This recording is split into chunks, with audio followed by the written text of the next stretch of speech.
The Power of Your Supermind. Vernon Howard. How this book can work for you. Imagine an artist in a colorful meadow, happily painting. He is in a sunny spot, but later, the sun changes its position, leaving him in shadows. While preferring sunshine, he takes no action to change himself, and so remains in shadows. Finally, he gets tired of the dark place. So, by personal effort, he moves himself in relation to the sun. Once more he feels the sunshine's warm cheer. Also, he paints expertly with ease and enjoyment. This great change is much more than the addition of intellectual knowledge. It is something you can feel personally, definitely, and clearly. You sense a difference, just as you might feel the difference in weight between a pencil and a book. What can Supermind do for you? You will discover 1. Answers to baffling questions you have asked for years, such as the meaning and purpose of life on Earth. You can be the psychic artist who moves over to eternal sunshine. This book, The Supermind, provides that guidance. It is for those who honestly feel they have not as yet stepped over to the true brightness of understanding and action, but would like to do so. The Supermind provides esoteric wisdom. This means that you will meet many answers which, at first, seem strange. But wondrously, as you earnestly persist, strangeness is replaced by new insight.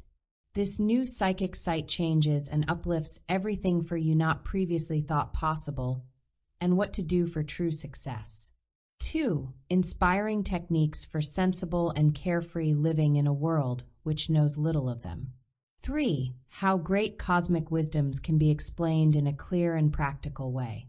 4. How to be free of the need to make painful or nerve-wracking decisions, which usually turn out to be wrong. 5. How psychic health provides new and refreshing solutions to physical problems like sleeplessness and nervousness, etc. 6. Why things happen as they do, and the secret for benefiting from whatever happens. 7. How to awaken fresh energies that carry you effortlessly forward to true riches.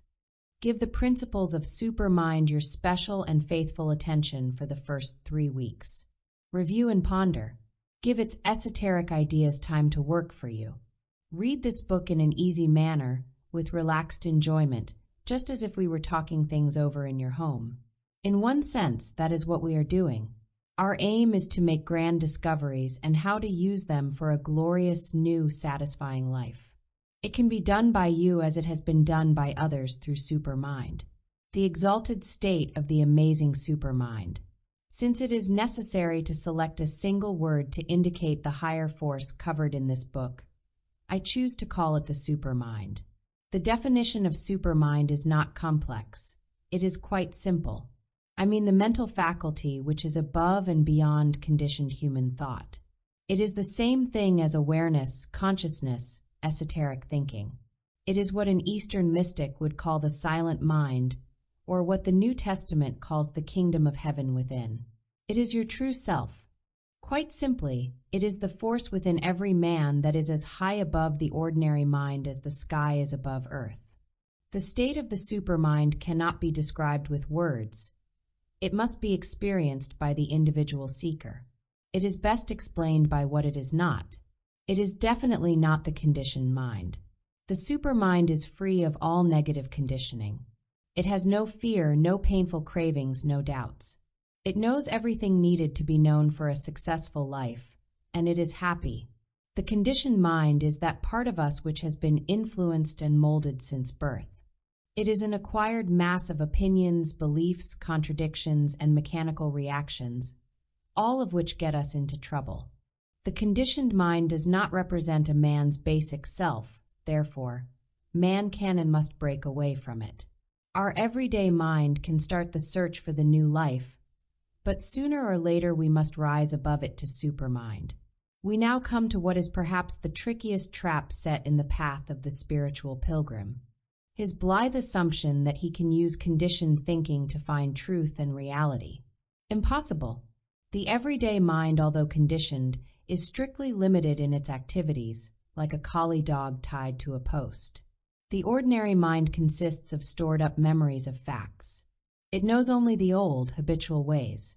Now, this is good and necessary whenever we want to conduct our business or cook a dinner, for we call upon our memory of facts.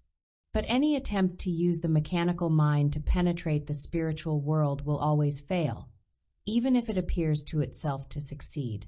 Genuine spirituality means to break into the unknown, the unconditioned. And this is why so many seekers fail. They inwardly or fearfully resist the unknown mysteries of reality, or they prefer the falsely assumed security of familiar words and exterior authorities. To repeat, the supermind has nothing to do with the storing up of memorized ideas, including those of spiritual matters. If we are wrong about spiritual matters and have a dozen college degrees, we are still wrong. This brings us to a vital principle. We must not make imaginative assumptions as to the nature of the supermind. Such assumptions will spring from the old mind and will produce another old picture, although perhaps in a different kind of frame. We must guard against seeing what we merely wish to see. Assume nothing whatsoever about the supermind, any more than you would assume the nature of a countryside you intend to visit. You would not tell the countryside what it should be like. You would let it surprise you with its newness. Do likewise with supermind. Supermind exists within everyone, but man is asleep to it. Our entire task on earth is to awaken to the unfoldments of supermind. The practical power of supermind. Is this esoteric knowledge of the supermind practical for modern man? If the world could only see it, it is the only force capable of clearing the human jungle of endless frustrations.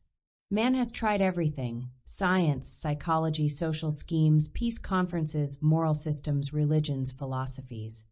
And chaos continues. Man has failed because he has not sincerely tried the way of esoteric knowledge.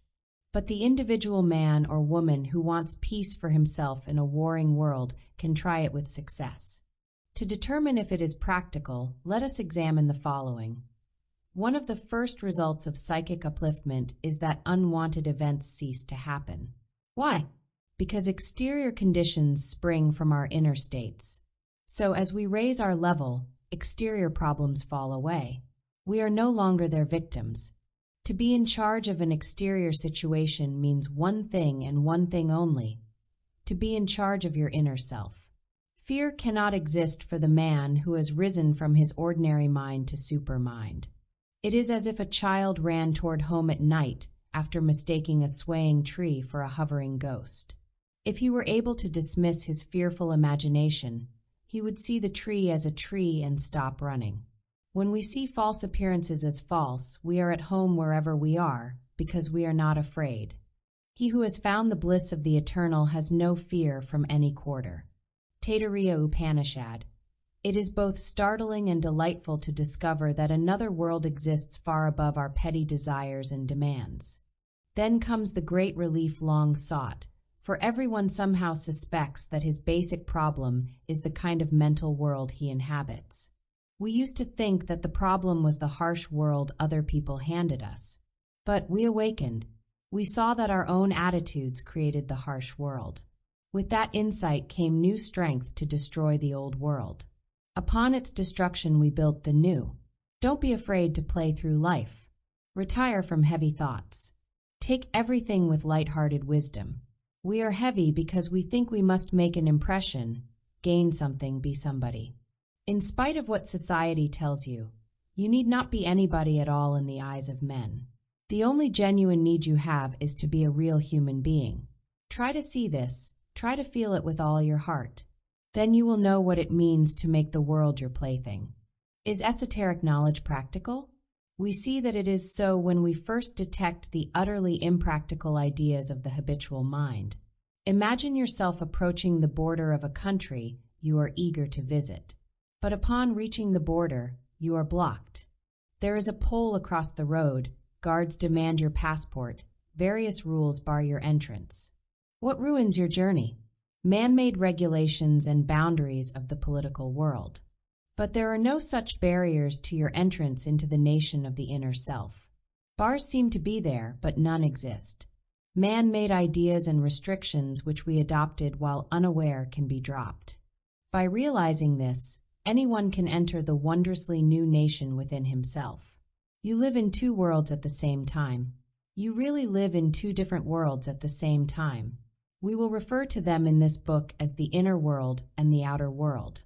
The understanding of this does much to clear away confusion and to add psychic and cosmic strength to you. You live in the outer world of the physical body, other people, homes, finances, government, travel, automobiles, and so on. You also dwell in the inner world of your thoughts, feelings, desires, insight, curiosity, and other psychological items. You must place your inner world first in your order of thinking. This is a primary teaching of every true religion and philosophy, including those discussed in this book. Why must the inner spiritual kingdom come first? Because the inner controls and determines the outer. It is just as simple as that. However, the mass of mankind, while giving lip service to this truth, does not actually realize it, which accounts for the neuroses of the masses. Let's see how this connects with your future. It is right and necessary to plan ahead in exterior affairs, such as a future home. It is not right to insistently plan how and where you will be happy tomorrow. For one thing, the future will not bend to our demands. But most important is that thinking of something in tomorrow which will make us happy is to postpone the enjoyment possible in today.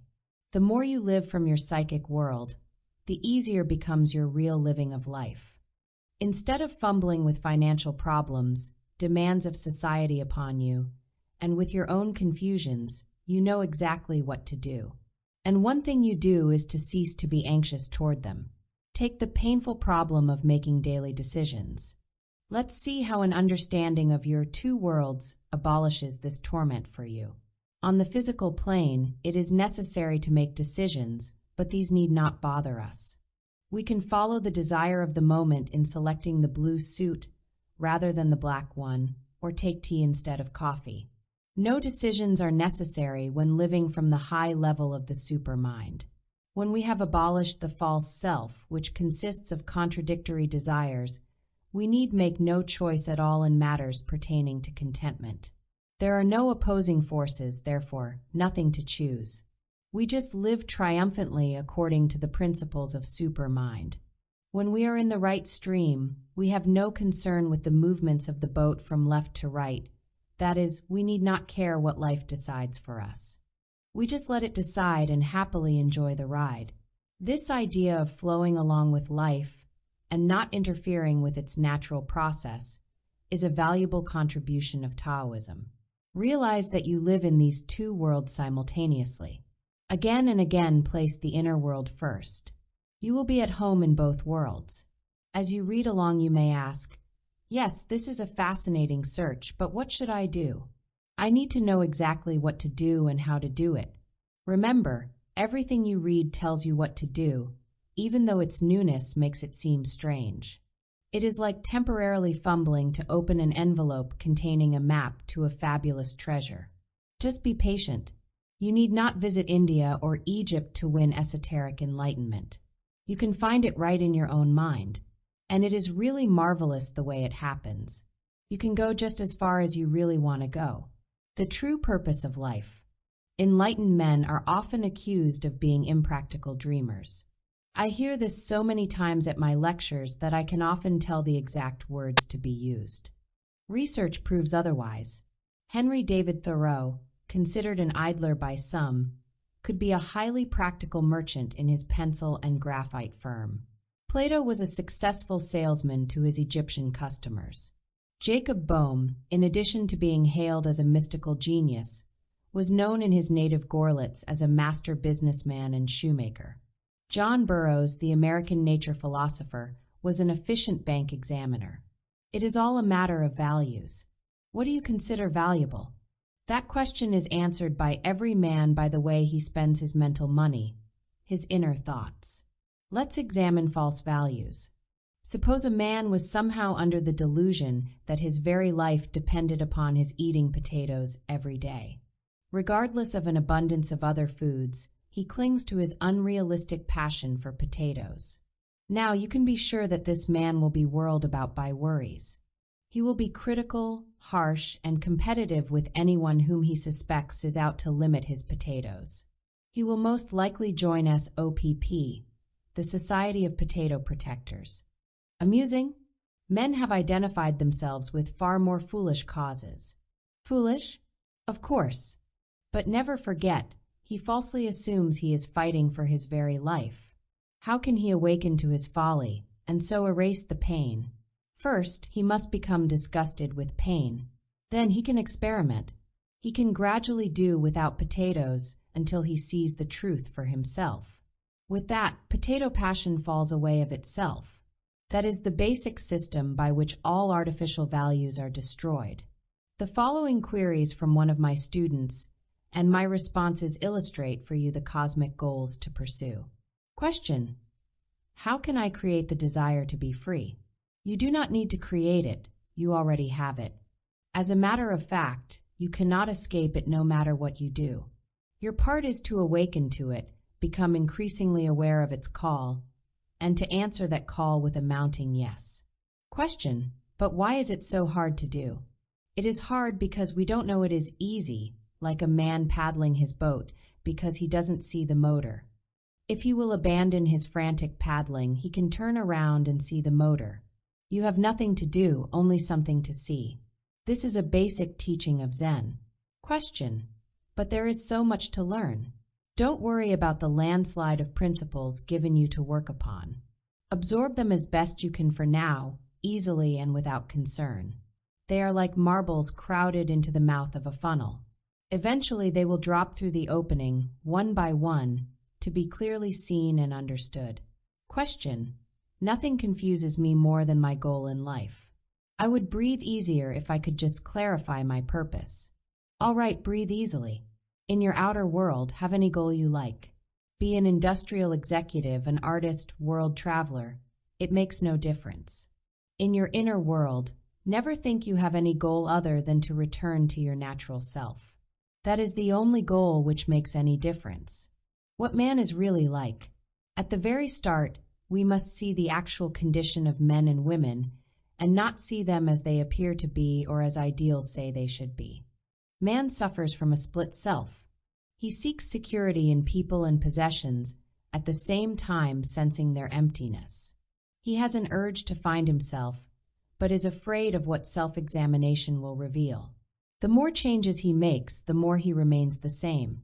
He thumpingly declares that he will do something, then promptly does the opposite. He feels himself a gigantic fake.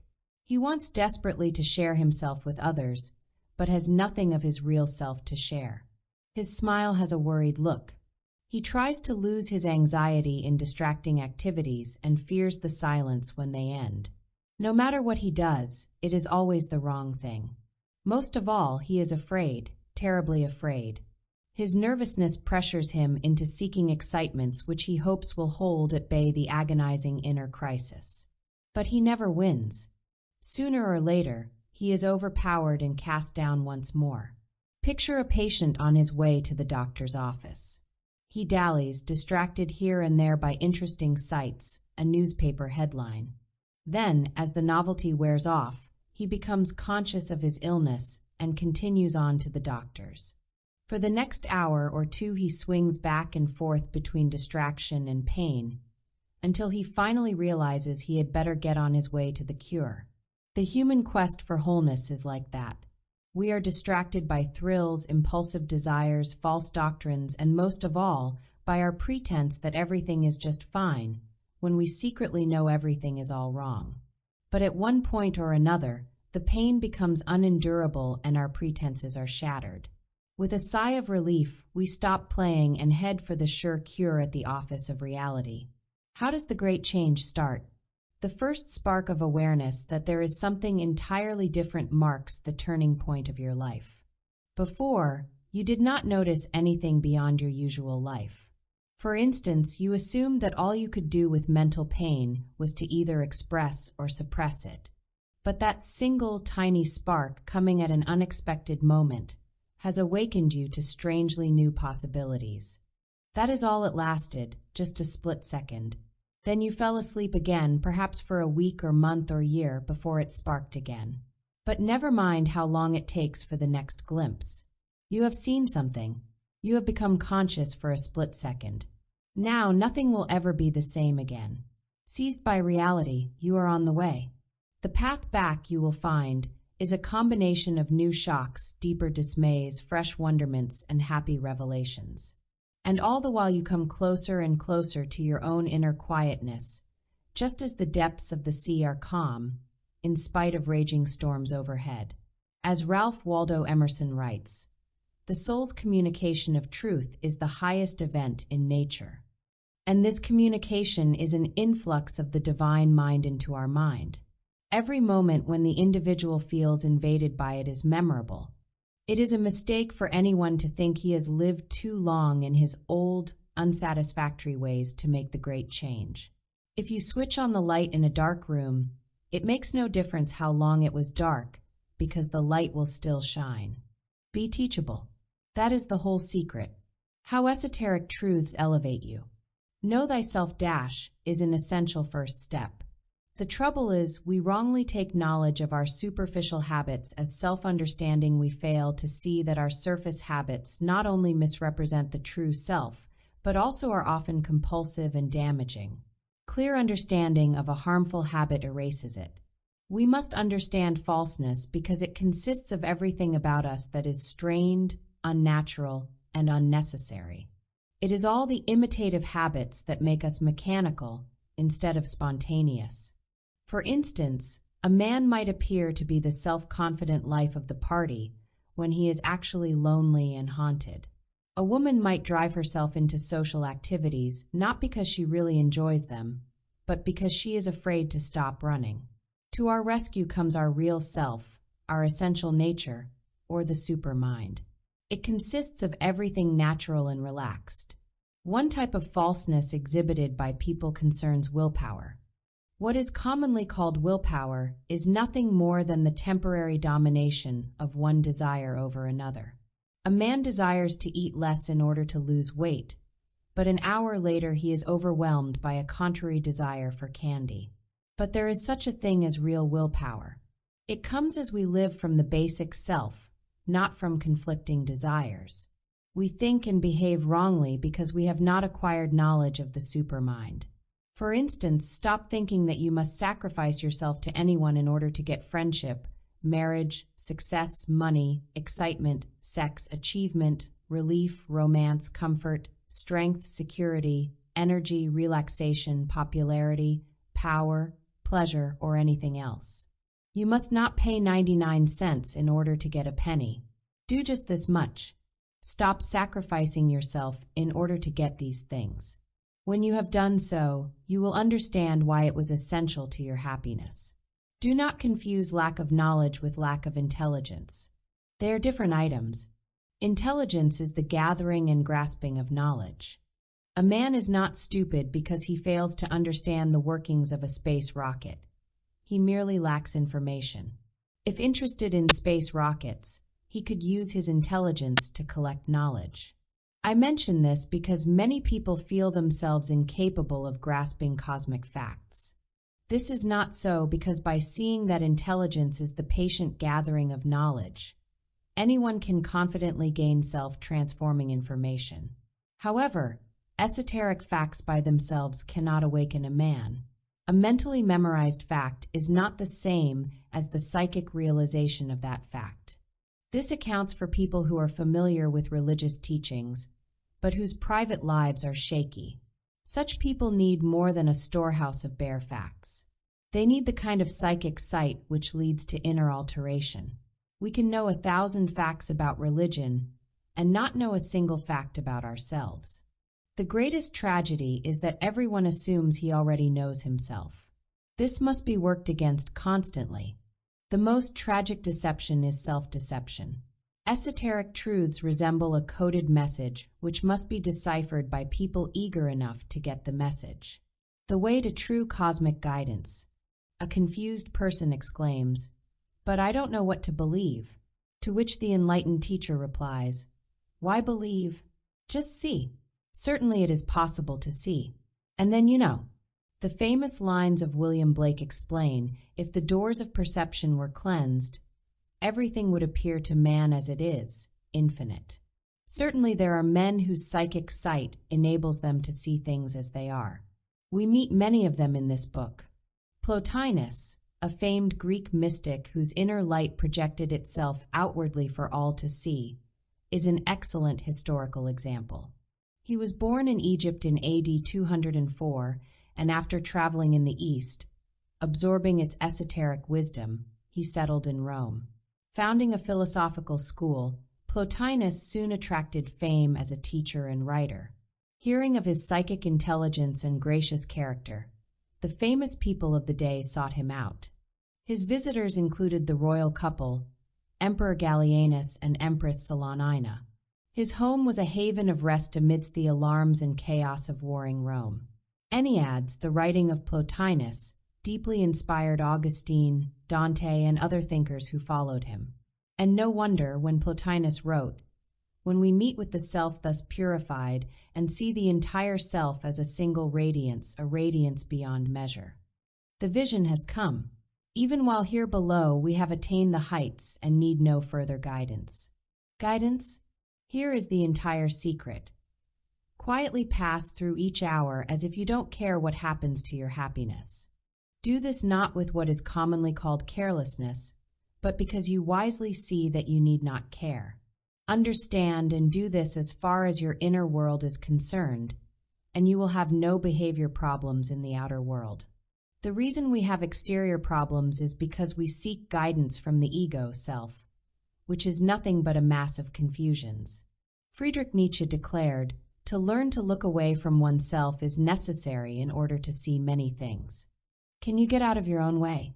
That is the only question, the only problem, the only solution. There is something in you that can stand perfectly still and calmly watch everything that happens around you. It is like a revolving beam from a lighthouse that casts light on surrounding storms, but is perfectly unaffected and stands undaunted. When you see things as they really are, the outer world cannot affect your peace in any way whatsoever. If it occurs to one man in a million that he can be poor, alone, unsuccessful, in poor health, and still be happy, that one man is a true genius. How to know that all is well? Question: I work along the lines you suggest, but still run into one confusion after another. Why? You do not as yet see your own wrong thinking as the cause. To experience the painful consequences of false ideas is not the same as seeing yourself as the originator. See yourself as the cause of your conditions. That is the beginning of the end of trouble. Question: in your lectures you urge us to enjoy ourselves, yet all around we see so much sadness and badness. How can life be fun? Life is fun, but your conditioned thoughts about it are not. Do not assume that your ideas toward life constitute life itself. When you truly see life as it is enjoyment, a new kind. Learning to listen to the inner call can be illustrated like this.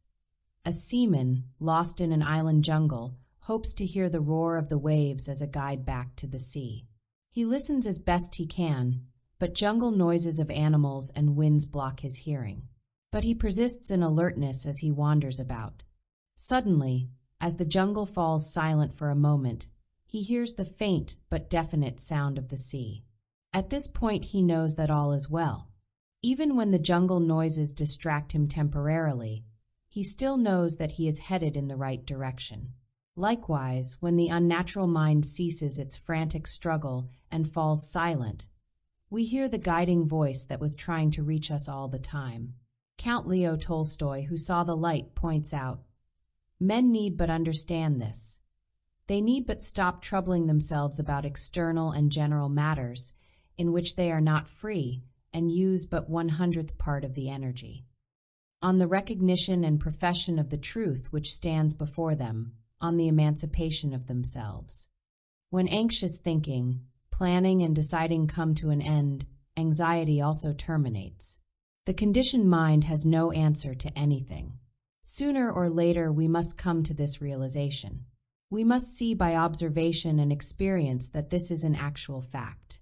When you are at the end of your mental rope, when you do not know what to do or think, when every attempted escape is blocked, when all is despair, Why struggle with the problem when your mind is incapable of finding a solution? Why do you continue to think at all? Somehow we sense that all would be well if we could only get our frantic mind out of the way. The deeper part of us feels that the mind struggling to free itself from a problem is the very problem itself. Why not step quietly aside and watch what happens when the conditioned mind ceases to struggle? Do that much and watch what happens. The supermind begins where the ordinary mind ends. Important points from chapter 1. Anyone can awaken to his natural supermind freedom and peace. 2. The supermind operates far above ordinary human conditioned thoughts. 3. Supermind thinking is the only practical way to live. 4. Your inner world determines your outer world. 5. For true happiness, place your inner world first. 6. The great purpose of life is to wake up to cosmic truth. 7. You can return to your natural calm and relaxation. 8. Never sacrifice your inner integrity to anyone. 9. We must go beyond mere conditioned knowledge to psychic insight. 10. Allow true cosmic guidance to arise from within yourself. Break away. Do it by short steps if necessary, but break away. No, you won't succeed the first week. There are too many people around you who will screech when you dare to leave them alone in their prison. They don't want you to get out. They want you to be as miserable as they. Your daring is an exposure of their weakness. Don't look for someone in whom to believe. Believe in yourself. The only authentic authority is your own original nature. And I will add, it is the only genuinely compassionate authority. Think of your search as the recovery of a precious gem which you have temporarily misplaced. Your secret psychic and cosmic self is supreme against all human odds. The chief illusion of man. A fable from the ancient East tells of a wealthy but evil magician who owned large flocks of sheep. Not wanting to build expensive fences or hire shepherds, he devised a clever scheme. He hypnotized the sheep and told them all sorts of lies about their identities. He convinced one sheep that he was a lion, another that he was an eagle, and so on. He also hypnotized them into believing that everything he did to them was for their own good, and that no harm could come their way as long as they trusted him. So the gullible sheep served the selfish purposes of the wicked magician. Thus are men hypnotized also. The evil magician is their own set of false illusions. They not only think illusions are good for them, but haven't the slightest notion of their hypnotic state. While they dream, they do not know that they are dreaming. Chuang-tse, the chief illusion of man, that which breeds all others, is a false sense of self. A man is not who he thinks he is. Scottish philosopher David Hume points out, the identity, which we ascribe to the mind of man, is a fictitious one. This is so vital to grasp that we meet it frequently in this book. But for now, we can say this. Don't be afraid to let go of this acquired, invented identity, this false feeling of I. That is like being afraid to let go of a headache. That is what the imaginary T is, one great big headache. When you first begin to suspect that you are not the person you think you are, you become increasingly disturbed. Disregard this, as it is merely a cunning trick of the false self wanting to hang onto its fake existence at your expense. By patiently enduring the disturbance, you proceed to another great region, understanding, which is victory. Hence it follows incontrovertibly that one who uses his understanding aright can fall a prey to no sorrow. Baruch Spinoza. Because there is no such thing as the usually conceived human self, there is also no such thing as human strength or weakness, wisdom or stupidity, success or defeat, goodness or evil, or other opposites like these. Nothing belongs to us. All belongs to God, to Supermind, or to whatever name you choose to call ultimate reality. The right kind of rebellion. Imaginary identities create chaos within a person's psychological system. They cause conflict like two rams battering each other. A person may have an unconscious picture of himself being so strong that he is not bothered by sex passions. When sex thoughts pass through his mind, as they will, he wrongly calls them evil. Having labeled them as his own evil thoughts, he feels guilty and ashamed. He then tries to repress or deny them, and the more he does, the greater his agony.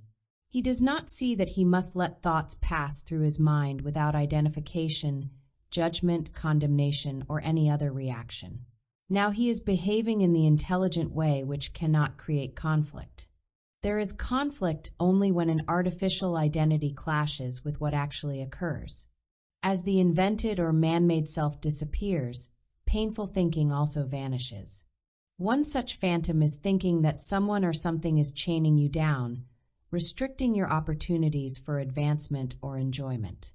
Such faulty thinking is always accompanied by painful resentment toward those felt to be responsible for the chains. And that leads to useless rebellion, much like smashing a violin because our own playing of it produces disharmony. No one person can restrict any other person. Not when you really understand. The chains exist only in faulty thinking. But there is a place in your quest for rebellion, the right kind of rebellion. Rebel against everything within yourself that you feel is artificial. Become what you are. You see, there is a vast difference between what the false self thinks and what the true self knows. So welcome self-exposure as you would welcome a purifying breeze in a stuffy room. Learn what you are really like, for then you learn what you can really be with the cosmic or supermind. It is not as disastrous as we might suppose to see our own nothingness. It is actually fulfillment. It only seems like disaster because of our fearful hesitancy to give up the false ego self we pass through this dark tunnel by first entering it. No idea you could grasp will do more to free you from unnecessary burdens, including false guilts and duties. Human egotism is hell on earth. How much of the synthetic human self have you allowed to fall away from you today? That is the test of today's success. Why we must go beyond human thought. Life clears itself to the degree that we understand how the mind works. Human thinking is the process of comparing things. On the everyday level, comparison is useful. In buying a home, you compare several, selecting the one best for you. But there is no place for comparison in your inner life. If you call one thing good, you must also call its opposite bad. Then, if the bad comes your way, you suffer. If you call it good when you receive a cheery letter, you will feel bad when no letter comes. If you feel elated over your youthfulness, you will feel depressed at the thought of growing older. Where there is good, there must be evil, Lu Wang. Our thinking must not be influenced by these painful opposites, but rather it must generate from the awareness of the supermind. We must go beyond both the good and bad conceived by human thinking. Beyond it we find a new good. To think from the opposites of good and bad is to be spiritually asleep. In this state of sleep, a man tears himself apart by trying to be what he thinks is good and avoiding what he thinks is bad. But it is impossible to be humanly good or bad, for of our human selves we have neither. There is only cosmic goodness. Every true religion teaches this, but few see it. What a revelation! This means you should never feel bad about your own supposed badness. That is the very thing that perpetuates it. Fear of badness means that you identify yourself with it. That is, you assume you are your own badness, which you are not. Of your human self, you are neither good nor bad. But all this must be searched out until you see its esoteric meaning. Listen to the following dialogue. Question. Please show how this applies in the practical situation of friendships and social relations. When you are free from thinking in opposites, you neither accept nor reject anyone in the usual meaning of those terms. You are free of the loneliness involved in rejection and the conflicts that often come in accepting involvement with people. This provides a totally new kind of acceptance toward everyone, which is genuine love. Question. I'm sensitive to what others think of me. How on earth can another's thought about you harm you? It is your thought about his thought that harms. Change your thought. A chief cause of unhappiness is what I call mental movies. Mental movies are a misuse of the imagination. You know how it goes. You have a painful experience with someone, then run it over and over in your mind. You visualize what you said, what he did, how you both felt. As awful as it is, you feel compelled to repeat the film day and night. It is as if you were locked inside a theater playing a horror movie. To break out, be aware that you are running a mental movie. Be conscious of its mechanical hold on your mind. Then, by deliberate choice, break it off. Shake your head and break it off. Now, at this instant, take a quick look. Where is your pain? It is not there. It has disappeared. You have now accomplished something great. You have proved that you can snap the film and its tyrannical pain. You are free, and you are free right now. Try the above method for yourself. Even though you succeed at first for just a split second, you have succeeded completely. Now, realizing that small success is possible, you can advance to great success. Secrets for a successful search of self. We must learn to ask correct questions like, why do I behave as I do? And how can I stop wasting my natural forces? These are right questions, for their aim is self-development. As an example of a wrong question, someone asks, I'm nervous over a forthcoming event. How should I act when there? We can never know how to act correctly as long as we still live with a mind filled with false ideas and contradictory desires. Such a mind is always nervous and uncertain, but when living from the supermind, we know exactly how to act in every situation. As Sri Ramakrishna remarked, gold is gold, no matter where you place it. Incidentally, supermind thinking keeps us out of anxious situations in the first place. Learn to work for your own true benefit. The victorious life can be compared to a walled garden. Beauty and fragrance are there, but must be earned. There is no wide gate open to the public, for the garden would soon be trampled upon by the merely curious and by those who fail to truly value its splendor. The wall must be scaled with personal effort, for that is the test of sincerity. Does the seeker want the garden enough to exert himself in an attempt to gain it? If so, he will return again and again, despite failure after failure, regardless of the seeming hopelessness of his task, and he will abandon all useless possessions that make him too heavy to climb the wall successfully. A major problem of the seeker is his inability to distinguish true sources of aid from false ones. In his bewilderment, he stumbles from one system or teacher to another, often falling victim to useless or dangerous doctrines. His hopes are raised to the heights of elation, but before long he tumbles down once more to begin another wearisome search. He can help himself. For one thing, he can see his present inability to judge between the real and the unreal. He can observe how his anxiety drives him into acceptance of anything promising quick relief. He can see that he is mistakenly placing emotional thrills before mental clarity. By seeing his own helplessness, he has revealed to himself a fact of gigantic benefit. By first detecting weakness in himself, he can then go on to discover true strength. Do not be impatient with your seemingly slow progress. Do not try to run faster than you presently can. If you are studying, reflecting, and trying, you are making progress whether you are aware of it or not. A traveler walking the road in the darkness of night is still going forward. Someday, some way, everything will break open, like the natural unfolding of a rosebud. As we gradually come closer to home, we recognize it. There is a feeling of something vaguely familiar about everything, like visiting our hometown after a long absence. We sense a new closeness to where we used to be. John Greenleaf Whittier expresses it very well in his poem, A Mystery. No clue of memory led me on, but well the ways I knew.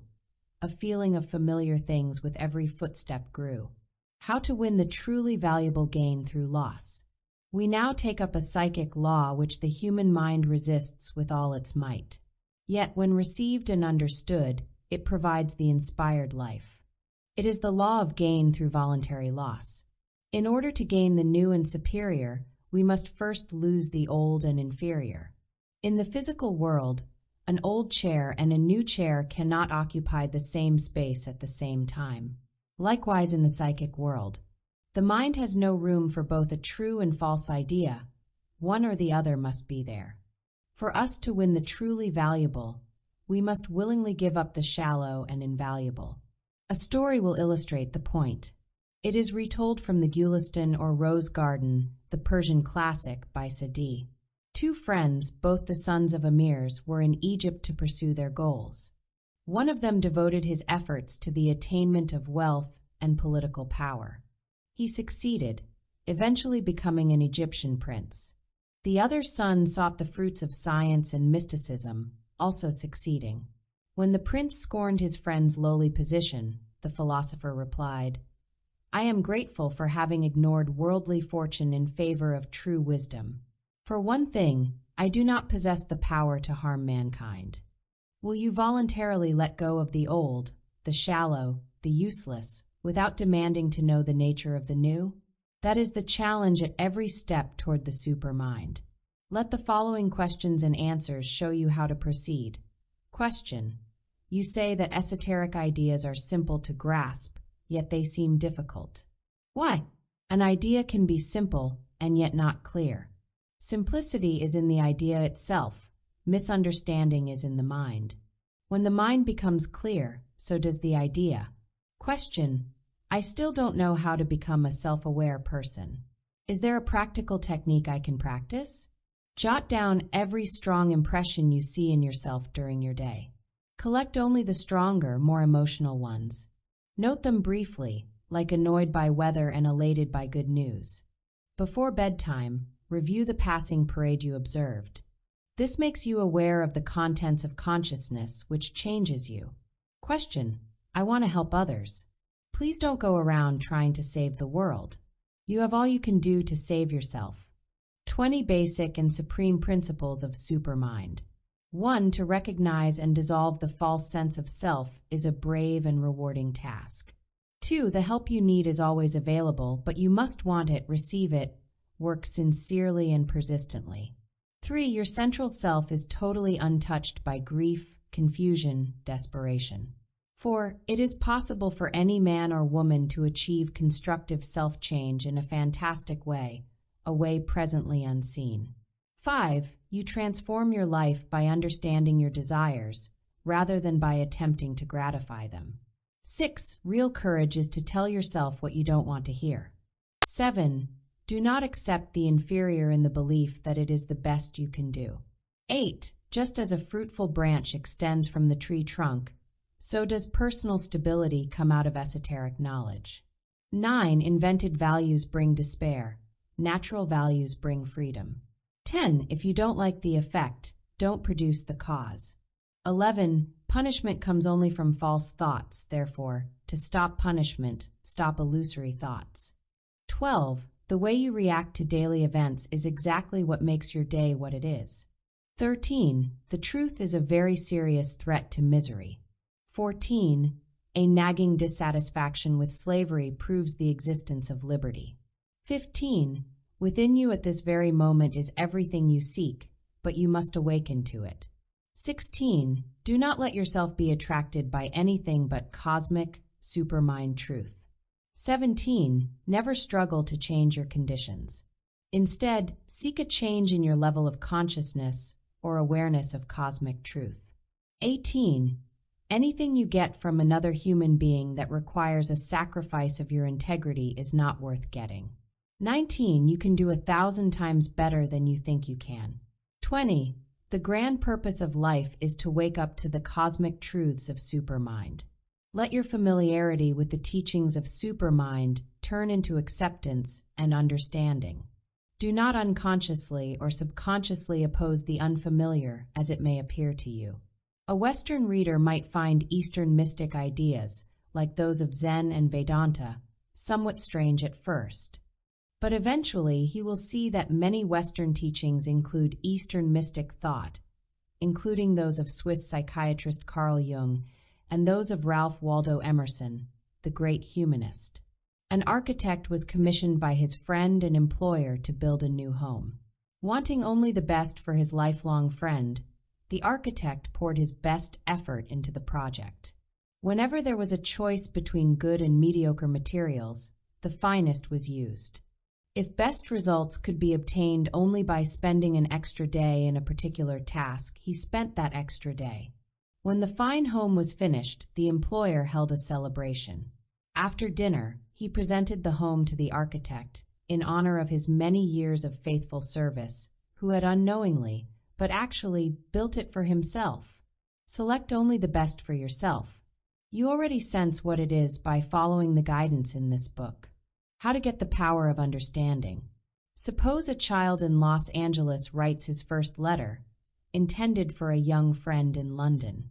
Knowing nothing about the postal system, the child wonders how his letter can reach its destination across thousands of miles of land and sea. Lacking knowledge, he worries and asks anxious questions. But when the process is explained, he sees how everything works for him, and so relaxes. Because he understands, he need no longer think. Remember this great truth. Do you see why this book stresses esoteric understanding? It cancels the need for worried thinking. The vast majority of men and women in the world do not understand, but assume that they do. It is illustrated by a humorous but devastating remark by a relatively unknown German thinker, Max Stimmer.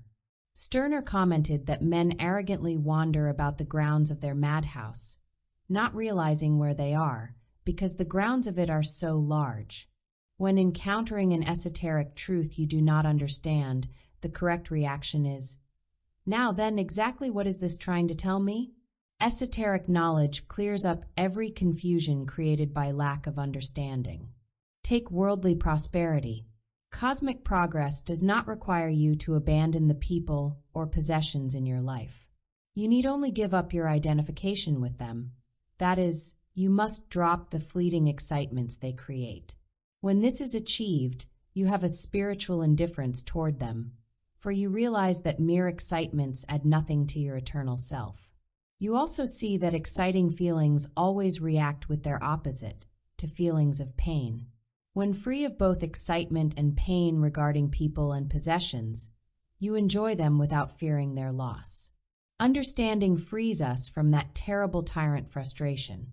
As long as a man tries to do the impossible, frustration must continue. The impossible consists of trying to force life to conform to false psychological needs, such as praise and approval from others. In the outer world, you have the true needs of food, rest, physical comfort. In the inner world, you have but one true need: unity with your supermind. This is best illustrated in the following question: how can I know when I have understood a certain truth? When you no longer repeat the same mistakes, like feeling envious and demanding attention. Your mistakes are based on misunderstanding. When you really perceive a higher fact, you no longer need to behave in the old ways. You abandon the muddy road when you sight the highway. Question: you say we are free and always have been free. I don't understand. I am not free of doubt and distress. There is a world of difference, literally a world of difference, between a cosmic fact and your awareness of it. It is a fact that tomatoes are good food, but people once rejected them, and so could not experience their goodness. Awareness is everything. It makes a fact personally operative. Question: thanks to your books I have made considerable progress, but it is a long, long road. What should I do when I get tired? Be indifferent to your tiredness and remember that the truth is the only thing that never gets tired of putting up with you. Let yourself flow forward. For those who have learned wrongly, the path is clear. Unlearn the negative. Take the seeming injustices of life as an example. Many people feel that their efforts to live honorably are unrewarded and unappreciated, while unpleasant people prosper. Some feel they have been kindly to others, only to be mistreated in return. There is injustice on the human level, but our aim is to live above it. On the higher level, you will be astonished to find that feelings of injustice or mistreatment simply do not exist. Such words lose their meaning. You lose all sense of grievance. It all depends upon what we love. If our ruling passion is for higher life, what do we care whether people reward or appreciate us or not? It makes no difference. A soaring eagle has no need to be appreciated by ground creatures. A certain sign of deepened understanding is when you no longer criticize unkind or troublesome people, but feel sorry for them. You realize that no one can get away with badness, that unkind people are their own punishment. Since you have escaped self-punishment through your own new insights, you now see that others must do likewise.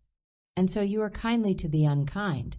Incidentally, you should be very grateful to people who hurt you by doing you wrong. They provide the stimulus needed for probing just why you feel wronged, which frees you of the pain of feeling wronged. Develop the habit of turning inward whenever something goes wrong outwardly. We are so anxious to protest, or make a telephone call, or change something. Reverse it. Think, now, there is something within me quite capable of handling this without useless motions. Constant practice reveals that there is. When a man catches his first glimpse of what it means to live above his usual mechanical and negative reactions to life, he feels a new pleasure. And he senses an entirely new kind of opportunity. Have you ever felt a lack of opportunity for crashing through the maze of your mind? Give yourself the opportunity by asking, what would it be like if I ceased struggling to live my life and just let it be lived for me? What if I simply dropped the whole painful business of trying to be happy or popular or wise? What would happen? Do not try to imagine what would happen, and do not react timidly toward the idea. Instead, experiment. Experiment right now, right where you are holding this book. Decide that from this moment on you will make no further efforts to find happiness. You will not seek excitement or call on friends or do anything else you usually do to make yourself feel good. Instead, let yourself be led to do whatever happens by itself. Do not try to think. Let your thoughts think for you. Let go. Drop all initiative. Let yourself flow. At first, this causes uneasiness. Never mind. It is only because you have never tried it before. Stick with it throughout the hours and days. Don't try to live. Let yourself be lived. I know what miracle will occur if you persist in this. I cannot communicate it to you, but I urge you to experiment for yourself. Then you will know the miracle for yourself. How to brighten your real self. We must not miss the point of life, which is self-realization. Growth comes if we make the right choices. If we choose self-knowledge instead of self-deception, we float upward. If we select quiet examination of suffering, instead of resistance, we move away from suffering. If we prefer reliance upon internal authority, rather than upon external voices, we brighten the self. The conditioned mind suspects that all these things are too good to be true. It feels it would be nice if such wonders could be achieved here and now, but fears they are nothing more than pretty ideals. The conditioned mind is wrong. I assure you that all these wonders are true and possible. You may ask, but how do I learn to think from the lofty level of the supermind? Every sincere effort toward cosmic consciousness works for self-realization, but try this specific technique. Observe what you think is necessary for you to say and do. Practiced faithfully, it is as revealing as reading your own biography written by a friend who knows you intimately. Let's take an example of self-awareness in action. In previous pages, we saw that you need not have the slightest concern with what happens to you. Now, this is a fact, but will give you mixed reactions. Part of you will feel thrilled at its truth, but another part will confusedly wonder how it could be true of you personally. By being aware of your resistance, awareness does its good work. You are then left with the truth and nothing but the truth. So awareness of every reaction is your final freedom. Rapid progress is assured when you try to discover your real motive for doing something, as opposed to the supposed motive. At first you will discover them far apart, but with self-unity, they become one and the same. Honesty is the only policy. It reveals, as Krishnamurti points out, the true is true and the false is false. If we seek out spiritual ideals merely for a comforting confirmation of what we wish to believe, we are not seeking, but wandering. The motto of the sincere seeker is clear enough. The truth at all costs. What are the costs? We must let the truth cost us everything belonging to the theatrical stage, especially the tiresome act of pretending that we already know the truth. It is more honest to weep than to laugh. But if you will weep consciously, you will finally laugh honestly. There is true magic and there is false magic. False magic is when a man wants something employs some superstitious mental gimmick to get it, then proudly believes he brought it about through his gimmick. People excitedly tell you of the appearance of something for which they prayed, but don't tell you of dozens of non-appearances. What is true magic? Living in harmony with Supermind. A man's internal state resembles a battlefield where two armies engage in constant combat. One army seeks spiritual victory, while the other opposes it fiercely. Man suffers from this psychic civil war, just as external warfare produces victims. Back and forth the battle rages, with man shouting jubilantly when winning a skirmish, only to fall back in mournful defeat an hour later. Is this his necessary fate? Is this all there is? No, there is something else. There is a third force capable of turning the tide of battle in his favor. We meet this powerful ally in the following chapter and learn what it can do for us. Summary of vital ideas. 1. Your own original cosmic nature is your true authority. 2. No one on earth can bar you from genuine values of cosmic truth. 3. Let your false sense of self fade away with Supermind. 4. Refuse to be a victim of painful mental movies. 5. True strength follows the admission of weakness. 6. Your central self is untouched by pain and grief. 7. Esoteric understanding cancels worried thinking. 8. The cosmic truth never gets tired of putting up with you. 9. Supermind living provides new kinds of satisfying pleasures. 10. You need have no anxious concern for yourself in any way when you trust your supermind. Receptivity is a miracle worker. It changes the way you see everything. Take what is commonly called failure. It is necessary for you to voluntarily fail so many times without resistance that you finally see that failure is only a word, an attitude, a feeling, and nothing more. In the realm of social contacts, you should be so receptive that every contact with another person reveals something new about yourself. The best teachers are those who are the worst off. The unkind people who are negative, complaining, talkative, boring, boastful. How to be calm in a crisis. Here is a new view that is the rich result of receptivity. A man gains insight into his false ideas, and these melt under such discernment. Nothing else will change him. Exterior moralities, preachings, authorities, all are in vain. Just as Columbus dared to disprove the theory of a flat earth, a man must dare to prove himself wrong. Then he is right. A clever salesman might persuade a customer that a certain pair of boots are just right for rugged mountain climbing. But in a practical test, the customer finds them powerless to protect him from pain from rugged rocks. He sees for himself the difference between what he believed was true and what is the actual fact. That is what suffering attempts to show us. We suffer because we refuse to see the difference between truth and falsehood, between human fancy and spiritual fact. We close our eyes to the inadequacy of our present boots, which do not hide the pain. Suffering tries to teach the lesson. Look, you are not living according to reality because you prefer your illusions. To be happy, rid yourself of the inadequate boots. Admit they hurt, toss them out. Now you are ready for the right ones and you won't hurt anymore. The German mystical genius, Meister Eckhart, compares the readiness of seekers to loaves of bread in the following. Suppose 4 loaves are placed in an oven, 1 each of oats, barley, rye, and wheat. Although the same heat is given to all 4, some loaves turn out superior to others. The heat is not to blame for the inferior loaves. The fault lies in the very nature of the loaves which resisted the beneficial heat. Use this special secret for developing receptivity. Learn to love situations which make you uncomfortable. That is the only way you can learn to be comfortable everywhere. Never seek to protect your inner self in a crisis. Let it shake you up any way it likes, while you calmly stand aside and watch.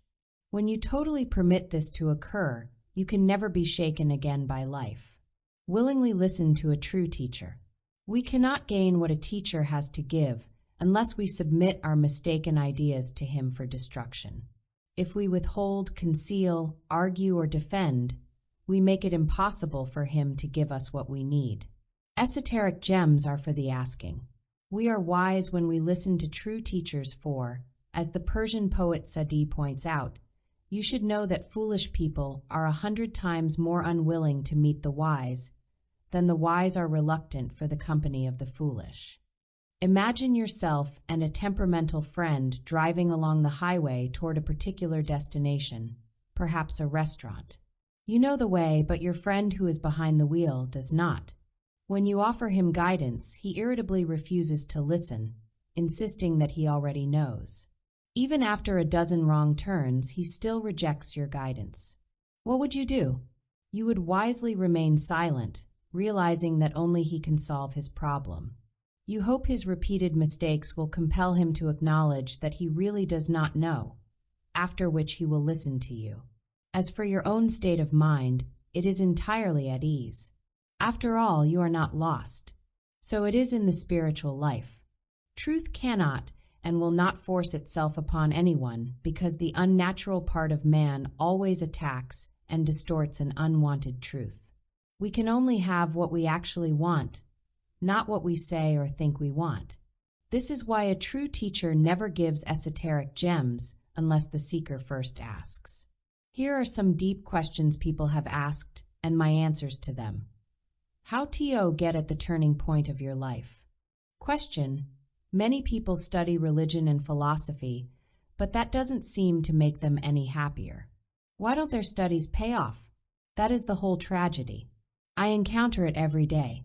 People desperately ask questions about life without the slightest awareness of their incapacity to receive the answers. And when they hear a true answer but fail to grasp it, they sadly assume that no answer exists. Non-receptivity is their tragedy.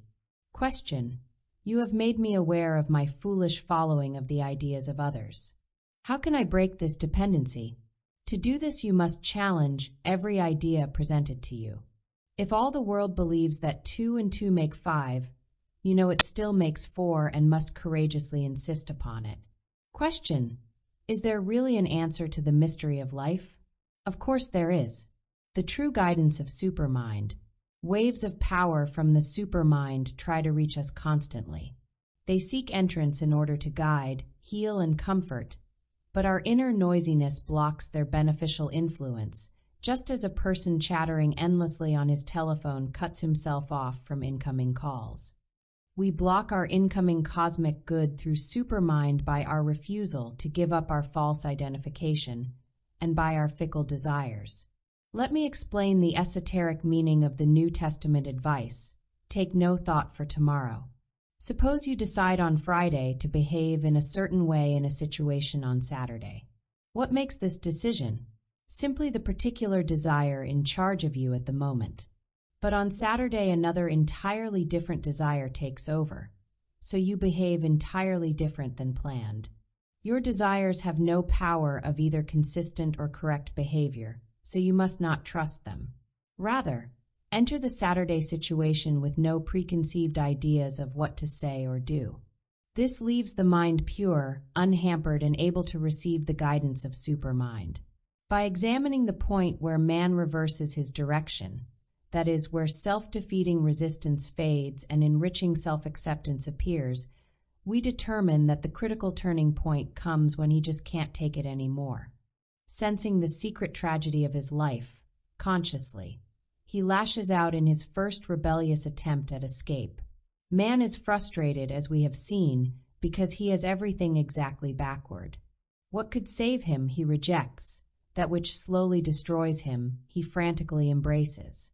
What he believes is fullness is emptiness. What he assumes is sunshine is shadow. Wherever he knocks, expecting a welcome, there is nobody home. But our seeker for cosmic truth, in his crisis, chooses rightly for the first time. He chooses to explore whether or not there is anything beyond his hidden horror. This leads to the next breakthrough. He vaguely senses something entirely different from previous ideas. He hasn't the slightest idea of what it is or where it is taking him, but never mind, he is on the way. The way is surprisingly instructive as he goes along. He sees that heroism in the inner world is entirely different from what is called heroism in the outer world. Inner heroism gets no applause, no medals, no name in the newspaper. No one knows about it except himself, which is all he needs. He has a new definition of heroism. In spite of all obstacles, to return to himself in cosmic completeness of living. The advanced seeker now understands the difference between false and true greatness. If some of the men whom the world considers great were placed on a remote island with no fame, fortune, or crowds, they would crack up. All truly great men attain their loftiness by separating themselves from the world, emerging only when enlightened through their own receptivity. The separation consisted not necessarily in shunning public society, but by living among men physically, but not inwardly. Such cases are familiar: Christ, Buddha, Socrates, Thoreau. A certain sign of their greatness was their disinterest in collecting followers, yet their very nobility was magnetic. More and more our sincere seeker realizes his need to do nothing except to be an aware person from moment to moment. In one flash of insight, he banishes the awful compulsion to scheme, protect, avoid, revise, attack, grab, cling, retreat, resist, regret, worry, expect, struggle, insist, demand, crave, battle, blame, apologize, persuade, believe. The whole terrible burden is cleared away. In its place he has quiet awareness. How to make your perfect start. It is psychic and cosmic law that no man can be given anything unless he first asks for it, and asks as if he really means it. Resistance to life-liberating facts consists of a refusal to try to understand or rejecting them as items which one already understands. When meeting spiritually cosmic ideas for the first time, you are not required to understand them. How can you? Your part is to observe with healthy curiosity and to want to know more. Such a sane and sensible approach always returns a profit. The mind can best receive truthful ideas when presented indirectly, as evidenced by the poems of Browning, Tennyson, Wordsworth, Whitman. Their wisdom bypasses the resistance of the conditioned mind, penetrating to the intuitive self, which recognizes them as true. So one of our first tasks is an attempt not to receive, but to remove obstacles to receptivity. Among them are negative imaginations, mechanical reactions, frozen attitudes. Non-receptivity to wrongness builds receptivity to tightness. Give no welcome to negative influences. Say no to whatever you sense is wrong for you. This is difficult at first because we do not recognize falsity. We may admire a man's dashing sophistication, not realizing that to be conspicuously sophisticated is to be probably phony. But wisdom and strength will come. A young tree needs protection from stormy weather, but when full grown it stands steadfast against the crushing blows of the elements. Let us be receptive to the following conversation I had with one of my perceptive students. Question: how can I tell whether or not 1 a.m. ready to receive? When you are first ready for a good honest cry over the whole miserable mess, then you will know. But you must weep in secret, not publicly. Question: I believe I have uncovered a particular kind of resistance in myself. I get defensive when told I am wrong. Why? It is either true you are wrong or it is not. If you unemotionally see that you are wrong, you have no problem and you don't defend. But if you realize you are wrong, but still deny it, you must then defend your shaky position. The conflict is not caused by being wrong, but by your defense of the false position. Don't be afraid to be wrong because awareness of it is the only way in the world to be right. Question: but there is so much to do. Whatever needs to be done can be done. Don't make a big deal out of it. Begin by seeing that something in you needs correction. That is your perfect start. If you ever feel you are a problem to yourself, disregard it, as there is a sparkling something that gleams on within you in spite of yourself. Emerson declares, "Into every intelligence there is a door which is never closed, through which the Creator passes." The intellect, seeker of absolute truth, or the heart, lover of absolute good, intervenes. And at one whisper of these high powers we awake from ineffectual struggles with this nightmare. When you choose the truth chooses you. Let yourself be surprised by cosmic truth. What prevents a man from receiving that which could make everything new? The basic cause is his false sense of identity. Because he lives from imaginary pictures of being good and wise, he angrily rejects anyone who disturbs them. Socrates remarked that his listeners were ready to bite him whenever he deprived them of a darling folly. An individual fails in his cosmic quest because he makes himself incapable of welcoming the very truth he seeks. He insists that truth conform to his conditioned ideas, rather than letting it be what it actually is. He is like a bee that refuses honey because the blossom is red, not blue. Because we are self-split, we both want the truth and dislike it. A clergyman named Koolru came into contact with the powerful ideas of Dutch philosopher Baruch Spinoza. Because Spinoza's ideas contradicted his own, Koolru feared and disliked both the man and his writings. Yet Koolru was so fascinated by the very ideas that he wrote Spinoza's biography. The confused clergyman could never understand how such an unconventional man as Spinoza could lead a personal life of such nobility. Man bars himself from the royal life by a peculiar feature of his mind called kundalini. This word is from the ancient Sanskrit, meaning to think with fantastic imagination. That is, to deceive oneself. But kundalini is false force, no force at all. It evaporates harmlessly when its seeming slave awakens to claim his kingship. When tempted to reject new ideas for revising yourself, ask, how about my present ideas? Are they working out? This serves as a shock treatment, enabling you to open the door to freshness. Suppose you receive an invitation to live on a distant paradise island called Surprise Isle. Fascinated by the idea, you make your preparations. Since you do not know what the island is like, you consider all the things you think necessary for comfort and security. You get together lots of clothing, furniture, your automobile, and so on. After long and hard preparations, you set sail. Upon arriving, Surprise Isle is a surprise indeed. There are no roads, only lovely palm-lined paths, hence no need for an automobile. The air is so balmy and refreshing you need but the barest of clothing. You discover that all your accumulations are useless. The reality of the isle is entirely different from your imagined version. Glancing at your invitation, you see a line you missed before. Come as you are. That is our problem. We do not come as we are, but as we think we must be. We burden ourselves with useless ideas which we carelessly take as facts. Instead of letting reality come as a new surprise, we insist that it conform to our habitual concepts, and thus we spoil everything. You and I want nothing to do with this. We want receptivity. We want to come as we are, without theory, position, power, vanity, imagination, with nothing at all. That makes everything a delightful surprise. Here is a gem for your immediate reception. An action when seen through the eyes of cosmic understanding. Anything unhappy in your past is the very same as if it never happened. You are invited to an inspired life. The profound wisdom of the ancient philosopher Epictetus is preserved for us today because of the responsive mind of one of his disciples, a soldier named Arian. Although both a military commander and a leader in the Roman Empire, Arian's heart welcomed cosmic education.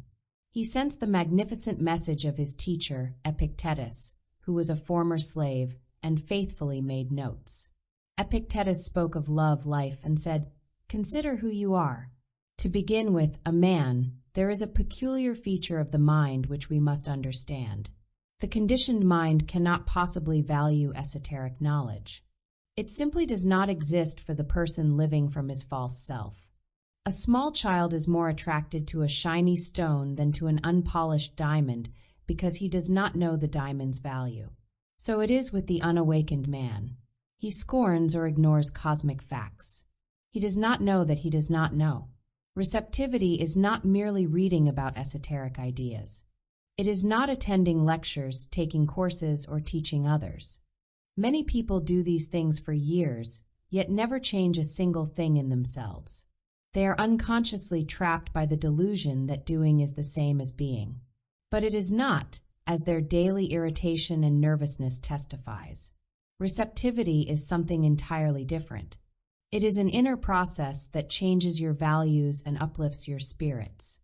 It is a state of mind that is beginning to love fact more than falsehood. It is a total acceptance of yourself exactly as you are at the present moment. It is a secret process, and I might add, one of delightful charm. By its fruits will you know receptivity. You will know by what it does to you and for you. And you will know the truth, and the truth will set you free. John 8:32. The New Testament records the parable of the king who sent out cordial invitations to his son's wedding feast. The king's servants spread the word around the countryside, but no one responded. One after another made their excuses. One man was busy with his farm, another with selling merchandise. Some of the more ungrateful ones attacked the very servants extending the invitation. We need not look far to see the same situation today. The invitation to the inspired life is just as generous to modern men, but the resistances are just as numerous. Let's examine a few together with penetrating replies. But it is all so difficult. Do not take the difficult as the impossible. I already have my lifelong beliefs. Honestly now, what have they done for you? I just don't know what to do. Courageously abandon your fixed viewpoints. But esoteric ideas just don't work. How do you know unless you have really tried them? But these ideas are against having a good time. Are you having a good time? I am too deep in the pit. Whatever the condition, you can climb out. I don't need anyone or anything. Do you say this when you are alone on your pillow? But I don't know where to start. With ruthless self-honesty. But is there something entirely new? You wouldn't ask unless you already sensed it.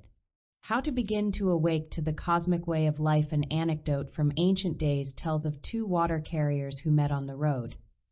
"Please," asked one, "give me water to drink." "But," replied the other, "you have water in your bottle." "Yes, but it makes me ill." It is not easy to be blunt with people who insist upon retaining false ideas while expecting happiness. They must be told that the penalty for a closed mind is self-hostility and self-sorrow. There is no doubt about it. We either work against falseness and for ourselves, or against ourselves and for falseness. Man is in a state of psychic sleep, but does not know it. He can awaken to an amazingly fresh life. The problem and its solution cannot be stated any simpler than that. Encourage yourself by remembering that any detection of negativity within you is a positive act, not a negative one. Awareness of your weakness and confusion makes you strong, because conscious awareness is the bright light that destroys the darkness of negativity. Honest self-observation dissolves pains and pressures that formerly did their dreadful work in the darkness of unawareness. This is so important that I urge you to memorize and reflect upon the following summary. Detection of inner negativity is not a negative act, but a courageously positive act that makes you a new person. One kind of negativity needs special attention. Do not feel guilty about yourself. Refuse it absolutely. Self-accusation has no place in your present day, regardless of past errors. Accept yourself exactly as you are with all your present habits. Refuse quietly, unemotionally, as if you understand that the self you accuse is a fictitious identity put together by false ideas, like a scarecrow with old and useless clothing. A scarecrow has no guilt because it is not real. There is something real in you which has no guilt. The process of early growth into psychological maturity can be likened to a man walking through a grove of trees on a sunny day. While passing through the grove, he feels the coolness and shade of the trees. But upon stepping into a clearing, he becomes aware of the sun's warmth and brightness. And thus, as he continues to walk forward, he alternates from brightness to shade. The sun is constant. It is only his relationship to it that changes. So does the spiritual traveler pass from gloom to cheerfulness, from doubt to understanding. But the longer he walks, the sparser the trees and the more frequent the clearings. Consider the following exchange of ideas. Question: can't we make progress merely by steady association with spiritual things? Why do you stress receptivity instead of association? Association without receptivity is useless. A bottle of unclean water can float for years on a lake without becoming clean. For purification, the bottle must be broken. This means we must empty ourselves of wrong ideas. Question: how can we go about all this? Don't think in your usual ways. Don't talk in your familiar patterns. Don't feel the way you always feel. Don't live according to habit. How to be always of good cheer. Every cosmic truth has its human counterfeit. There is true happiness and false happiness, authentic progress and pseudo-progress, right thinking and wrong thinking. Because cheerfulness is both good and necessary, we want to distinguish between genuine and false cheer. Counterfeit cheer is based on a delusion. Maybe you meet someone whose exterior manner makes you feel good. You assume he has power to help you, but a closer relationship reveals him as weak and hostile. You now see that your cheerfulness toward him was based on misunderstanding. But there is true gaiety. It appears naturally, effortlessly, when we see things as they are. Founded on the rock of reality, it remains in place, regardless of the shifting sands of the outer world. The true teachers have cheerful natures. Who wouldn't be cheerful on the mountaintop? Such a teacher was Sri Aurobindo, who was born in India in 1872. After attending Cambridge University in England, he returned to India to engage actively in politics. He finally realized that neither a college education nor political power can develop psychic wholeness. Turning to the mystic path, he caught sight of cosmic treasure. Today, the writings of Sri Aurobindo are universally appreciated for their deep insight into both the human and cosmic worlds. He combines practical instruction with bright encouragement. Here are a few cheery ideas for your daily use. A constant turning and returning to true life in the inner world must result in total triumph. You are created anew every moment. Life becomes easy when you choose in favor of your own psychic enlightenment. You perform true magic when you see what it is. You need never scold yourself for mistakes in thought and speech. Cheerfully follow your dim suspicion of something better. Persistence along the mystic path reveals the necessary wisdom and power and opportunity. If you create a vase out of soft clay and do not like its shape, it need not remain as it is. The jar has no power to prevent you from changing it, as you are in charge. Its present shape has nothing to do with what you can do with it. Likewise, your present is not fixed. The future is in your hands. You are capable of remolding everything into what you want. The initiative is yours. Choose in favor of yourself. Do not remain a prisoner of traditions which you have been told are true. Accept nothing as true which is not your truth. Remember, the entire universe is on your side. If, at first, you awaken for only a split second out of 24 hours, you have done something marvelous.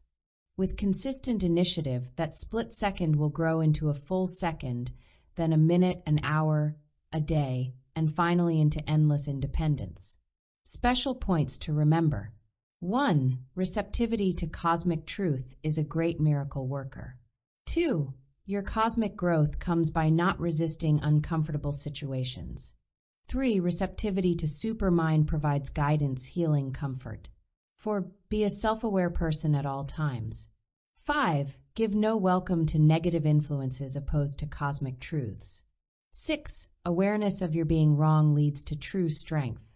7. When you choose the truth chooses you. 8. Come as you are, without power, without wisdom, in constructive humility. 9. The Supermind way is the way of endless delights. 10. Be of good cheer, for all is well with your cosmic level of awareness.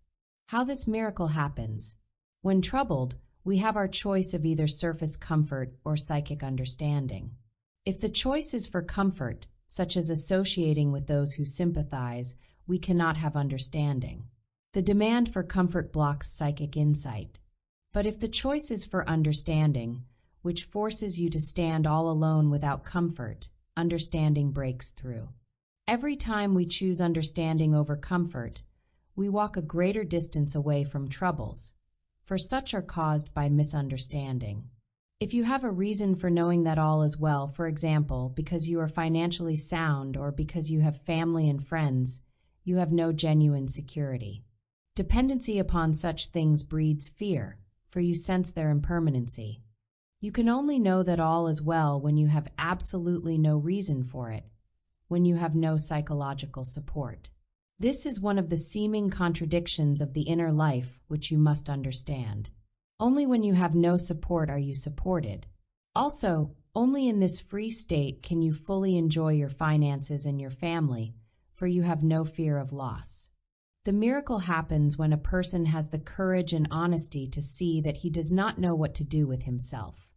This is not a complicated discovery, it is very simple.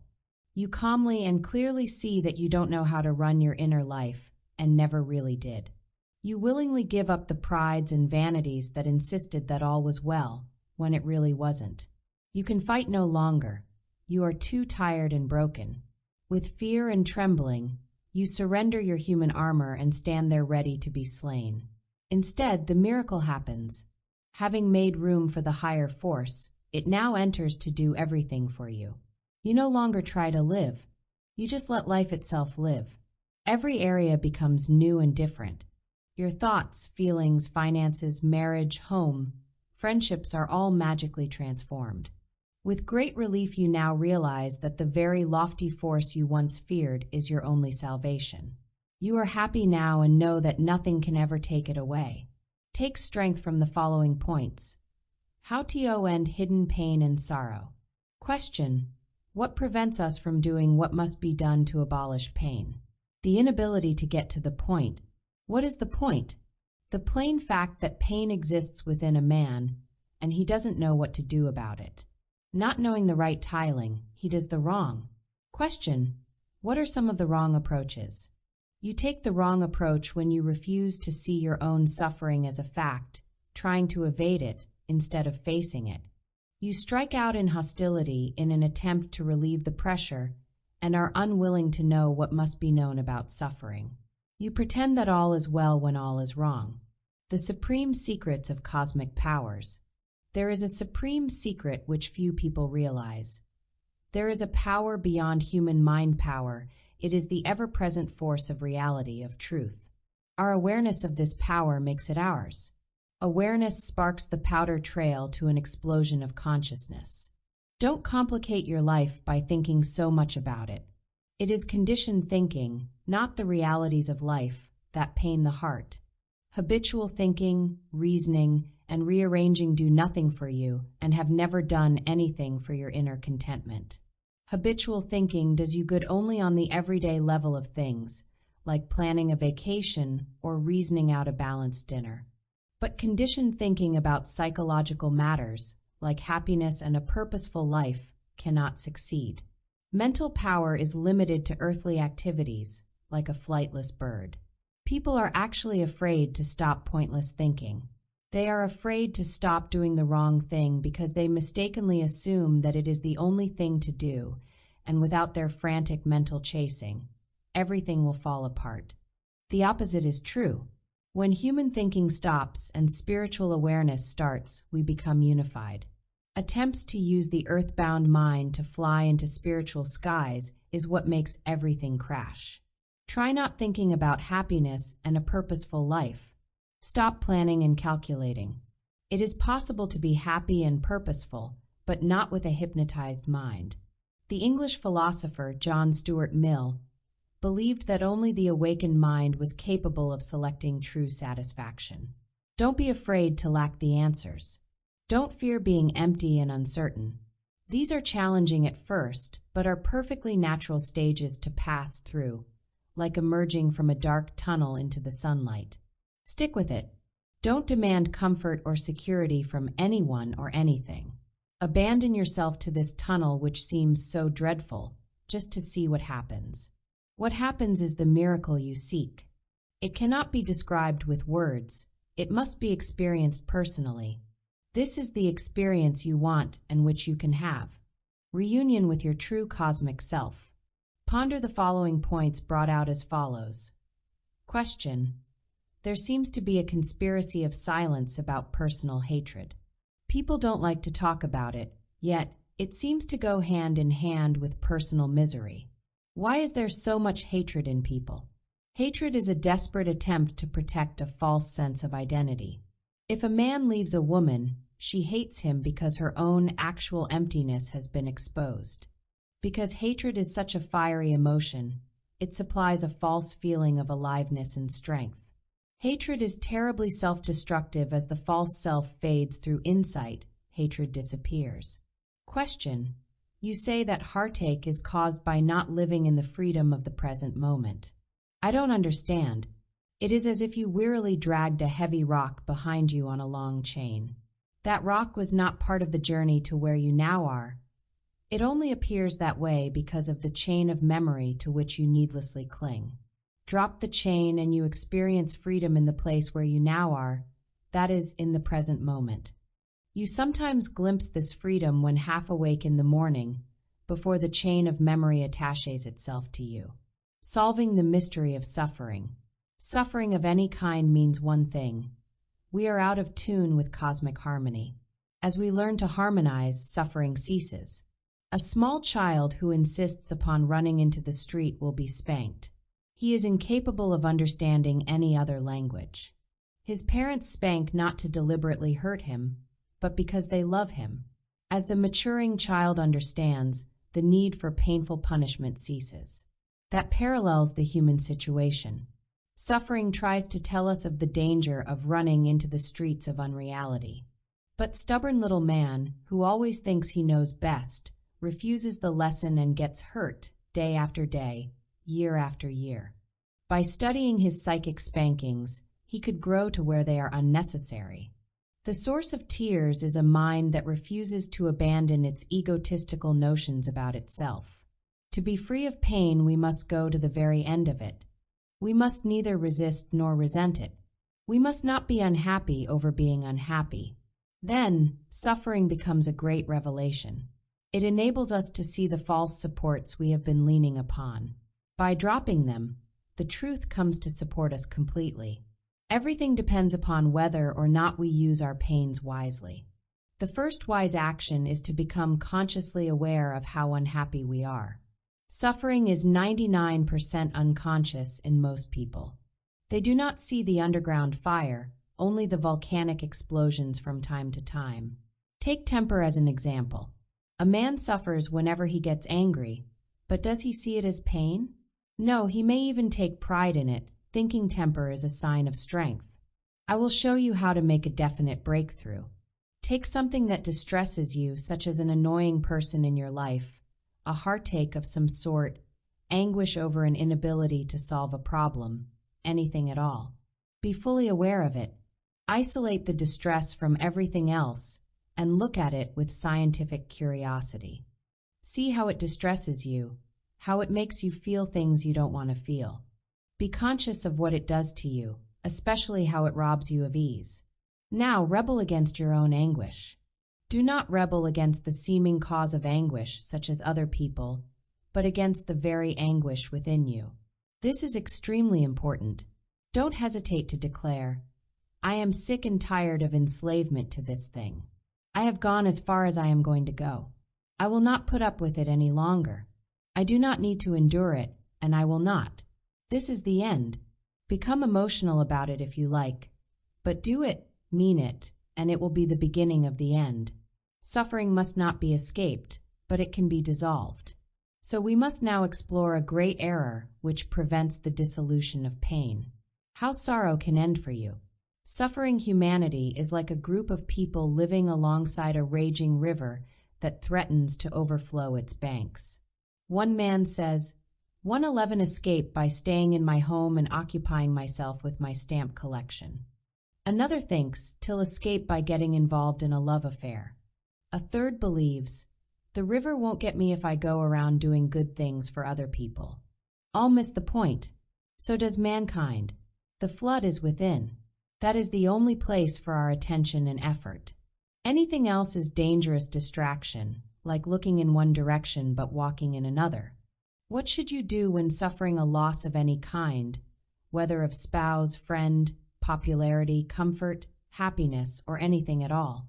The first impulse is to escape the heartache by chasing after a replacement for whatever you lost. You miss the pleasure and the sense of security it gave you. Having lost the familiar, You now seek something else you hope will become equally familiar and comforting. This is all wrong. Sooner or later, it will leave you in even deeper despair. Even the pursuit itself is frightening. With some quiet self-observation, you can detect the increased anxiety brought about by an attempt to escape anxiety. What you then must do is really very simple, though at first it will seem difficult because it goes against all your habitual reactions to loss. You must face your new and unfamiliar situation with a sense of wonderment. Think, how strange. Here I am, perplexed and worried. That is my state, perplexed, worried, and empty. No hope, no expectations, no comfort. Well, what a new and interesting experience. I will remain with this state and not run away, in order to listen to its story. In this state of pure wonderment, you make possible a miracle of transformation. Exterior conditions may change or they may not, but that is unimportant. The miracle does not occur in the outer world, but in the inner world. You are the miracle. And then, there is never again any such thing as loss. There is only change, which is reality, which is happiness. There is a special kind of suffering encountered by the man or woman who deeply wishes to snap the spell of psychic sleep. It is the dark night of the soul frequently mentioned in esoteric literature. It is experienced by every enlightened person, including mystics like William Blake and Meister Eckhart. It begins when we first sense our pretensions and our emptiness. Having come consciously face to face with our own fakery, we shudder. We feel naked, alone, on the brink of disaster. This is a critical point which we must and can pass beyond. We do so simply by remaining with the emptiness and not fleeing back to our shaky shelters of external authorities, smooth words, or crowded places. It is only from our emptiness that we can learn anything new. But first we must become conscious. Yes, painfully conscious of that vacancy. Pretense of fullness bars progress. But by living with the inner void, wondering at it in spite of our shudders, it fills itself by itself with new insight and peace. With that, sorrow ends. How to end any nightmares of life. Perhaps the following question and answer discussion will assist you in understanding and eliminating problems that confront you at the present time. Question: you say we must try to isolate and examine a particular pain in order to work intelligently for its disappearance. All right, I'm frustrated when I don't get what I crave. What do I do? Let's see how craving arises in the first place. You cite an exterior object, perhaps a new car, home, or maybe someone of the opposite sex. This creates a craving for possession. When you don't get it, pain attacks. Also, you picture in imagination what it would be like to have this object or person, but since it is not yours, you are torn between fancy and fact. Have you noticed this? Question: yes. You are saying that the problem resides in the craving itself, not in the attainment or non-attainment of the external object. Fair enough. So now I must ask how to get rid of burning desires. See that they arise from a false sense of self. The imaginary self is a mass of howling cravings. All craving is a vain attempt of the false self to affirm itself and make you think it really exists. It doesn't. It is only an illusion which you must see through. No object and no person on earth can affirm a false sense of self, because there is no false self to be affirmed. As long as we think there is, we chase an ever-receding illusion with all its weariness and despair. Question: I wondered why you emphasized the need for observing the false self. Now I see its connection with craving, which is a terrible thing. Craving is a cunning thief of life force. It fools you into thinking itself necessary for your existence, while all the time it steals genuine existence. Question: but what if a man attains what he craves? Doesn't that create happiness? Let's see. Suppose he gets the new home or different spouse. His craving is only suspended in the novelty and excitement, as when you don't notice a headache when watching an exciting television show. But soon the novelty wears off. The old cravings attack once more, forcing him into another frantic search for relief, perhaps in a new object. He is caught in the vicious circle in which happiness is impossible. Please don't think I am trying to take all the fun out of life. Are you having fun now? I am trying to tell you of new ways that result in lasting contentment.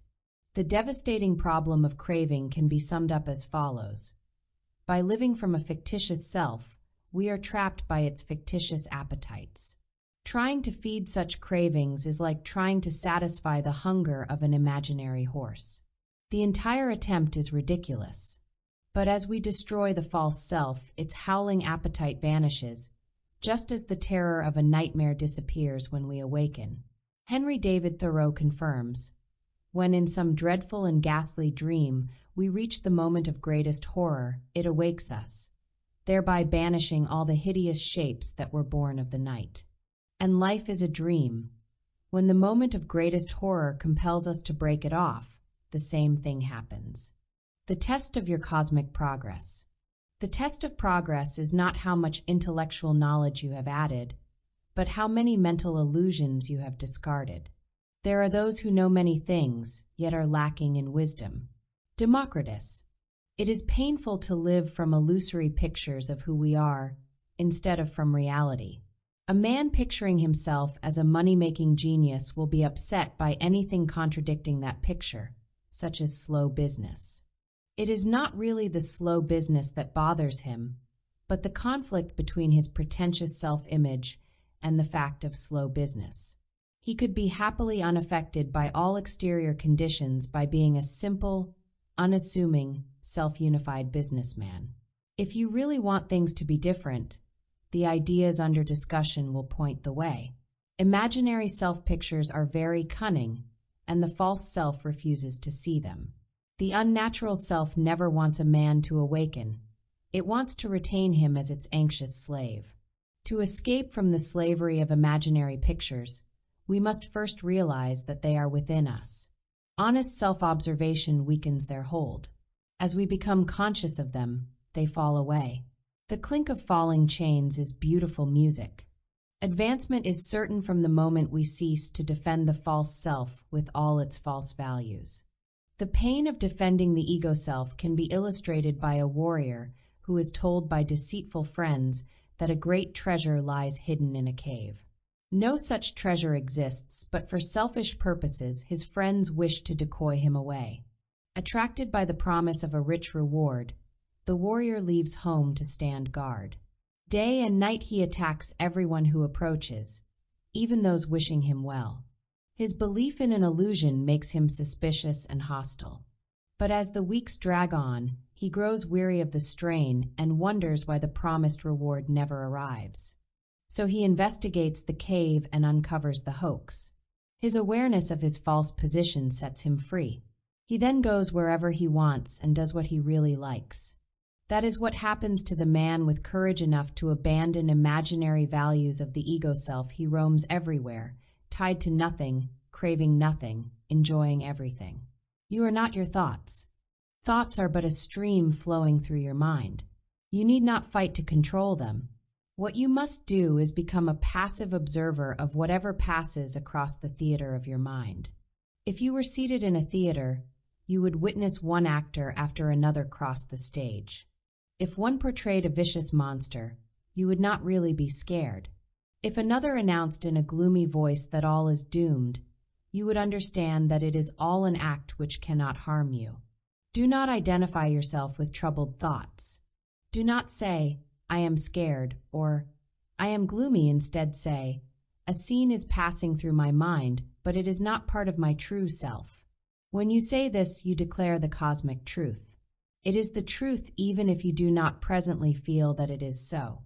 See it clearly and the genuine feeling follows. How the Pilgrim made progress. John Bunyan's Pilgrim's Progress is both an entertaining story and a classic of spiritual and psychological insight.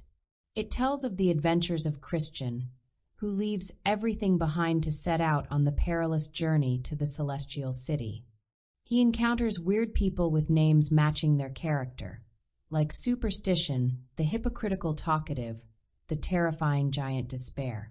He runs into the hill Difficulty, valley of humiliation, country of conceit. But the brave pilgrim makes progress. Little by little, obstacles fall behind, In spite of fears and failures, he presses onward until he reaches the celestial city. In this allegory, the difficulties and dangers represent psychological conditions within Christian himself. Bunyan means to show how every cosmic pilgrim must boldly set forth, conquer inner negativities, and so advance to inner light. As an aid to our own quest of the supermind, we can examine two of Christian's adventures. While pausing at a riverbank, Christian and his companion, hopeful, are downcast. The way has been rough. They yearn for an easier path. Looking around, they sight a trail parallel to a meadow. Liking its looks, Christian tries to persuade Hopeful to join him in taking it. Hopeful worriedly wonders whether it might lead them astray, but Christian confidently predicts all will be well. Easy at first, the path becomes increasingly severe because it was the wrong one. Losing their way in a storm, they stumble about until finding shelter where they fall asleep. Next morning, more grief. They are captured by the giant Despair and imprisoned in Doubting Castle. Here they stop to think things over. Christian admits his foolishness at leaving the true path for what appeared to be an easy way. But now he resolves to make things right by escaping from his own folly. Finding within his clothing a key named Promise, Christian unlocks the dungeon door. Once more, he and Hopeful set their faces toward the celestial city. That is the success story of every spiritual pilgrimage. Our blunders spill us into psychological dungeons, but with the key within, we escape to continue the pilgrim's progress. A second adventure occurs on Delectable Mountains. Christian and Hopeful met 4 wise shepherds whose names were Knowledge, Experience, Watchful, and Sincere. The pilgrims were asked how they were able to make it so far when others had failed. Pleasing answers were given, and the visitors were then made welcome to stay and rest. The following morning the pilgrims were guided to a hilltop called Clear. Supplied with a special kind of telescope, they caught a faint view of the wonders ahead. Cheered and strengthened, they exchanged farewells with the helpful shepherds and continued on their way. Likewise will any persevering pilgrim receive rest, glimpse wonders, and cheerfully walk on. The source of noble cosmic ideas. Lend an ear to one of my penetrating conversations with a person seeking cosmic guidance. Question: why do I get into one mess after another? Please speak bluntly. The reason that there is no end to your troubles is because you will not face their pain with calm insight. Instead, you evade and try to escape them. Question: in what way? Watch yourself the next time you fall into a difficulty. Consider your internal reactions. You blame others, get resentful, or fall into gloom. These are wrong reactions which only perpetuate the problem. Question: and what is the correct response? Simply be aware of these wrong reactions. Do not try to stop them, just be a watcher. Question: but how can a mere awareness of my responses change anything? You must discover this for yourself. I could tell you the answer, but personal experience will do far more for you. I own a stone which appears quite ordinary to the casual glance, but to me it is unique. It has special value over the common stones in my yard because of where it came from. I picked it up while in the army on the Pacific Isle of Guam. You too will have unique regard for certain ideas when you see where they come from a special place within you, from your supermind. They are miles above ideas originating from the noisy, everyday mind, which can only substitute one confusion for another. Such ideas, originating from the secret self, are lofty, noble, honest, beneficial. They have a meaning that changes you inwardly. Here is an esoteric idea of practical value. People waste their lives trying to get things done for them without strained effort on their part. There is such a way, but it comes only after personal effort of the right kind. It is like flying a kite. If you act rightly by holding the kite up to passing winds, it will naturally fly by itself. Now, life itself is our support, which means the need for finding the true life of the supermind and not living from imitation. Tao Te Ching, the wise book of the East, comments on this.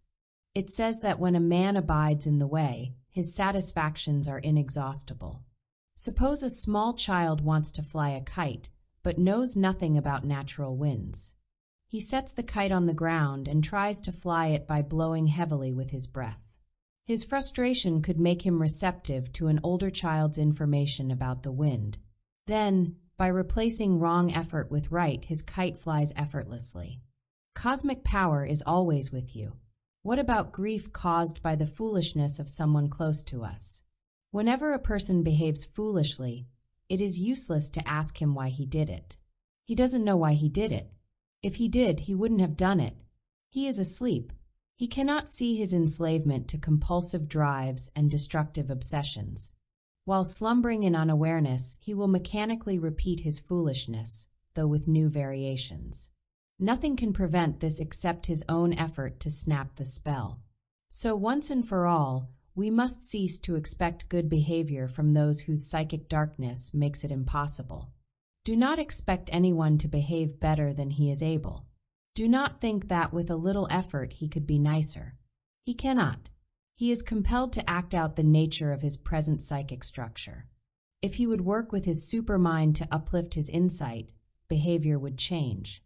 But for the present he must act as he is, just as a child of 5 expresses his immature age. A reminder, this is what Supermind teachings are all about.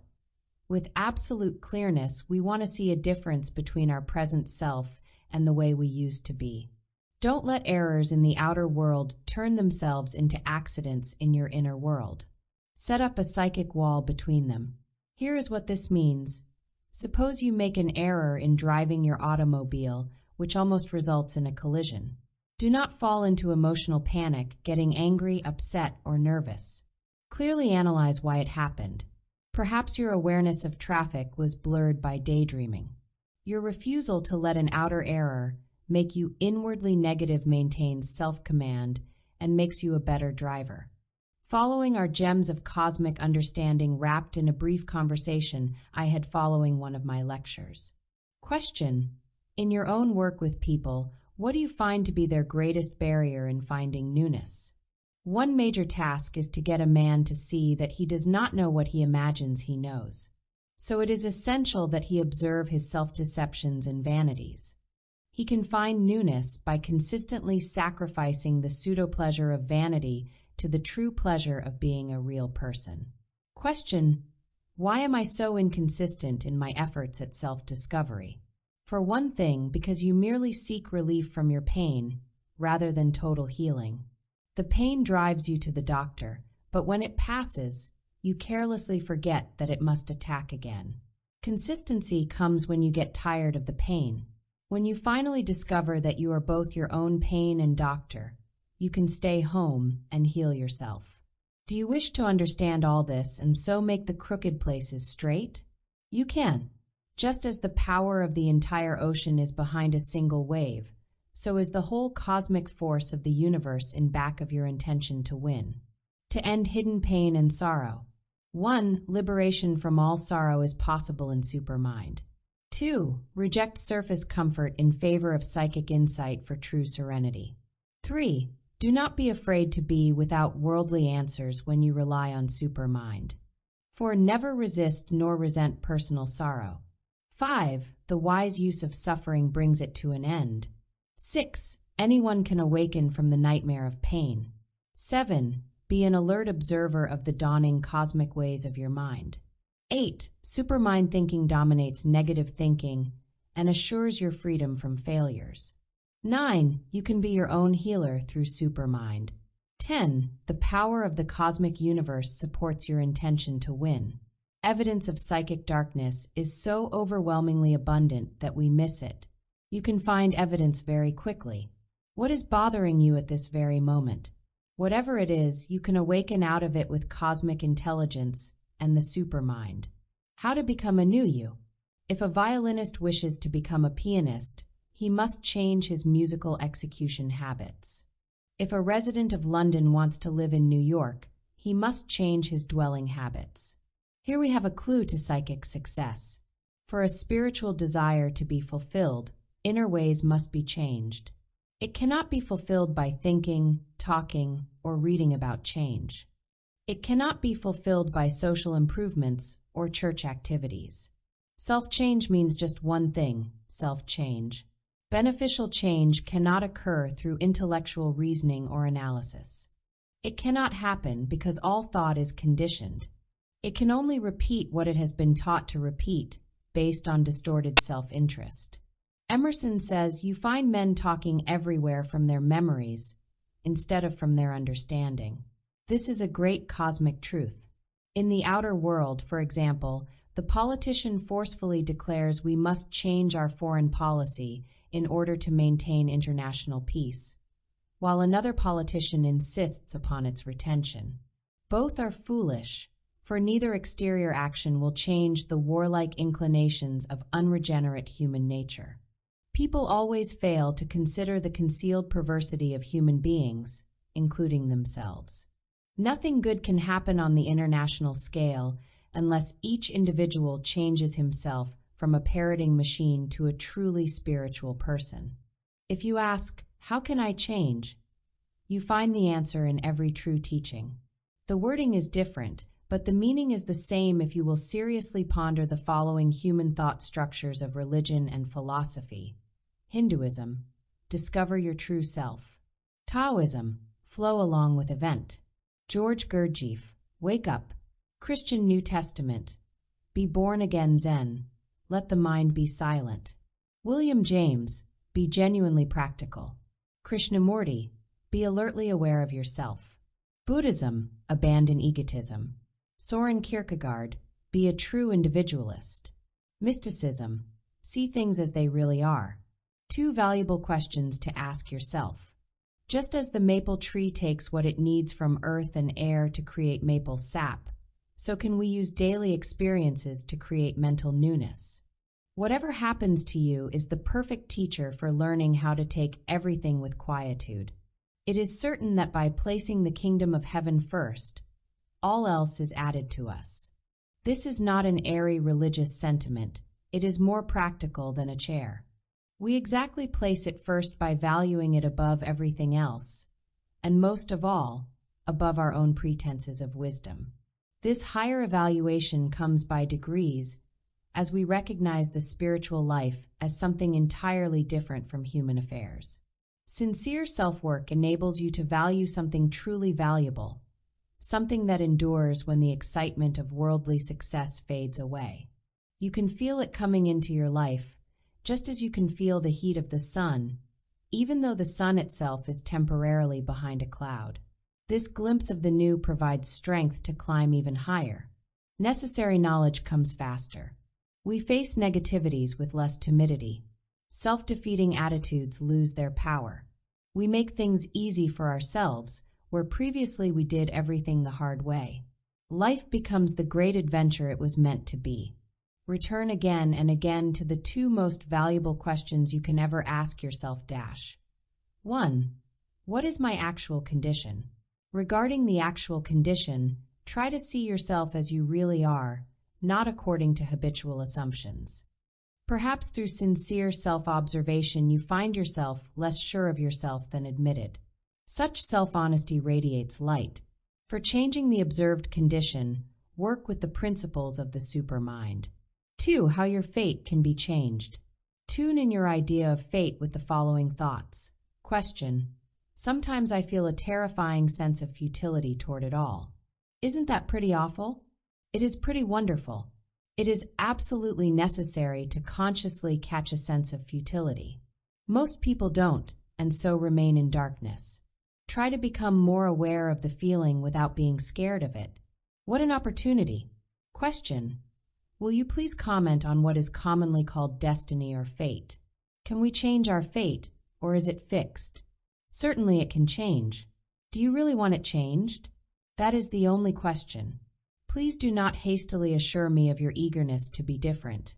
There are great resistances which you do not see. Do you want a new destiny more than you want your old ways? You can have whichever you choose. Choose in favor of yourself. We get exactly what we settle for, nothing more and nothing less. You attract people and events on your own psychological level. You cannot attract anything higher than your own level because you cannot recognize value above your own level. A woman constantly finds herself mixed up with the wrong man. As long as she remains a psychologically wrong woman, she has no choice but to end up with the wrong man. A businessman finds himself in one financial blunder after another. He must continue in his blunders until he sees their cause within himself. If we want more quality, we must first give up inferior quality without demanding to know what the superior is like. This is the familiar supermind principle of the vacuum. You cannot load your cupboard with real fruit until it is first cleared of wax fruit. How to get abundant riches from cosmic change of self. The trouble is, a man demands security. He insists upon a way so clearly marked that he cannot make mistakes. But the fact is that no one has ever found the way back home without suffering the humiliation of mistakes. Swiss psychiatrist Carl Jung, a student of esoteric principles, remarked that the desire for security is the great enemy of self-discovery. Security exists, but it is not at all what the unchanged mind thinks it is. True security is a state of no security whatever, where a man's ego self has been so demolished that the craving for safety is non-existent. The Taoist teacher Chuang-Tzu explains, if a man can empty himself of himself, who can harm him? The daily value of cosmic ideas. While the teachers and systems mentioned in this book have different approaches, all agree upon one point: the ability of each individual to learn a new way of living. Yes, it is a learning process, much like you might learn to speak French. But because it is an extraordinary schooling, there are special lessons to absorb. Let's study one of the most deceitfully destructive enemies encountered along the path to the supermind. It is the false notion that esoteric ideas are out to rob us of happiness. How often I have seen a glance of suspicion cross the face of someone in my lecture audience when given an esoteric fact. It is almost as if he protested aloud, "You are trying to take something from me." Yes, that is right. I am trying to take the false ideas that ruin a life. At times you may suspect that a certain idea is true, yet be unable to make it work for you. It is like watching a swimmer without being able to swim yourself. But this is cause for encouragement, not dismay. Your continued observation and practice will turn theory into action. For instance, you may sense with Emerson, the difficulty is that we do not make a world of our own, but fall into institutions already made. This glimpse of something greater can lead to a remaking of your world to your own satisfaction. Your coverage of cosmic principles may seem to be unconnected with daily events of finances, people, shopping, home life, and so on. But I assure you they have every connection. They connect in a way which is presently vague, but which gradually clarifies and aids. Following is how I helped a person organize his cosmic approach. Question: I try to understand, but many ideas of the supermind elude me. I sense their deep significance, but don't know how to handle them. Imagine yourself standing before a large painting by a great artist. It is covered by a veil, except for a small corner. To understand the picture, you must push aside the veil. Now, every idea of the supermind helps you remove the veil over the cosmic picture. Just learn one new idea at a time. Gradually, you will see what the canvas of life is all about. Question: but isn't it enough to find a true teacher and listen to him? Unless you have at least a grain of insight in yourself, you will not know a true teacher when you meet him. How can you recognize a pearl unless you already know what a pearl is like? After developing yourself to a certain point, you can recognize a true teacher who can speed your progress. Question: what about discussing the ideas of the supermind with others? Here are my own rules derived from many years of experience. Discuss the supermind only with those who show sincere interest. Discuss in the spirit of mutual exploration, not to prove your own ideas. Never argue, but depend upon your own supermind to enlighten you. Take a single principle and center your discussion around it. Don't wander from the point. For every minute spent in discussing with others, spend an hour in self-discussion. How to find true profit in everything you deal with. An old Chinese legend tells of an army headed by two generals, Zhou and Liang. They believed they could defeat the enemy army if only they had a fresh supply of arrows. Putting a clever plan into operation, they filled their boats with straw soldiers, including a few real drummers and buglers, and sent them toward the enemy. Hearing the sounds of drums and bugles, the enemy thought it was an attack and showered the boats with arrows. These Zhou and Liang later gathered for their own use. And so can we use the arrows of our supposed enemies for personal profit? The stronger the attack against us, the more arrows of strength, knowledge, and stability we can gather. To do so is a sure sign of supermind thinking. The profit in attacks of anguish can only be seen in small ways at first. If the attack is too heavy, such as loss of someone important, we resist and see nothing. But we can take some little incident as a start, perhaps a minor disappointment or annoyance. We can see that our pain lies between what we think should happen and what actually happens. Then, if we remove the secret demand for this or that to happen, the pain gap vanishes. We actually did not want to win the election, get the promotion, or attract the praise, but really for them to tell us who we are.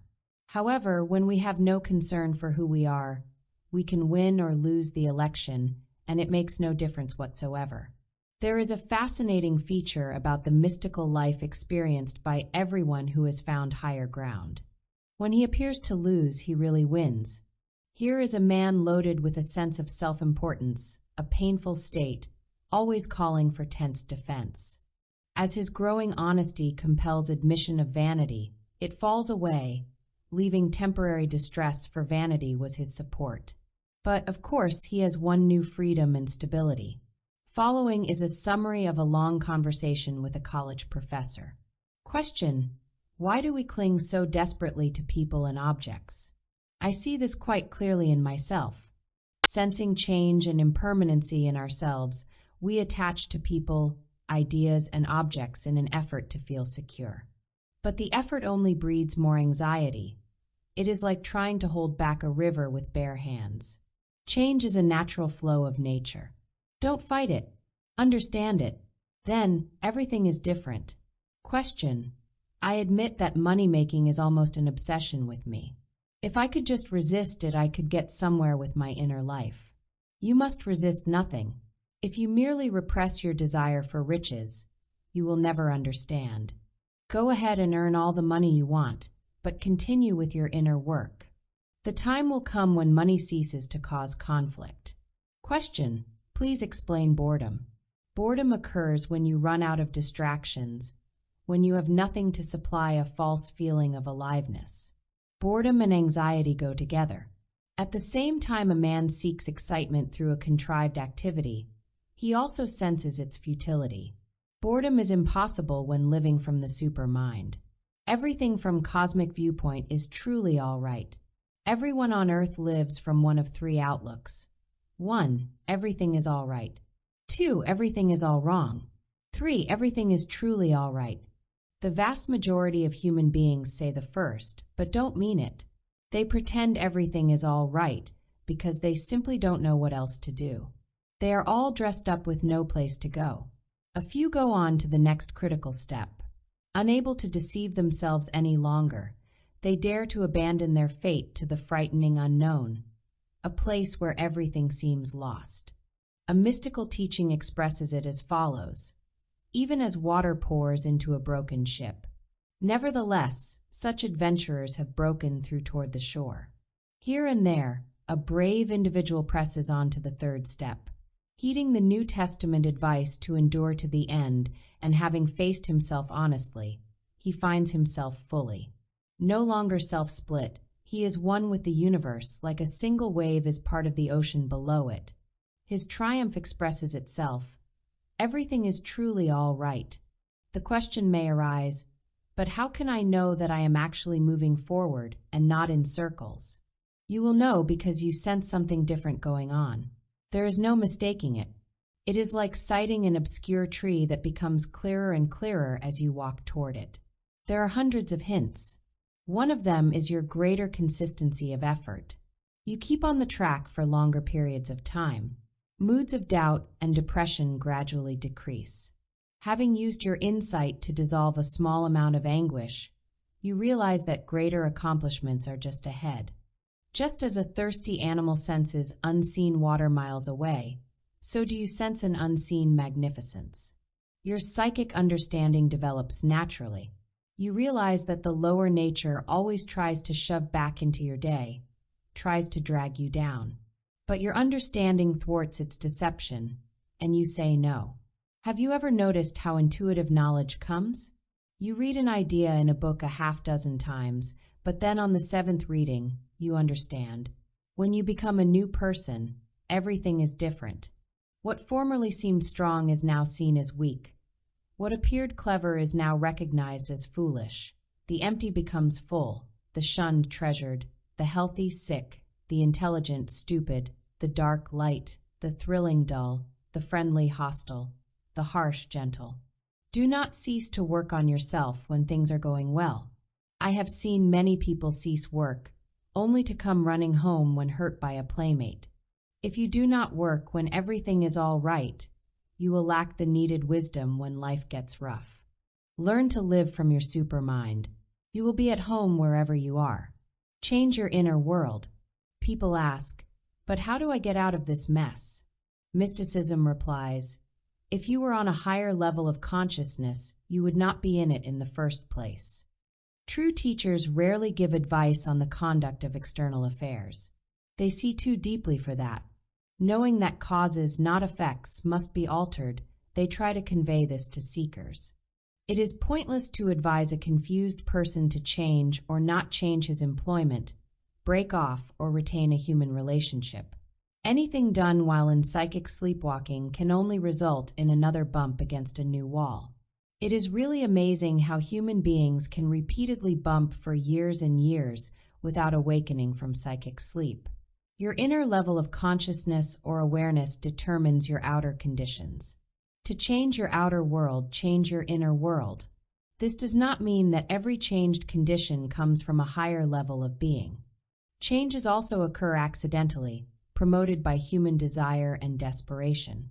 A lonely man and a fearful woman are driven by desperation to a party where they meet. They may get a thrill, but that is all they can get even if they marry. Loneliness and fear are still there, only now hidden by distracting each other. On the human level, there is a loud shot when two people meet, but the shell is blank. On the esoteric level, inner change comes first, then the outer. Nothing is added to us when we merely change a residence, profession, or spouse. It is like a man stranded on a lonely island who seeks self-betterment by moving his camp to the opposite side of the island. The scenery may be different, but he is still as stranded. We all sense this, but do not know enough about genuine deliverance in self-change. Genuine contentment is a psychological state, never an exterior activity. If you have inner pleasure, you can engage in exterior activities and enjoy them. Without self-contentment, no matter how thrilling your worldly pursuits, heartache goes with them.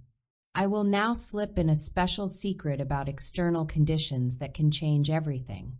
The very next time you feel upset because you cannot command a condition, ask whether you really, honestly, actually need to have command. Mark the points in the following dialogue. Question: why am I so inconsistent in my efforts at self-change? 1 minute I'm excited over esoteric ideas and indifferent the next. Why all this fickleness? You have a single desire to work on yourself, and 99 desires wanting nothing to do with it. Ally yourself with the single wish to awaken, and do everything to encourage it. In time there will be 2 energetic desires and 98 lazy ones, then 3 sincere desires and 97 false ones, and so on. Question: we read a lot about building positive images of being strong and confident. What about this idea of holding mental pictures of being strong? It is the worst possible thing you can do for yourself. It is just an image, nothing more, and nothing is accomplished except more weakness. An aim of Supermind is to destroy, not build, imaginary ideas about yourself. Out of that emptiness can grow what is real. That reality is authentic strength. A simple plan for your practice. Plato advised, let early education be a kind of an amusement. So, select an idea from Supermind and make an interesting game of it. See what you can do for yourself. Maybe you are mystified by the esoteric declaration that all human problems are caused by man's immersion in a peculiar kind of psychic sleep. Now, let this arouse the spirit of inquiry. It should, for if we are in trouble because of sleep, we can get out through awakening. Play the game all the way to the end. Read everything you can about this strange state of mental hypnosis. Think it through. Try to understand its full meaning. Connect it with your own daily experiences. See how far you can go. An illustration from the outer world shows how it goes in the inner world. In his early years, Luther Burbank wondered whether he might be able to produce a new kind of potato. He started by planting 23 seeds, which he noticed on one of his potato plants. This was unusual in itself, for potatoes are usually grown from buds or eyes, rarely from seeds. As the 23 seeds grew into plants and potatoes, he ignored the inferior ones and patiently cultivated the finer results. Time after time, he discarded the small, rough potatoes in favor of the large, smooth ones. Eventually, Burbank produced the famous potato bearing his name. Do likewise. See what you can grow from the seeds of esoteric ideas. How glad you will be that you urged yourself forward in spite of everything. When things go wrong, look for something you do not know about the supermind and search it out.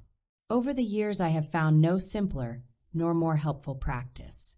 No matter what choices you make, do the situations get worse instead of better?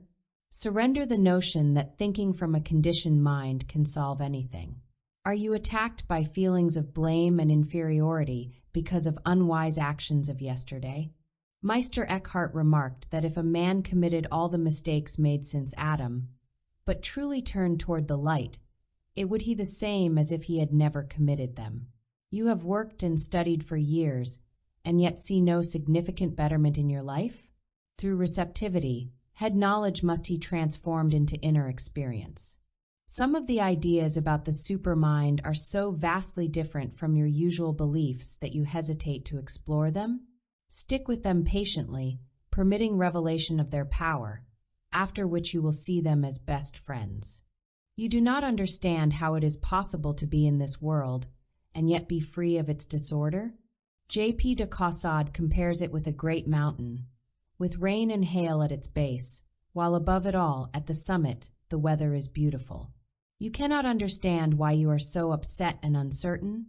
It is because there are principles of the supermind you do not as yet know and live by, but which await discovery. How self-transformation begins. Here is one path to beneficial change. Do not ask, what can I get in order to be happy?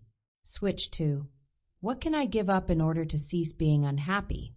We can abandon anything ruinous, like thinking that tomorrow will be different, even though we remain inwardly the same. We can renounce useless activities masquerading as pleasure and necessity. Henry David Thoreau made the classic remark that most men lead lives of quiet desperation. But there are many who lead lives of noisy desperation by involvement with public affairs which do nothing for anyone. You can cease to let others use you for their selfish purposes. If they do, it is because of self-consent. You may not allow it consciously, but because of failure to comprehend, you yield to your own harm. There is only one escape from being preyed upon and finally abandoned by weak people. You must see human nature as it actually is, not as it appears on the surface. Suppose a farmer wishes the rain to change and refresh his vegetables. However, among the budding plants he has placed buckets of various sizes, which will prevent the rain from reaching its natural destination, the earth. There is no receptivity, therefore no change. As we saw in Chapter 3, the magic key to self-transformation is mental receptivity to higher ideas. Human beings live the way they choose, but not the way they want. A vast difference lies between the two. We choose from our acquired beliefs, habits, and tastes. We select this friend or that viewpoint because they harmonize with our preconceived notions, usually false, of the best way to get along. Regardless of how often they lead us straight into grief, we don't see them as the cunning traitors they are. So we continue to stumble in our sleep. Now, a person essentially wants something quite different from what he chooses. He wants harmony, refreshment, peace. But then he goes right ahead and assumes that his choices will deliver them, which they never do. His hunger remains, no matter how often he tries to fill it with the artificial foods of choice. Note how the following situation was handled.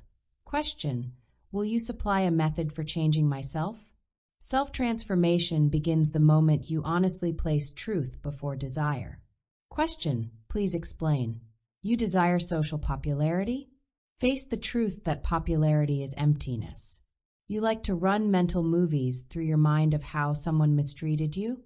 See the fact of their destructiveness.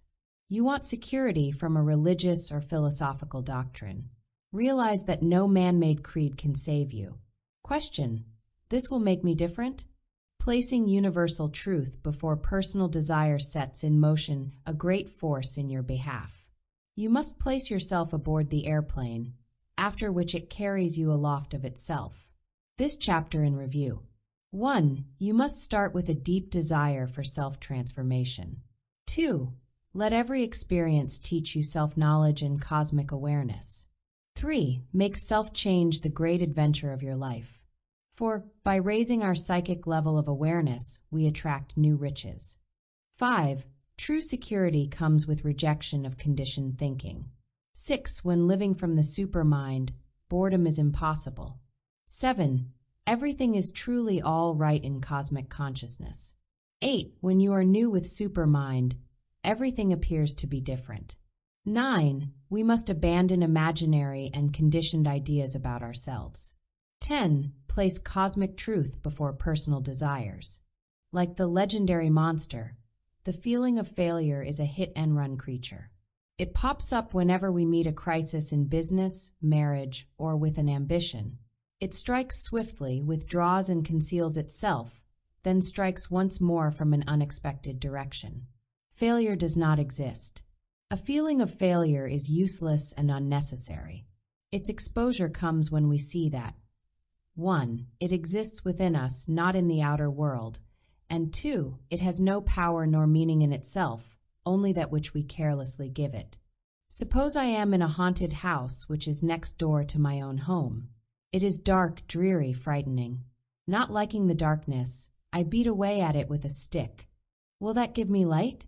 No. I must stop my useless fighting and step into the light of my own home. So it is with failure.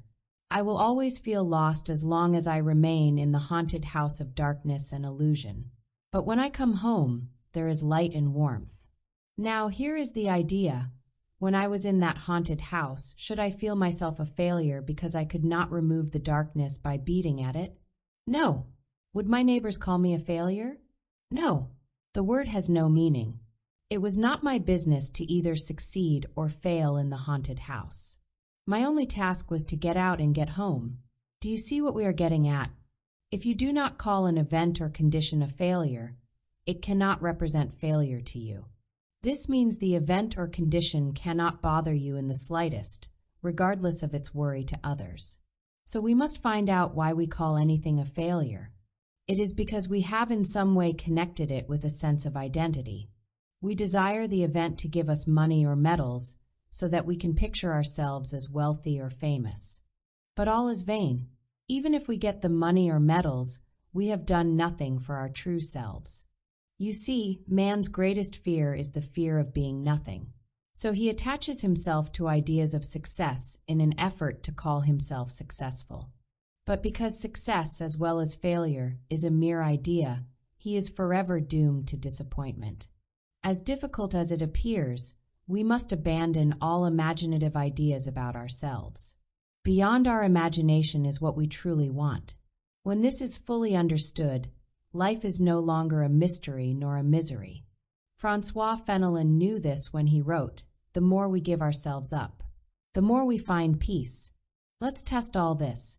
Think of a project in which you have no self-interest, perhaps that of becoming a scientist. Now, is either success or failure of concern to you? No.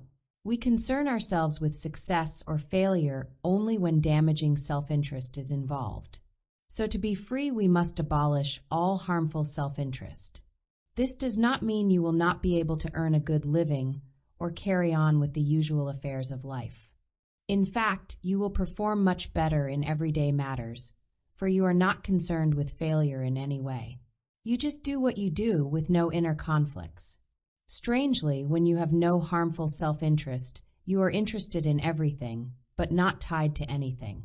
You are like a ship that roams the sea, visiting whatever ports it likes, and leaving whenever it pleases the fancy. You can always find the cosmic awakening.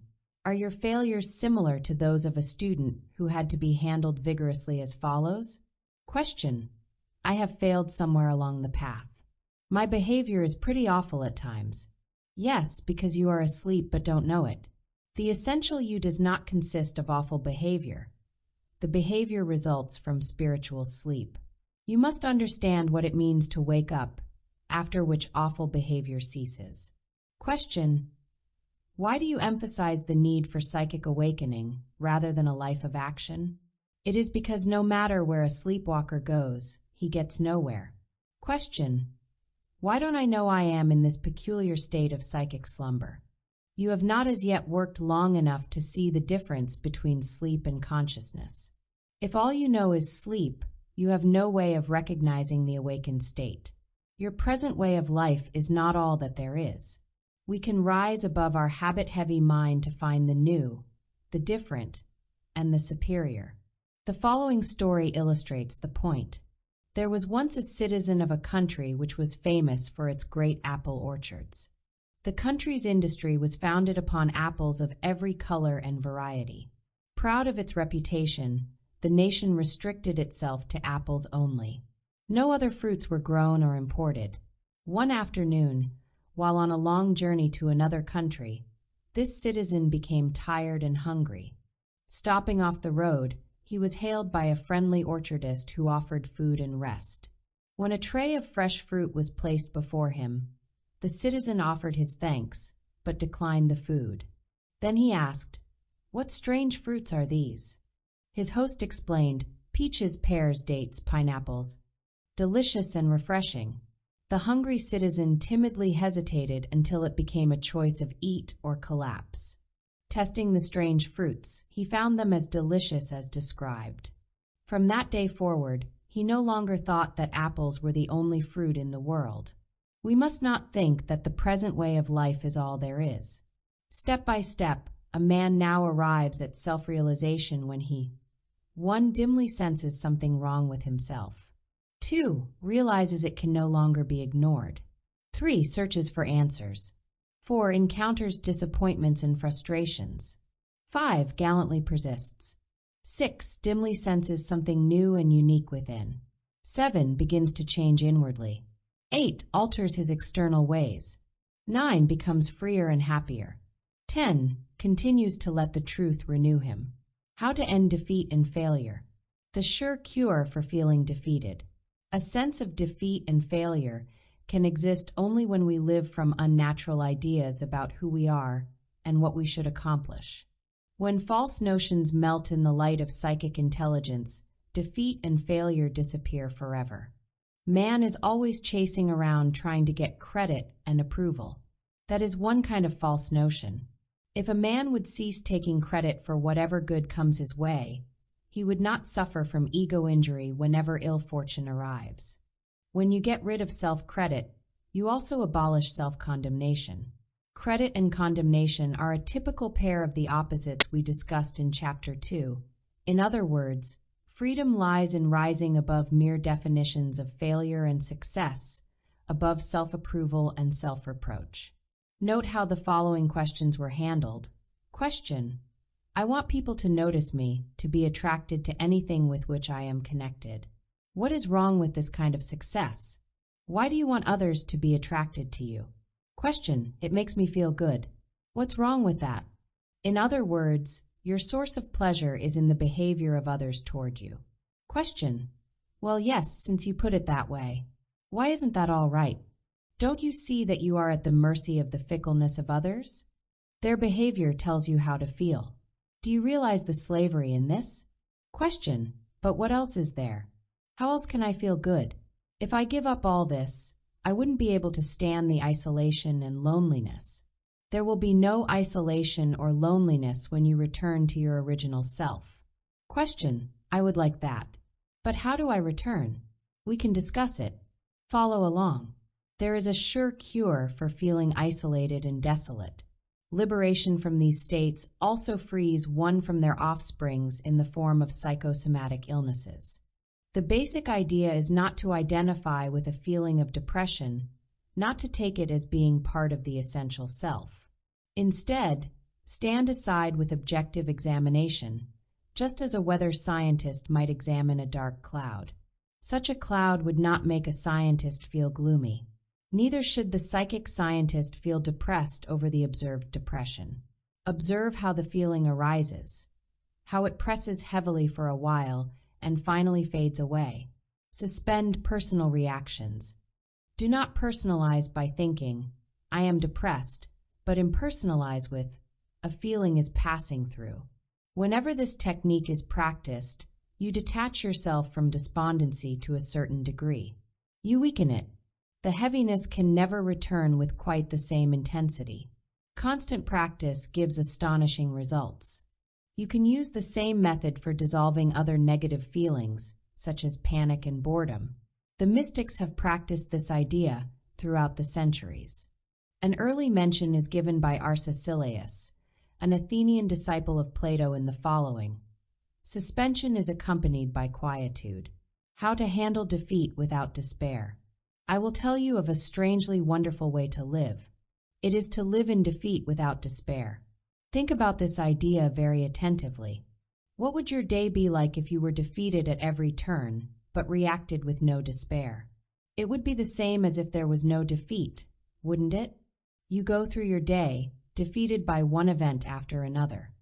You spill coffee on your clothes, the car breaks down, you feel lost, you cannot come to a necessary decision. The thrill you thought would last has faded and left you empty. If you will let these things happen to you without reacting to them with a conditioned mind, there will be neither defeat nor despair. Both are merely reactions of the conditioned mind to an event. Arthur Schopenhauer, whom we will meet later, explains this curiously effective technique of winning by losing as follows. How is inner unity even possible under such circumstances? To be sure, the best thing he can do is to recognize which part of him smarts most under defeat, and let it always gain the victory. This he will always be able to do by the use of his reason. Let him resolve of his own free will to undergo the pain which the defeat of the other part involves. This is character. Maybe you are unjustly accused by someone, with no way to explain. All right, you are unjustly accused. So what's the problem? There is none. You relax because you see that the only thing in the whole wide world that can create defeat is your own belief in it. Schopenhauer calls it character. It is also life-saving wisdom. Learn what it means to live in defeat without despair. Then, no matter what happens to you, it is all right. You may not see it at the time, but it is perfectly all right. In time you will see it. Here are deep truths in question and answer form. Question. I catch a glimpse of all this, but don't know what to do next. It is quite possible for you to be in a negative state while sensing that it need not be this way. This is genuine progress. You are like a man lost at sea on a raft who sights a distant shore. Question. Good. Please supply a solid idea for self-work. Rid yourself of the false notion that things should turn out the way you desire. Question. This will change things? It will reveal things. 10 secrets of psychic success. 1. Your inner essence. Words, thoughts, actions, ambitions, convictions all mean nothing unless they spring from that certain inner essence called the supermind. Honey contains sugar, flavor, color, liquid, but if you mix these ingredients you will not get honey. The essence of honey is required. 2. Self-unity. The self-united man easily accomplishes that which the self-divided man finds difficult or impossible. Inner unity expands our achievements in all areas of living. We are no longer harvesters who pick one grape at a time, We take them by the bunch. 3. Leave yourself alone. If you do not identify with a physical defect, that is, if you do not see it as part of the essential you, it is the same as if it did not exist. Psychologically, it does not exist and therefore cannot bother you. So stop nagging at yourself. Leave yourself alone. The reverse of the golden rule is equally valuable. Do unto yourself as you would have others do unto you. 4. The wonderful truths. Beyond the terrible facts about human beings reside the wonderful truths. But no man ever has or ever will find the wonderful truths without first facing the terrible facts. We find our heaven by experiencing fully and without resistance what we assume is our hell. 5. Correcting blunders. You can take the sting out of your mistakes by realizing that you made them because you wrongly assumed that your action was right or necessary. Operating from a false notion, you received a false effect. But now, by operating from the supermind, everything can be different. 6. The mystery of hope. Never hold your hopes in reserve. Dare to exhaust them completely, the sooner the better, for they keep you tense. Have you noticed the anxiety in hope? Human hope is not comforting, it is subtle slavery. Beyond shattered hopes is what you really want. In that true life there is no need to hope. You don't hope for the sun on a bright day. 7. How insight works. When you do something because you first see something, your action is right.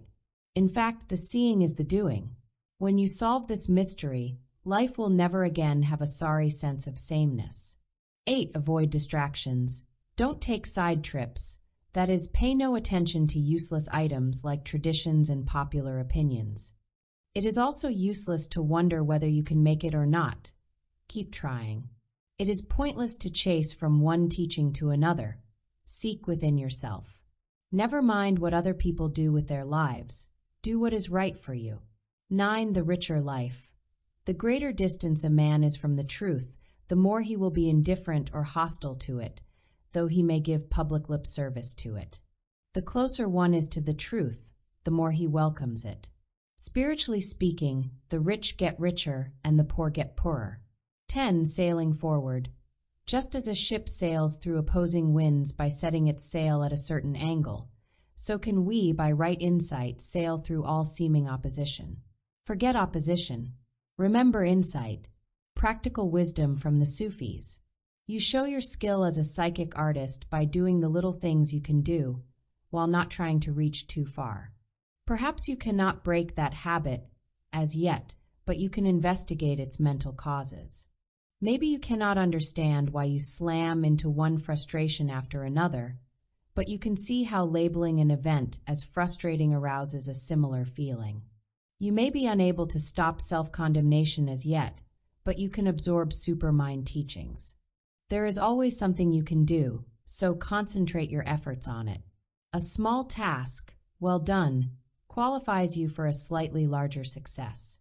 By adding a single cup of water to a bowl of water, the entire level rises. Likewise, by making a single gain in insight, like seeing that the effortless way is surprisingly effective, you also understand other things. As your confidence in the truth increases, your search becomes brightly exciting, like a man turned loose in a field of diamonds. You become eager to receive everything the Supermind has to offer. At this point, many students compare the teachings of all the great mystics. Surprise! Essentially, all teach the same thing. Extend a warm welcome to the super wisdom already existing within you. Sufism is a fine example of finding truth in the various religions and philosophies. The term Sufi comes from the Arabic word Sufi, meaning wool, and describing the garments of early disciples. Sufism is a mystical philosophy which arose in the 10th century and gained strength particularly in Persia and India. It emphasizes love, mental illumination, peace of spirit. The first great Sufi was Hallaj. He was martyred when he denounced religious hypocrisy and urged men to discover the truth for themselves. Later, the mystical teachings of El-Ghazali made him a chief philosopher. But the most famous Sufi of all was the poet Omar Khayyam, whose Rubaiyat rises to lofty heights of beauty. following our typical gems from Sufi literature. A bit of comparison with thoughts from other religions will prove the basic sameness among them. 1. Bitter things become sweet through love. 2. The ideal of human action is freedom from the taint of darkness. 3. Quit the world and be a world for yourself. For if thou art bound in chains by care for self, at once the world is as a veil to thee. 5. There is a treasure in every person. Change your ideas about success. Far above man-made ideas of success is psychic success, the only kind that counts. Psychic success is the attainment of a new kind of wisdom that produces profound changes. It is to have supermind wisdom. It is to see. The happiness we receive from ourselves is greater than that which we obtain from our surroundings. Metrodorus.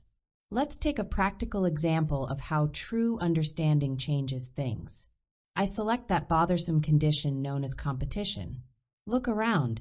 See how everyone competes with one another for friendship, romance, customers, and so on. But it is ego competition that concerns us just now, for that is a primary cause of anger and frustration. In the outer world, you may be in competition with others for customers for your commercial products. However, if you also live from the inner world, you can engage freely in commercial competition without ego competition. Because the inner world is higher than the outer world, you have no worry over anything, even if your competitor gets most of the business. Because the false self, which is quick to envy and resent, is out of the way, you cheerfully conduct your business regardless of what happens. You do not see how this can be so. Do you think this may be a pleasant but impractical dream? No, you really don't. You sense the nightmarish nonsense of tearing yourself apart mentally and emotionally just because your competitor pulled a fast one on you. Live from your supermind. That is all that matters. Then defeat, failure, and competition will be as nothing to you. This is illustrated in the following. Question: why does life often seem futile and meaningless? It seems so because of our pretense that worthless ambitions and goals have value. Question: like trying to be important? That, and also an ambition to acquire possessions and attachments to man-made organizations. It is as if a man were to mail empty packages to himself, while pretending to himself and friends that they have inner worth. His secret knowledge of their emptiness builds unconscious despair. By daring to open the packages and facing their worthlessness, he could move forward to true values. Question: please summarize esoteric teachings about failure. Failure does not exist. You assume there is failure because you have ego-centered notions as to what constitutes success. If you drop conditioned beliefs about success, you will never again suffer from feelings of failure. Question: but how can I abandon them? I crave success. No, you crave your ideas about success. They are your prison cells. Society tells you that success is something at the top of the stairs. You, therefore, are sad when you find yourself at the bottom of the stairs. We must not be gullible. The steps don't exist. Man-made success or failure is nothing. You are everything. How to perform right action. In flashes of honesty, a man sees that he hasn't the slightest idea of what to do with himself. He is in the impossible situation of feeling eager to do something, but lacking any idea of what that something is. His puzzlement leads to mechanical action. In dull despair, he does what he always does. To solve the mystery, we must grasp the esoteric meaning of action, the only beneficial kind. It is totally different from harmful action, springing from distorted desires and ego-serving ambitions. You achieve supreme insight into the true nature of things when you see that all you need to do is to let everything be done for you. This happy insight comes to the man or woman who has reached the end of his ego self and is willing to let his true self live out its nature through him. If you do anything, mistakes are made. If you do nothing, letting your inner life happen without ego interference, no mistakes are made. This does not mean the surrender of anything valuable to you. It means the finding of true value.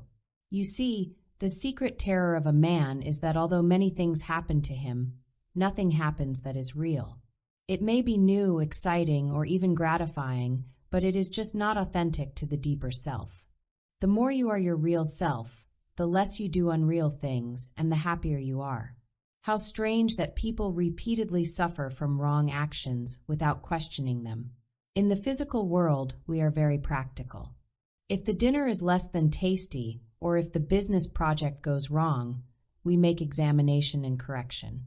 Yet, in the inner life, how few are practical.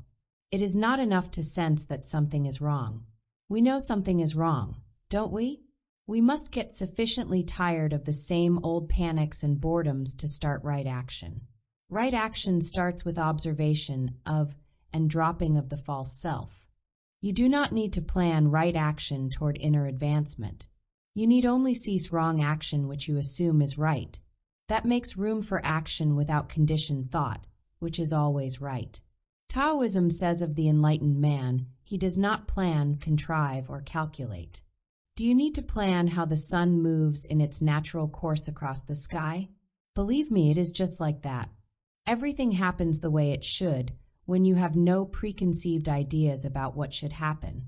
Whenever you feel you are not getting anywhere in life, you should immediately ask yourself, but where do I really want to go?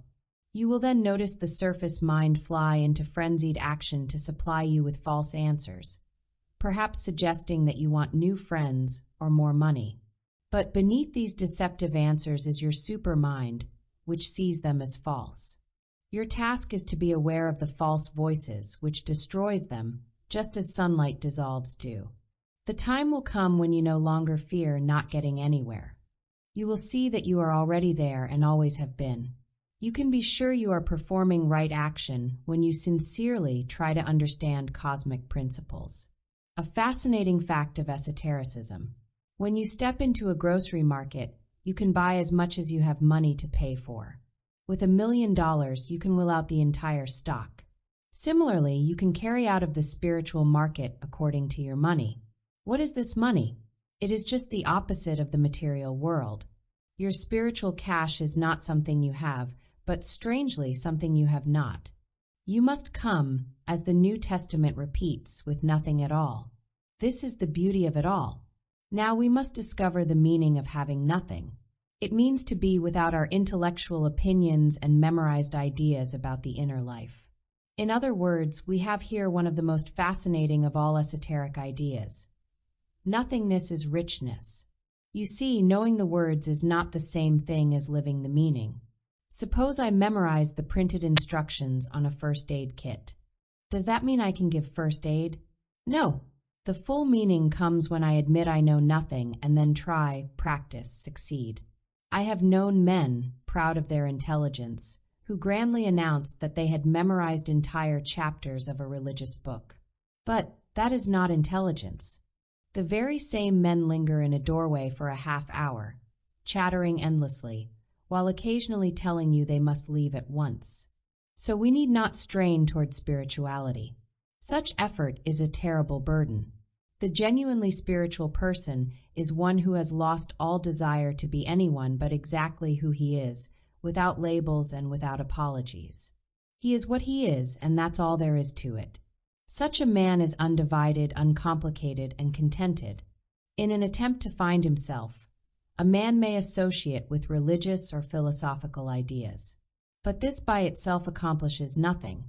In fact, it may further separate him from his real nature, for he may fall into the trap of living from fictitious mental pictures of being a spiritual or an authoritative person. He is like an actor who plays a role so long that he identifies with it. He thinks he is that fictitious self. You can recognize such a man by his touchiness whenever his authority is questioned. We want to concentrate upon the single desire to be a real person. To succeed in that is to succeed in life. With this advice, I have answered many queries, such as, question, but how can I help it if I fall under the avalanche of miserable feelings? You can help it, and you must. Do not surrender yourself. You can win. Question, someone very close to me is deeply antagonistic to spiritual matters. How can I get him to listen? Heaven help you if you try. You must remember 2 laws. 1, no one can be given what he doesn't want. Secondly, by attending to your own development, you will be untroubled by another's antagonism. Question: what is meant by such terms as inner illumination and spiritual advancement? Something quite simple and attainable, yet hungered after by millions. We need not complicate the definition. They mean the steady falling away of the burdens of unnaturalness, alarm, exhaustion, and the addition of cheerfulness, ease, security. Foremost features of Chapter 6. 1. In cosmic reality, failure does not exist. 2. True success is to live from the supermind. 3. Bring psychic awakening into your experience. For with psychic awakening, pain from so-called defeat fades away. 5. Non-identification with worldly conditioning produces astonishing benefits for you. 6. Never mind what others do. Do what is right in cosmic truth for you. 7. Seek psychic success, for it alone has true and satisfying value. 8. Let your inner life flow along without ego interference. 9. Persist in supermind until you win authentic serenity in all situations. Schopenhauer knew that humanity must first see itself as ill, if it is to find the cure. The enlightened Schopenhauer set down his findings with refreshing directness and clarity, as the following selections of his understanding indicate. 1. There is one thing that, more than any other, throws people absolutely off their balance: the thought that you are dependent upon them. This is sure to produce an insolent and domineering manner towards you. The only way to attain superiority in dealing with men is to let it be seen that you are independent of them. 2. Your friends will tell you that they are sincere. Your enemies are really so. Let your enemy's censure be like a bitter medicine, to be used as a means of self-knowledge. 3. Himself is the source of the best and most a man can be or achieve. The more this is so, the more a man finds his sources of pleasure in himself, the happier he will be. For all other sources of happiness are in their nature most uncertain. For he who can see truly in the midst of a general infatuation is like a man whose watch keeps good time, when all the clocks in the town in which he lives are wrong. He alone knows the right time. Your source of true cosmic aid. Every man and woman senses that there is something else besides his usual routines in business and home. He may not know what it is and may have no idea of what to do with it, but still he knows. His dim awareness of the difference between this voice of promise and his present emptiness keeps him in despair. He is like a man who wants to go home, but has forgotten the way. Man's frustration can be tracked back in every case to compromise with his original nature. He fails to obey himself. Whatever cannot obey itself is commanded. Such is the nature of living things. Nietzsche. You know what is right. Deep down, you know. The battle between your true wisdom and the counterfeit wisdom of society is what causes frustration. Refuse to compromise with what you know is right, with what is right for you. Suppose a man is given a phonograph record with pleasant music on one side and screeches on the other. Playing the record over and over, he cannot understand why he gets discord instead of music. He plays the wrong side, but doesn't see his mistake. Likewise, we have music in our hands right now, but unthinkingly play the screeches. Maybe the man with the record gets tired of all that noise. What is he to do? Well, he has two choices. He can personally experiment with the record until he sees his mistake. That is what we can do when weary of a screeching life. Let us put the ideas of our mind, just as we put things of the laboratory, to the test of experience. John Locke. The other choice can be to ask other people for advice. Now he is really in for it. Others, flattered by being asked, always give an answer, always wrong. They play the wrong side themselves. This brings us to the question: who is qualified to help a man make the great experiment? Clearly, it is the man who has already heard the music for himself. There are such men, and you have met some of them in this book. I have anticipated some of your questions on this score as follows. Question: if true teachers are available, why doesn't everyone listen to them? Did everyone listen to Christ, Plato, or Spinoza? Or did they only give lip service to their teachings?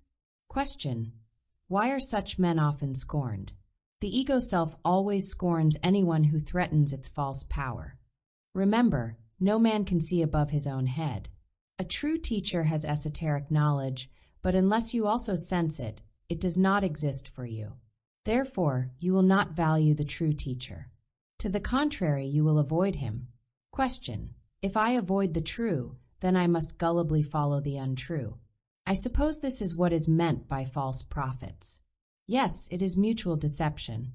A false prophet is like a schemer who passes off an imitation painting as a rare masterpiece, while getting paid in counterfeit money. The cosmic wonders within yourself. Question: what a strange predicament we human beings are in. It is needlessly tragic. The more advanced the true teacher, the less he appeals to the masses who don't want the riches he offers, yet the more valuable he is to the few who do. Be one of the few. Case of the bird with the golden plumage. From the religious philosophy of Vedanta comes a fascinating parable revealing the majesty of man. Two birds perch in the same tree, one on a top branch, the other on a low one. The bird on the upper branch sits in quiet and peaceful contemplation of all that goes on around him. Reflecting his golden plumage, he rests in majestic splendor. The lower bird hops nervously from one branch to another, sampling the fruit. Coming across sweet fruit, he chirps excitedly. Chancing upon sour fruit, he falls into disgusted depression. Glancing up from time to time, the lower bird is vaguely impressed by the magnificent manner of the upper bird. The nervous bird longs to know the secret serenity of the other, but soon forgets his yearning when sight of new fruit attracts his attention. So back and forth, up and down, hops the lower bird, switching every few minutes from sweet fruit to sour, from elation to disappointment, from smiles to tears. Seeking sweet fruit only, he despairingly realizes that the sweet is always followed by the bitter. No matter what he does, sour follows sweet. He glances hopefully upward at the peaceful bird, but compulsively returns to his frantic searchings. The time comes, however, when the lower bird gets a mouthful of fruit so bitter that he can no longer take it. The crisis is here. He must choose something entirely different or lose his sanity. So he hesitantly hops upward toward the peaceful bird, coming closer and closer. At a certain point in his timid approach, a miracle occurs. The lower bird realizes that he was the upper bird all along. He simply did not see it. In his illusion, he thought there were two separate birds, but now knows that only one exists, his unified self. Now perceiving that his frantic hoppings were done in hypnotic illusion, now knowing that he himself is the majestic bird, he is above both excitement and grief. He no longer seeks happiness outside himself. His true self is happiness itself. This story contains a wealth of esoteric gems for your personal use, which are as follows. 1. If you don't like your life as it is, you can change it. 2. Above the opposites of human sorrow and happiness is happiness. Above anxiety and peace is peace. Above evil and good is good. 3. No matter what your present difficulty may be, someone else has been healed of it, and so can you be healed. 4. Let it be a source of strength and comfort that you are never without the urge to find the way upward, back to your original self. 5. You have made a major breakthrough when you realize, even vaguely, that something beyond your ordinary life actually exists. The one way to feel secure. Let me set the stage for you on this matter of security as follows. Question: I feel insecure. No matter what I do, it returns to haunt me. Please discuss this problem. Security cannot exist because of something. If it has a cause, that cause will sooner or later change, pulling the platform out from beneath your shoes. Security is when you have no security whatsoever, no attachments, nothing which to cling to. Question: does that mean I will drift aimlessly? Do you understand what happens by using the phrase drifting aimlessly? You have made yourself afraid of non-attachment by slapping on it a label loaded with negative associations. Do not label the state. Rather, let it reveal itself to you as it actually is. Question: does this apply to the security we seek in ideas and ideals about ourselves? Very much. You must not seek security by calling yourself this or that kind of person. It is meaningless. Question, but I want to know who I am. With earnest work, that problem clears itself. Do not be afraid to be uncertain. Uncertainty, patiently endured, leads to certainty. Here is a great mystery. When you can be uncertain and not demand certainty, when you do not force things to happen in a way you assume will relieve your pressure, when you are perfectly comfortable with your uncertainty, you are secure. But now, that word has an entirely different meaning. Augustine, whose writings reveal many secrets of the universe, made a classic remark about this. He said that if anything was certain, it was his own uncertain state of mind. To know that you do not know is the dawn of knowing. How can the wisdom of not knowing be achieved? You must have the courage to ask, what would happen to me if I stopped running? Then find out. Stop running. You will see something. What a relief to stop running. From the Gulistan or Rose Garden, a book of ancient Persian wisdom by Sadi, comes this story. A dervish who owned little of the world's material goods reflected to himself, how much easier it is to live in simplicity than to be obligated to those who might enrich me. Someone told him, why remain as you are? There is a wealthy man in town who delights in helping worthy men such as you. If he becomes aware of your needs, he will surely supply you. The dervish replied, hush! I am happy as I am. It is folly to plead for anything from anyone. You can own the entire world, but your ownership comes when you don't care whether you own it or not. If you are compelled to own the world or any small part of it, your desire is an attempt to feel secure through possession. But there is no security in possession, but just the opposite. Anxiety. When you have nothing, you have everything. Here is your magnificent view. From my previous book, The Mystic Path to Cosmic Power, comes this illustration. Mankind can be likened to a large party of tourists searching for a new home site. They board a train that can take them from a dry and dreary desert to a grand and lofty mountain top. The travel guide assures them that the higher they go, the greater their capacity to see and enjoy the countryside. There are station stops all along the upward way. A tourist may get of and end his trip at any point he likes. He is perfectly free to cut himself short or to continue all the way to the top. Some get off at the first stop. They find themselves in desolate country. They settle down in secret despair. Others go on for another station or two, then take their leave of the train. Their location is somewhat better, but still they settle down with a vague uneasiness. A few others, the enduring ones, keep going. Somewhere along the early part of the journey, they made a fascinating discovery. Though the trip certainly has its challenges, the further they go, the easier it becomes. Patience and persistence present sure rewards. So they eagerly press on. As they do so, they reach the peaks of happy and unworried living. With enormous relief, they find that the mountaintop was not just something announced in the travel guide. It is real, it is there, it is theirs. Think of your studies of Supermind as an upward journey to new levels of pleasant understandings. Do not cut your trip short by abandoning the train at lower levels. Some seekers do this whenever they encounter esoteric facts which are contrary to their habitual notions. But if you want the peaks already prepared for you, let the facts offer a new look at life. They may be startling at first, but change magically into a magnificent view. Here is a startling fact. Unless we are right within, we cannot really enjoy the exterior world of nature and social activities.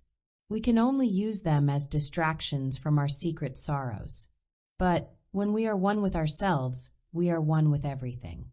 There are no conflicting divisions between the inner world and the outer world. Then daily activities are pleasant, easy, rewarding.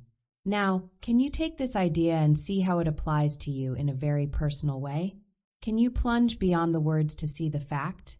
If so, you are becoming a psychic artist. And that is what leads upward to a new level. That, in turn, is what liberates you from whatever bothers you. The magic of self-awareness. Awareness can do the following for you. Dissolve dangerous illusions.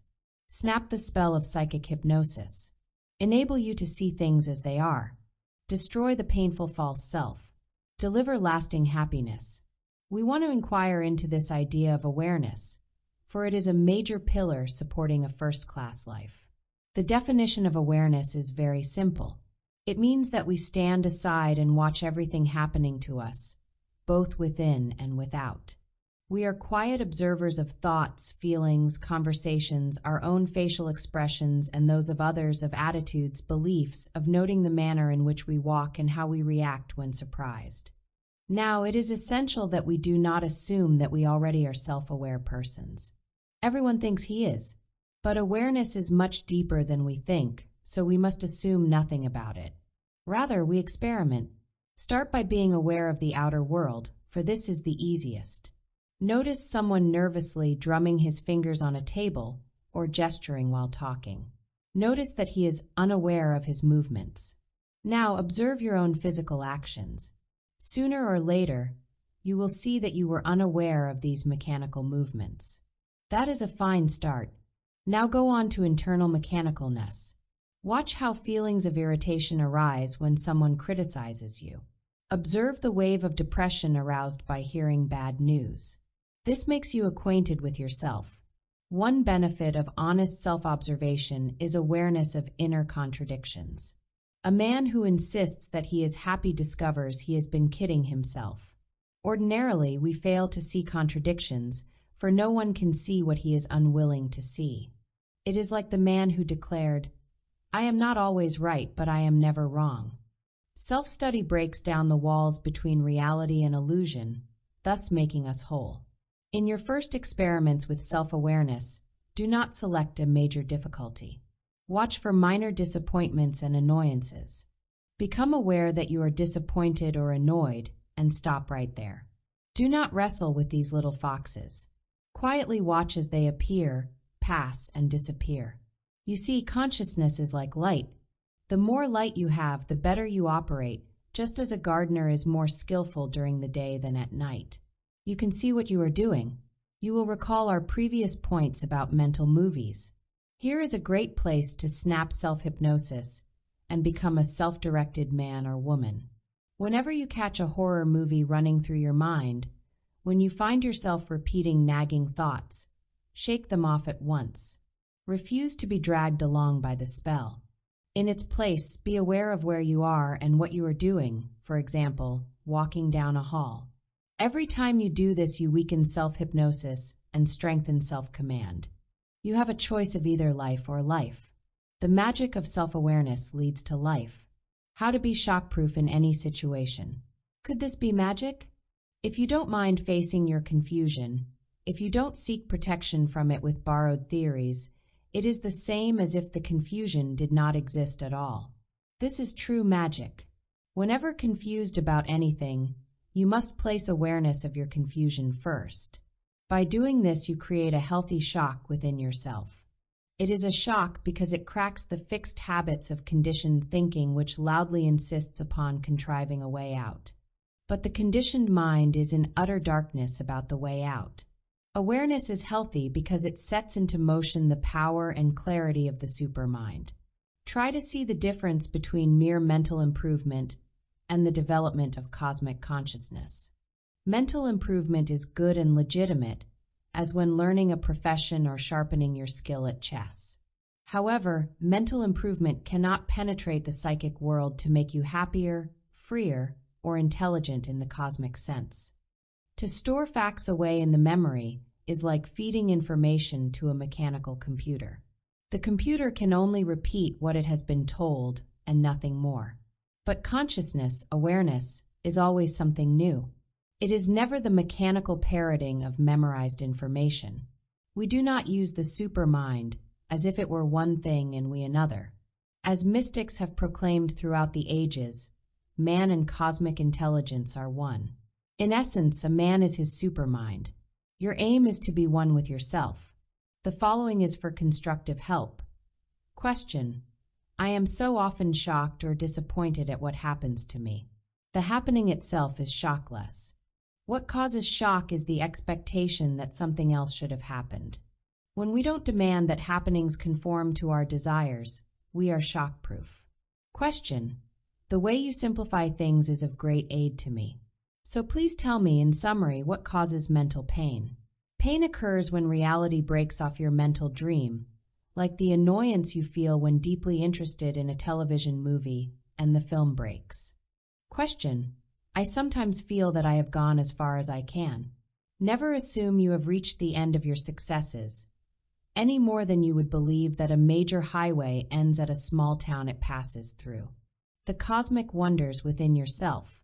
The truth about cosmic love. Like other cosmic virtues, love has its human counterfeit. No artificiality is more heartbreaking than pseudo-love, whether given or received. True love is the natural state of man and the universe. An unnatural man is therefore incapable of it. Only a conscious person is capable of love, for it blossoms only with the absence of unconscious hostility. To find true love, we must voluntarily give up what we like to call love. Love is not the trading of mutual benefits. It is not sentimental emotions. It is not unconscious imitation of those who seem loving. Sufism instructs, love is not to be learned from men. It is much higher than men. Love is not the assuming of an attitude one thinks he must or should have. That is only an attitude and nothing more. Love never must do anything for anyone. If there is a sense of duty, it is not love but self-centered compulsion. A relationship begins between two people when they receive or hope to receive some kind of reward from each other. The relationship ends when the reward ceases to be given, or when they think a greater reward can be gained elsewhere. This is human relationship, but it is not love. If we truly love another person, we will not seek merely to relieve his suffering with comforting words or acts. Rather, we will let him face his crisis, not interfering with the lesson, but aiding him to understand it. This often appears to be indifference, but it is love blended with wisdom. Blaise Pascal seemed to have behaved harshly toward his sister, Gilbert. It was compassion. He cared too much to permit her to become harmfully attached to him. This is typical of those who see deeply, including Christ. Regardless of the consequences to themselves, they gently push away those whose growth requires self-reliance. You are living from the supermind when you are able to say no to weak people without rejecting them. You say no because your integrity demands it. You simply cannot approve of their behavior. Realizing that they are bad only because they are asleep, you say no to them and love them at the same time. This requires genuine courage, especially when the other person is close to you. For this is the hardest of all, to close the open hand out of love. Nietzsche. Love does not insist upon a permanent object for itself. To claim a permanent object indicates insecurity, dependency, hope for returned rewards, and perhaps unconscious hero worship. Love has none of these. It asks for nothing in particular upon which to shine. It just shines. Love just is. When we see this, we no longer seek someone to love or someone to love us. We just love, and that is all there is to it. A fascinating experiment in psychic awareness. A student once asked me, "I find it hard to believe that I live in a state of psychic hypnosis, as you teach. I think I am a perfectly conscious individual." My answer was as follows. A simple experiment will prove two facts to you: that hypnosis is a fact for mankind, that you can awaken from it. The next time you are alone, become alertly aware of yourself. Be conscious of your body, surroundings, thoughts, and feelings. As Gurdjieff would say, remember yourself. An hour later, be aware of yourself again. Once more, be conscious of everything outside and inside you. You will make a startling discovery. During the interval between your two periods of awareness, you were in a state of psychic sleep. You did not know that you existed. The interval passed without you being consciously within it. The reader can experiment for himself right now. Pause in your reading of this book to be aware of yourself as outlined in the previous paragraphs. An hour later, awaken to yourself again. Do this until you get it. Nothing will surprise you more or be more beneficial. A wandering minstrel came one evening to the castle of a Danish king. After entertaining the monarch and his royal court, he was given dinner and a room in which to sleep for the night. Because it was a bit chilly, the minstrel wandered around the castle in search of an extra blanket. He happened to enter the king's bedroom, and since it was unoccupied, he strolled around in enjoyment of the warmth and luxury. He sat on the king's bed. Then, becoming bolder, he fell asleep. A few minutes later the king entered. Finding the minstrel on his bed, the king ordered the intruder out into the night. The minstrel nodded and asked the angry king, "Would you like a few words of philosophy before I leave?" Astonished at the question, the king nodded. Said the minstrel, "I was asleep for but a few minutes, which cost me the comfort of your castle. But you have been asleep for years, which has cost you a comfort which you cannot imagine. Do you know what you have paid for your sleep? I will return to my freedom outside these walls. But you, unless you cease to sleep, will remain a captive of yourself." How you can discover cosmic wonders. A frightened mind invents gods which it hopes will relieve its fears. It invents religious gods, human heroes, gods in the form of worldly success and artistic achievements, but all is vain. Such tricks cannot fool the man. He detects the trickery of worshipping the projections of his own frightened mind. But still he sets up his idols. It is as if a man who feared robbers were to draw a large picture of a policeman and then hold imaginary conversations with it about his safety. Arthur Schopenhauer put his finger on the problem when he wrote, "Hardly 1 in 10,000 will have the strength of mind to ask himself seriously and earnestly, 'Is that true?' But there is a way out.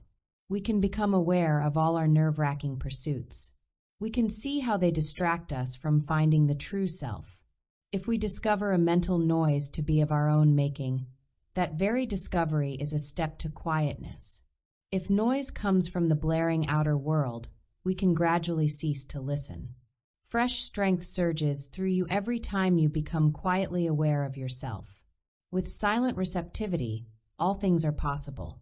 Growing consciousness is like peering down a dark well with a series of flashlights, each one more powerful than the last, until at last we see everything down there. That is the beginning of the end of unconscious self-destruction. For example, it is terribly damaging to be angry while unaware of it.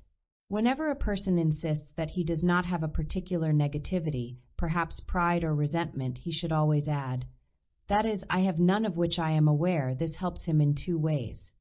It makes him more honest, and it starts the healthy train of awareness of his hidden features.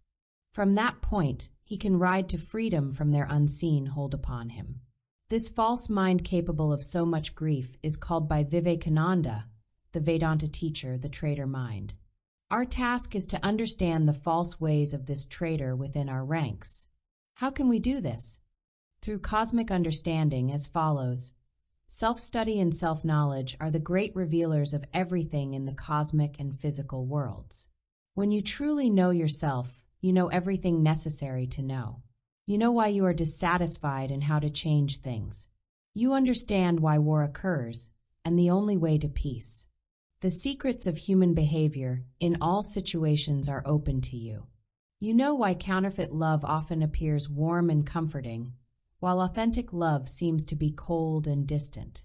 You perceive why you have faltered in life, and you are now in command of correction.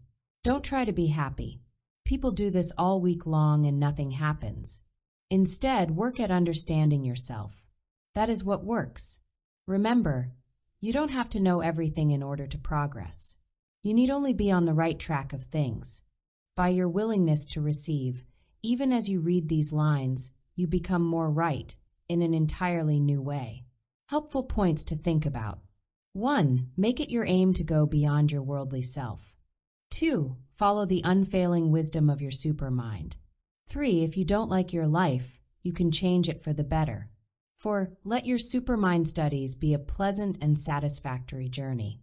5. Self-awareness in cosmic truth delivers permanent happiness for you. 6. Practice sincere self-observation daily and faithfully. 7. As cosmic self-insight comes, painful confusion goes. 8. True love in supermind is the natural state of man.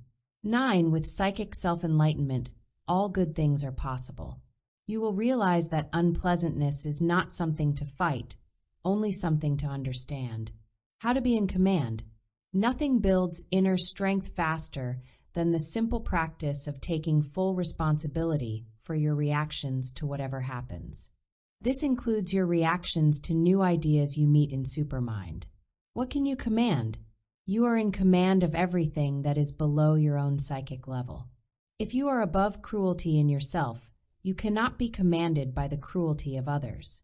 If your level is higher than hysteria, you are immune to the mass hysteria of mankind, expressing itself in fighting and deceit. What commands you? You are commanded by anything above your own psychic level. This is why a man on a low level of esoteric understanding has problems with both himself and other people. His various conflicts are above him, out of reach of his handling like storm clouds. If you feel yourself commanded by people and events, set yourself at ease. Remember the one item that is always subject to your possible control, your own clarified mind. Your mind can control everything because of its supreme power to react correctly to everything. In the outer world, people may seem to exert command over you, as with unjust taxes, but no one can control your mental reactions to outer events. Nothing in the outer world can touch a man living fully from his inner world. A situation becomes what the mind calls it. But what happens if the conditioned mind refuses to call it either good or bad? What then happens? Well, a kind of miracle. It becomes simply a neutral event without power to harm or to give temporary excitement, followed by the inevitable swing over to gloom. You grow into true command as you uplift your level of being through more insight, by extending a warm welcome to esoteric facts, and especially by extinguishing a false sense of identity. Add daily to your stock of information by going over the principles of Supermind. Before performing any task, we must learn the nature of the task. Learn what you must do. Your information can then change into victory. How to avoid errors with people. People are not what they seem. There is as much difference between their exterior and interior states as there is between the inner and outer sides of a house. Whenever you meet someone for the first time, you can be absolutely sure that he is totally different from what you think he is. The mistake is our own false assumptions. For instance, we assume that a certain person is the calm type. We have made two mistakes. First, we do not see the emotional turmoil he suppresses when in public view. Second, at the moment of our observation, there is no particular crisis to arouse and reveal his panic. Surface calm will explode sooner or later, as many a bride or bridegroom discovers too late.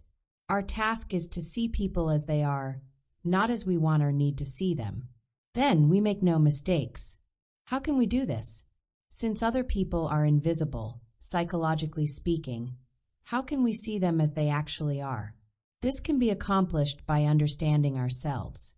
When you frankly face your own motives, you see the motives of others. By understanding your own desires and actions, you understand why others act as they do. Self-knowledge is the unlocking key to insight into others. Perhaps, in a moment of intense self-honesty, a man sees in himself a selfish motive masquerading as generosity. Not only is he healthier and happier than before, but he can no longer be tricked by others with the same masquerade. It works both ways. You understand other people as you understand yourself.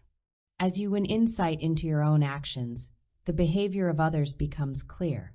Whatever happens to you in social relations is quite valuable, providing you let it shed light about yourself to yourself. Human encounters are beneficial challenges to our fixed ideas. The best challenges are those revealing us to be less noble than we assumed, for the shattering of imaginary ideals is the shattering of unseen chains. Just as we become acquainted with our nature through self-observation, we can learn about the other man by watching him in daily action. We should not do this out of mere curiosity, nor from a critical viewpoint, but because we want the facts about human nature. Watch, for instance, how a man behaves when accused of something. Whether the accusation is accurate or not, Notice whether it arouses anger, indignation, or accusation in return. The egoless man, the man thinking from his supermind, has nothing to defend, therefore cannot be upset. But a lesser man with a gulf between himself and his supermind will react offensively and defensively. Arthur Schopenhauer supplies another test. A man shows his character just in the way in which he deals with trifles, for then he is off his guard. This will often afford a good opportunity of observing the boundless egoism of man's nature and his total lack of consideration for others.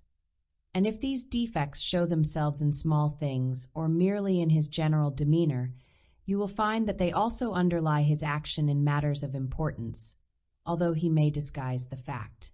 Do not trust him beyond your door. Be independent of others.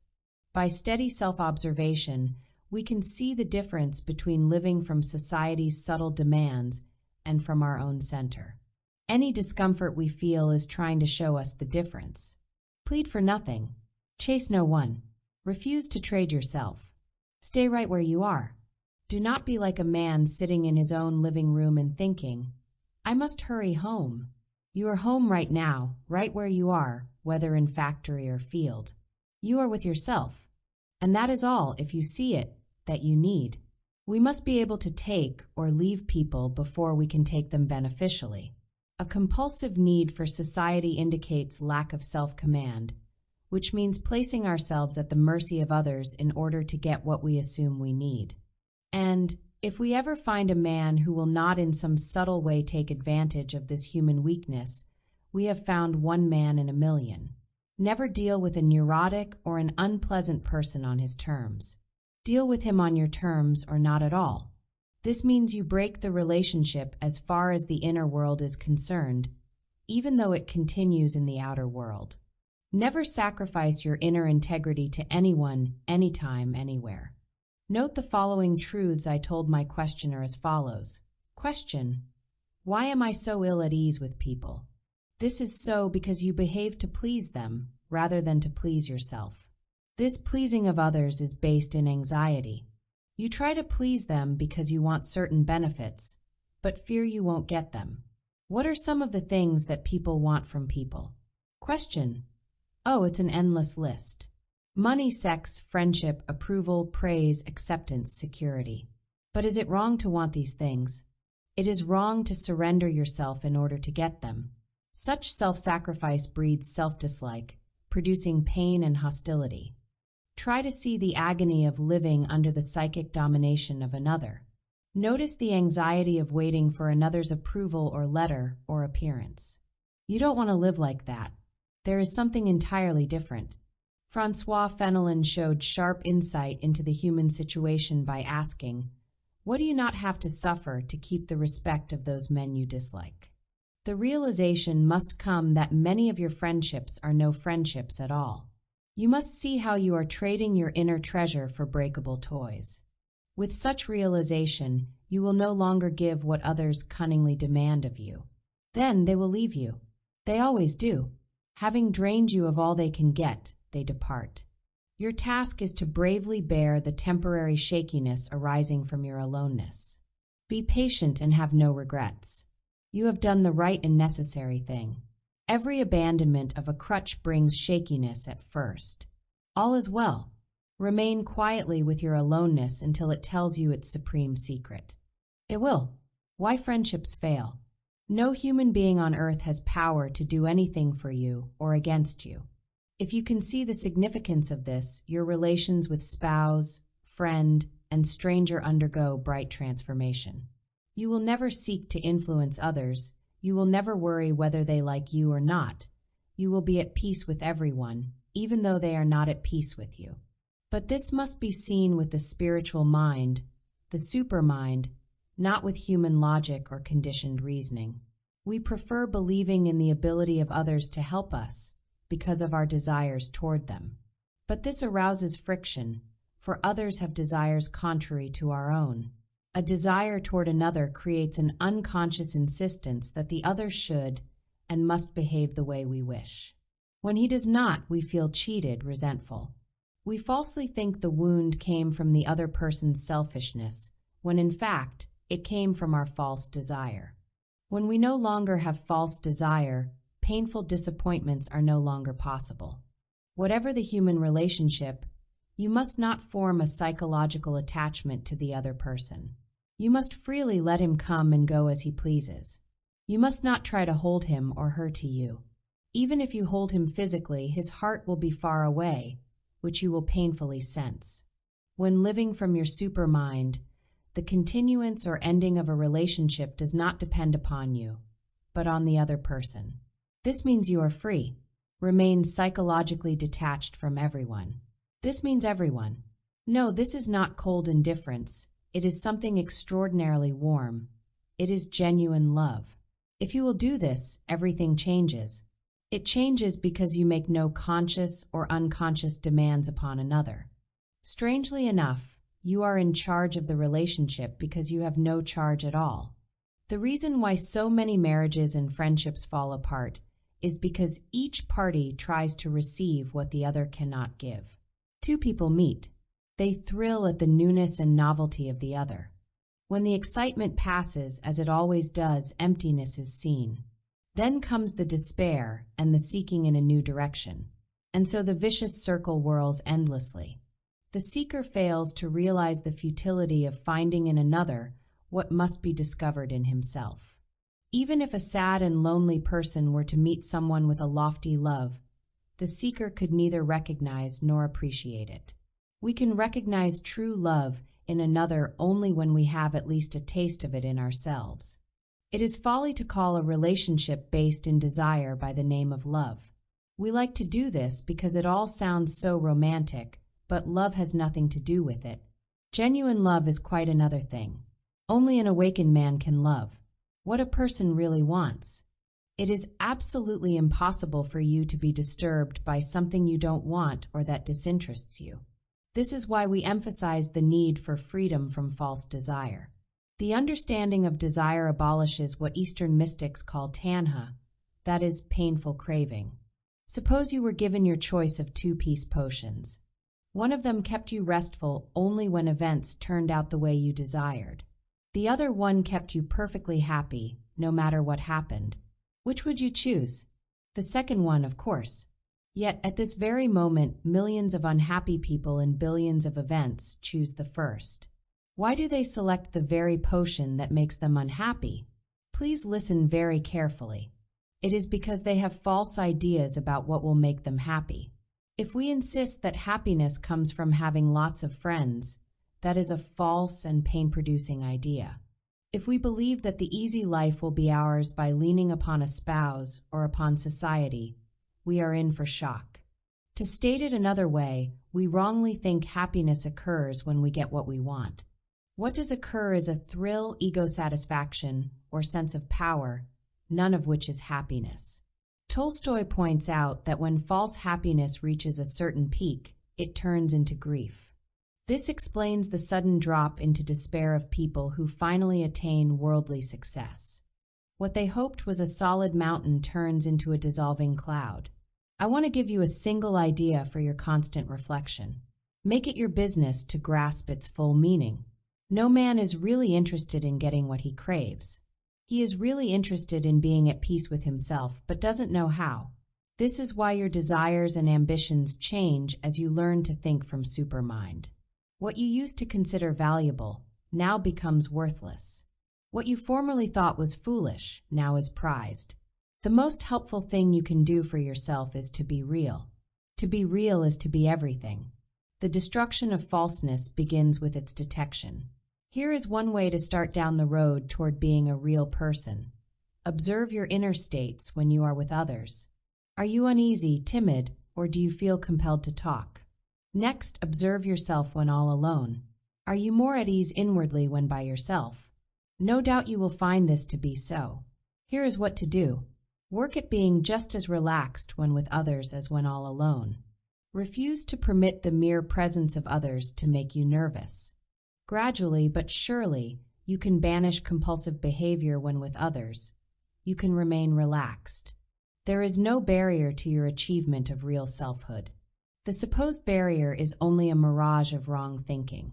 Take the social situation discussed in the preceding paragraph. There is really no such thing as a tense or uncomfortable situation with others. What really bothers you is the behaviors and explanations you falsely think you owe to others. You owe nothing to others except to be real, and they owe nothing but the same to you. Do not expect anything else from anyone. They have nothing of true value for you. You alone can give true value to yourself. No one can possibly hurt you. Ponder the following dialogue to learn how you can resist all manner of attack upon you. Question: why do I suffer so much pressure from other people? You wrongly give them power over you. Question: if so, I am unaware of it. How do I give them power? You do it by falsely attributing power to them. Because you are not as yet reunited with your true self, where genuine power exists, you wrongly assume that power exists in people, money, excitements, and so on. If these things could give you lasting satisfaction in life, how come they haven't? Question: I see what you mean. I've been chasing all my life, but everything is just the same, maybe even worse. But back to the question: how can I be free of hurt from others? Inwardly refuse to let the hurtful word or act fall on the negative part of yourself. That makes hurtful feelings impossible. If you refuse to open the door of your house to unwanted strangers, how can they enter? You see, you are unconsciously consenting to being hurt by others. Remind yourself that nothing anyone can say or do can harm the essential you. They can hurt false self, but you are gradually learning to extinguish your imaginary self and to live only from your original nature. Question: then it is by living from our true self that we are free from injury? Is the beam from a lighthouse affected by howling wind and rain? It remains perfectly steadfast and unaffected by the storm. Your true self is like that. Nothing can ever harm you once you are consciously aware that it is so. Question: I really want to grasp all this. Do so, and you will be so different that you won't recognize your former self. Your social relations change as you learn to think from your supermind. They change because you change. It is a natural process that happens all by itself. Old friends exit and new ones enter. You do not seek people out with the hope of fulfillment from them. You are no longer interested in shallow chatter and artificial activities.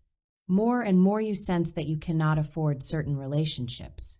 These things happen because of your higher level of psychic success. On this loftier level, you are no longer interested in playing in the basement. At an advanced point in self-development, you will make the curious discovery that your relations with other people depends entirely on them, not on you. Various people are in or out of your life according to their desires, not yours. 7 Guides to Success with People. India's mystical teacher, Sri Ramakrishna, supplies the following illustration. A large log is immersed in the Ganges River, out of sight. A submerged chain connects one end of the log to the riverbank. If you want to reach the log, how will you do it? Well, you cannot see the chain, but you can plunge into the water and follow it. Link by link, you can tug yourself to the log. One link to self-harmony is daily experience with men and women.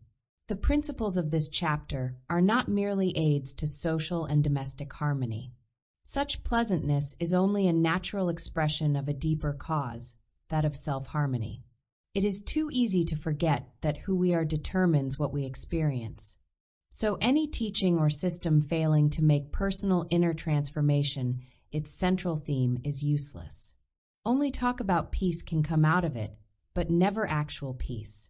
And, of course, any individual who fails to make inner change his principal purpose is missing the mark.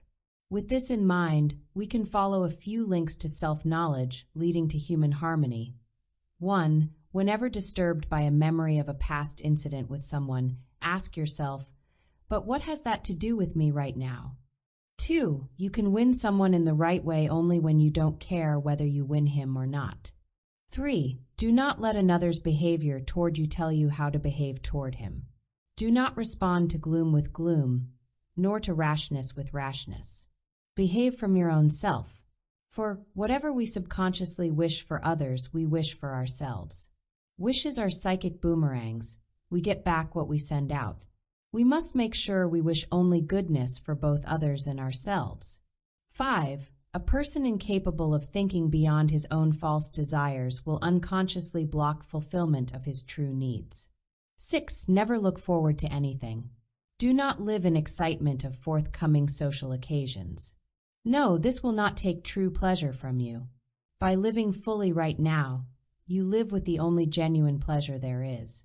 7. When living from your supermind, you less and less find yourself in awkward and unwanted situations. You find yourself more and more where you truly want to be.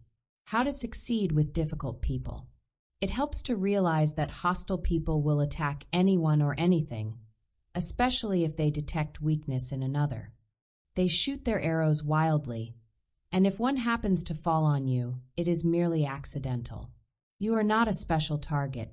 Hostility needs as many targets as possible. You need not remain a target.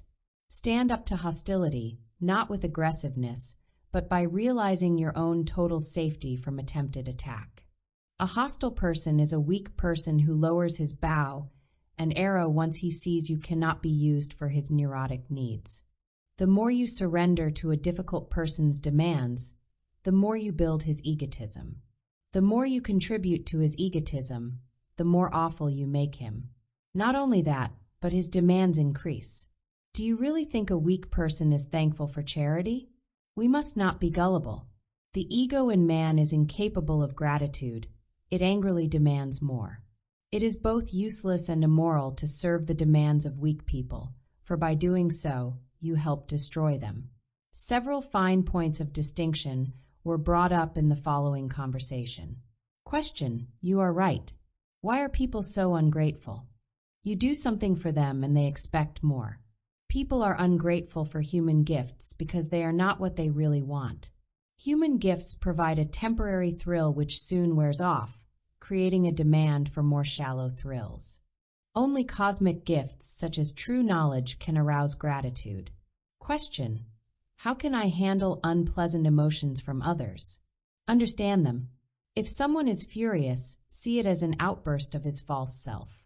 A furious man acts out a false role, having no relation to reality. He has unhealthy notions that life should conform to his demands. Understand the furious man, but never coddle, for that only worsens him.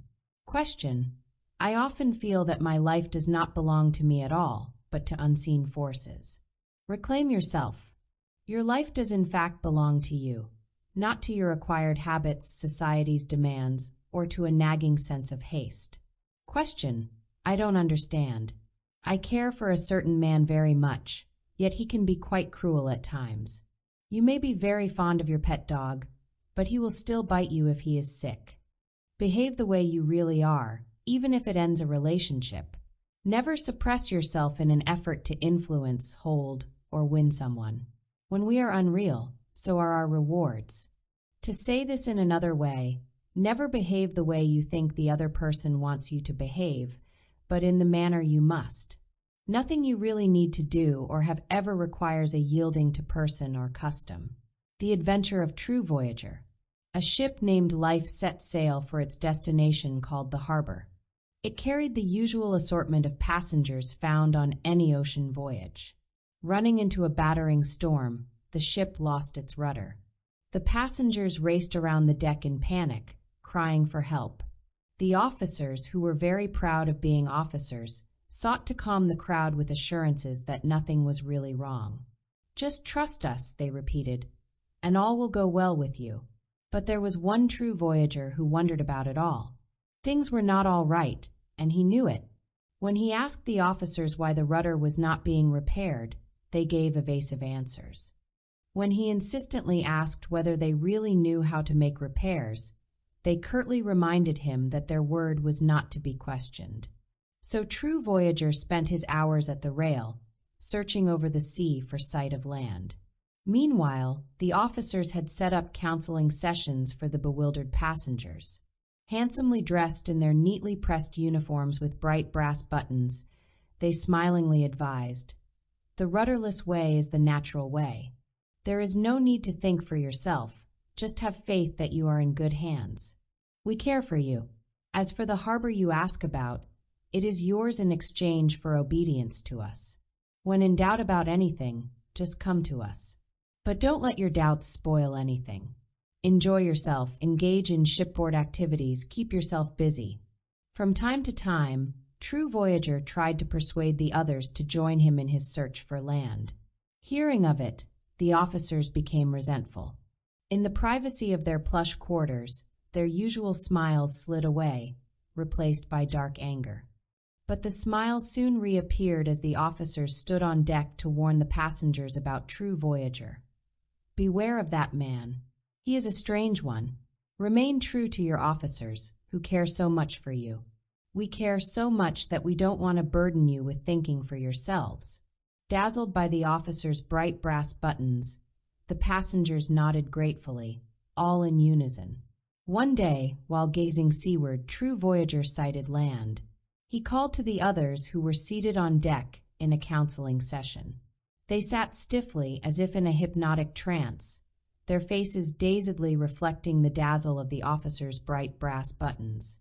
Knowing they could not hear him, True Voyager turned away. Leaping overboard, he swam to solid ground.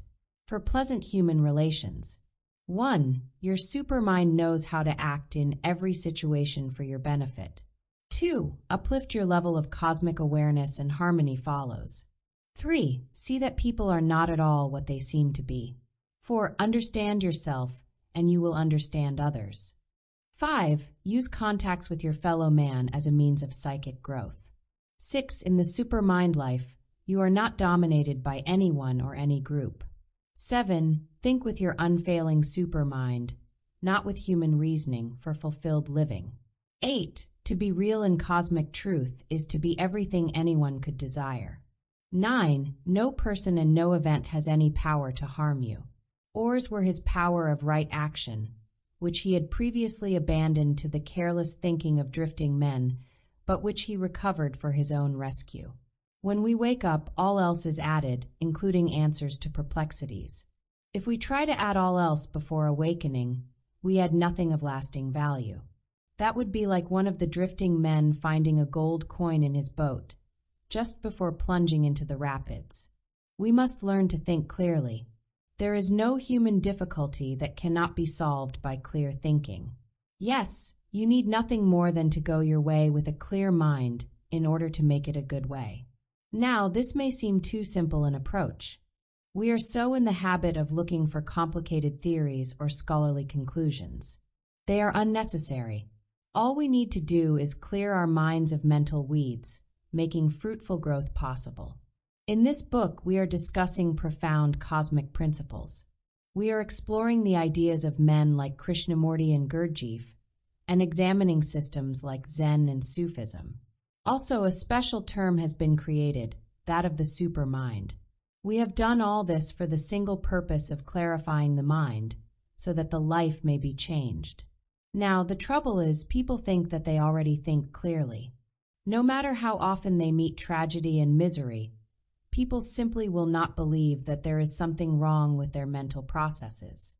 They never learn the lesson taught by conflict. Instead, they chase to a new doctrine, a popular amusement, or a familiar face, hoping for the relief which never comes. It is like a man lost in the desert, whose panic leads him even farther astray. If you suffer financial loss, your solution is to think clearly toward it and nothing else. Whether you accept this or not, I assure you it is a fact. If you suffer from aching loneliness, there is a harbor of thinking which loneliness cannot enter. You can know this state for yourself. If you are afraid of what will become of you, the clear thinking of the supermind can banish that fear. If you do not know what to do with your life, you can learn to think with an amazing simplicity where confusion is impossible. We can look at Augustine as an example of how the mind can change the man. Augustine was taunted by lesser men who reminded him of his youthful follies. He took it calmly without negative reaction, knowing that his very nature had changed and that folly was no longer part of him. He may have taken part in the following exchange of questions and answers. Question: You once said that the supermind can correct past mistakes. How is it possible to change history? Self-history is what the mind makes it. You can change your mind and so change your concept of yourself. Don't give the mere memory of a past mistake power over you. It has none. You can remember the actual incident, but don't think it has anything to do with you today. You are a new person every single moment. Question: my life is one frustration after another. I am always doing things in the hope they will do me some good, but I end up right back where I started. The greater the hope, the harder the flop. Why? You falsely assume that you know what is good for you. You do not presently know how to serve yourself lasting goodness. Acting from false beliefs is as vain as setting a fish net out in the desert. Learn the ways of your own mind. Question: but why can't I make progress by following my adopted beliefs? Because if the road is wrong, you will go wrong. You can't reach New York by taking the road to Chicago. You have abundant riches in cosmic self. No matter how stormy your affairs, nothing compels you to remain where you are. The storm that has cut off your communication with your true self need not be permanent. The free life arising from the clarity of the supermind can be lived any time, any place by anyone. There are ways to break through the psychic walls of misunderstanding. If you can break through a wall of paper, you can break through a wall of brick, but you must start with paper. Where can we start to think in favor of ourselves? Fortunately, we can start anywhere, just as the determined swimmer dives into the sea at any point. You can begin to suspect that what you want may not be the same thing as what is best for the essential you. This is not as easy as it seems, for nagging desires are very clever at masquerading as authentic needs. We can see that merely thinking about happiness and actually living happily are two different things. It is the difference between imagining a colorful meadow and actually standing in that meadow. If we carelessly take the imaginative picture as the living reality, we unconsciously cheat ourselves. The mass of men and women do this very thing. The way out is to suspect that the mental picture is nothing more than a picture. Sometimes sharp shock or severe suffering awakens within us the hint of something real beyond the mere thought. Make this simple test of your efforts. Ask, do I truly see things a bit more clearly than before? If so, it is genuine gain. If not, you need only patiently persist in clearing away the mental fog. Consistently place yourself closer and closer to the secret source within yourself. The source itself becomes your newness. It is like a grove of trees bordering a river. The greenness and vitality of each individual tree is determined by its closeness to the river. You cannot do, achieve, or have anything without that stately power we call self-responsibility. You cannot abandon yourself and expect to enrich yourself. All poverty is self-poverty, all riches are self-riches. You have no power that is not a gift from yourself, no happiness except that which springs from the true you, no freedom other than the freedom of your own natural state. Whatever you give yourself can never be taken from you. It endures forever. Any thought that is your thought, any honor that is your honor, is not subject to change or destruction. It is an eternal possession. But whatever is given you by other individuals or by organizations can and will be taken away. Honors and rewards conferred on men by men are only stage performances, with the curtain ready to drop. Shun the gifts that men give to men. They are empty and we sense it. Learn to give to yourself. You will find that these self-gifts alone are honorable, real, and immortal. How the supermind solves problems. Here is how I explained humanly conditioned workings of the mind to one of my questioners. Question: you speak often about the terrible conflicts in people. While there are troubles in life, most people seem fairly calm. It is vital that you understand. It is utter illusion that people are calm. Two things produce the illusion. First, everyone is an expert actor in concealing deep conflicts behind false fronts. Secondly, as long as a crisis is absent, anyone can go around appearing in control. But let the smallest emergency come along, and he falls apart. You have no idea of the hidden horror of those who appear self-controlled. Question: isn't this a pessimistic view? Is a doctor pessimistic when he sees illness as illness? Wouldn't he be an incompetent doctor if he saw a sick man as healthy? And wouldn't his so-called optimism be the very barrier to successful treatment? Question: yes, of course. Contrived optimism is pessimism. We must realize the incapacity of the conditioned mind to solve problems. It is the cause of problems. It cannot cure itself. By the conditioned mind, we mean the mind made up of borrowed ideas, personal ambitions, deceptive reasonings. Such a fixed mind cannot discover what is best. It can only seek frantically for what it thinks it must have. Let's see how a man burdened with fixed attitudes tries to solve a problem. Let's say he feels betrayed or offended by someone. His first mistake is to let the event tell him how to feel. It commands him to be angry, nervous, upset. He falls for the command, which sets the scene for the next tragic act of thinking of ways to restore his hurt feelings. He tells everyone how badly he was treated. He inwardly complains and feels sorry for himself. If revenge is possible, he takes it while justifying himself. If there is no way to strike back, he runs mental movies of revenge through his mind. What a terrible tragedy. Do you think that man will listen if you try to explain what he is doing to himself? No, he takes a peculiar enjoyment from his negativities, not knowing the price he pays. Now we can take the same event of betrayal and see how a man thinking from his supermind handles it. Firstly, he would not let the event dictate the nature of his feelings. He is not a puppet jerked this way and that by exterior events. He is self-directed. Next, betrayal does not even exist for him. Only the egotistical self feels betrayed. Only the false center feels a sense of injustice. The man is truly untouchable. Having no false center, he cannot react falsely, that is, with anger or distress. Do not think this supermind man is weak or indifferent because he does not flare up at seeming betrayals. He is so strong, so very strong, that he shrugs his shoulders at seeming attacks upon him. It is the weak man who feels betrayed. All this calls for us to transform our thinking toward ourselves and our daily events. We don't want to react the way most people do. They are miserable, and you don't want to be like most people. You want to be changed, different.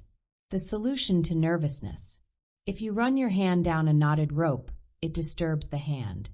If you want it smooth, you must untie the knots. The knots in life are all the wrong ideas picked up from other people with knotted ropes. There is a familiar anecdote about the young bride whose biscuits turned out hard and untasty. When her husband gently hinted of it, she objected.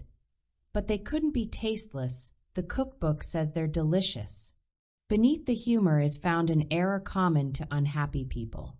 Whenever their wrong ideas are questioned, they come up with irrelevant replies. It goes something like this. Question: are you happy? My religion says I am. Question: but are you happy? I follow traditional beliefs. Question: but are you happy? My friends think I am. Question: but are you happy? I have faith and hope. Question: but are you happy? Well, I don't exactly know what to say now. To merely chatter about solutions is no good, regardless of how intelligent the words may seem. Fast replies and popular opinions lead nowhere. Erasmus calls this shallowness verbal shrewdness. There is one right path and 1,000 wrong ones. Let's examine one of the misleading ways. A troubled mind immediately goes to work to manufacture answers. Useless ones. Answers manufactured by the imitative mind are no answers at all. They are useless chasings. Suppose a man feels bored and restless. His mind anxiously searches around for relief. It comes up with several possibilities. He can go to the sports arena. There is a lively cafe down the street. He can plunge into a new business project. He can try to meet a woman. Nothing can come of it. None will do more than suspend his nervousness for a short time because he mistakes an escape for an answer. He falsely assumes that the solution is somewhere outside himself. He fails to see that the answer is within the very problem. It is the same as if he tried to run away from his own body. There was a man who was frightened at his shadow. He did not know that, If he stayed in a shady place, his shadow would have disappeared. Chuangtse. The strange part of it is man's inability to see false answers as false answers. No matter how often he wakes up with the same headache, the familiar nerves, the habitual anger, he stumbles right back to the same blunders. Then there is the supermind solution. It is a shady place. It comes when the mind grows weary, gives up, dares to know nothing, and abandons itself to something unknown and indescribable. The power of self-awakening of supermind. Fire departments wisely spend much of their time in fire prevention, giving them fewer fires to fight. So does the wise individual discover ways to prevent problems from flaming up in the first place. The Supermind way makes it unnecessary to fight one problem after another. You are above all problems. This is not an ideal in which to believe. It is a fact to make your own. A desperation to escape a problem is the wrong way. A passion to understand it is the right way. When finding yourself in an awkward situation in the outer world, you need not struggle. Just go along with it as a detached observer. Do not become upset at whatever happens, but stand apart within your inner world in silent understanding. This draws all the hurt from the situation. If your grand purpose in life is to wake up, then whatever happens to you is good, for it can prod you into self-awakening. But if you have wrong aims which serve false purposes, whatever happens will be self-defeating. Most people find it difficult to see that it is their attitude that makes an event seem either good or bad. One corrective technique is to take some small annoyance and try to see it with a different viewpoint. Work sincerely to see the event or the person in a new way. Remember, this new and liberating way exists as a fact, whether you are aware of it or not. Your task is personal discovery of it. The questioning of presently held viewpoints is an absolute necessity for self-transformation. It means that you must go against your old and familiar ways of thinking. It means you must think, act, and feel the exact opposite of other people. As Christian remarked in Pilgrim's Progress, if you will go with us, you must go against wind and tide. The seeing and taking of life in a fresh manner is the very heart of the Supermind way. Incidentally, what has your present way given you? Possibly you see yourself asking the following questions. Question: I know how practical you are with your esoteric ideas, so I'd like to ask about my problem of insomnia. How can I get to sleep without pills? Stop fighting sleeplessness. Your very fear of not sleeping is what keeps you awake. If your mind and body do not want to sleep, why should you object? Give up caring whether you sleep or not. Question: You once said there is nothing I need do about my problems, and also that I can do everything about them. Please explain. The conditioned self made up of contradictory desires and false viewpoints can do nothing but fall even deeper into the pit. But the new you, the supermind self, your cosmic consciousness, knows the answer to everything. This new you can reach the point where it needs no answers because it has no questions. How problems can disappear into their native nothingness. Problems disappear when your thoughts, words, and acts agree with your inner essence, that is, with your true self. Disharmony consists of contradiction between what is true and what is falsely assumed to be true. Take the problem of overweight. It arises because the wrong center takes charge of a person. Overweight cannot occur when we let the body, not the mind, tell us when to eat. Do you see the importance of self-acquaintance? Take problems connected with money. The self-unified man has an entirely different relation to money than the self-divided man. For one thing, he is far more practical. He spends for what he really needs, not for artificial needs aroused by possessiveness. Having no compulsive need for the sense of power provided by the spending of money, he spends less and needs less. He cannot be attracted, tempted, or bribed by wealth. That is one of his peaceful liberties. We can learn something by recalling the classic tale of the Gordian. Not hundreds of years ago, there existed the tiny Asian kingdom of Phrygia. Its sole claim to fame rested on a special wagon in one of the courtyards. The wagon was fastened to a yoke by an astonishing knot, called the Gordian knot. It was prophesied that whoever untied the knot would conquer the world. But for more than 100 years, the Gordian knot defied all efforts of clever kings and warriors. Alexander, the young king of Macedonia, journeyed to Phrygia to try his hand. Upon the appointed day, the courtyard swarmed with curious spectators. All others had failed, they reasoned, so what new method could succeed for Alexander? Drawing his sword, Alexander cleanly sliced the knot in two. I tell this story to emphasize a point made at the start of this chapter. We must learn an entirely new method of severing our difficulties. The best part of it is that a new method exists. It is something entirely different from what you may imagine it is. If the answer can be imagined, it is not authentic. The solution to every human problem is not a matter of imagination, but a matter of fact. Only facts can give us greatness. All men can do great things if they know what great things are. Samuel Butler.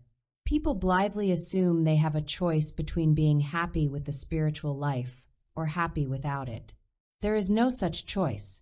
We are either happy with the truth or unhappy without it. There is no compromise.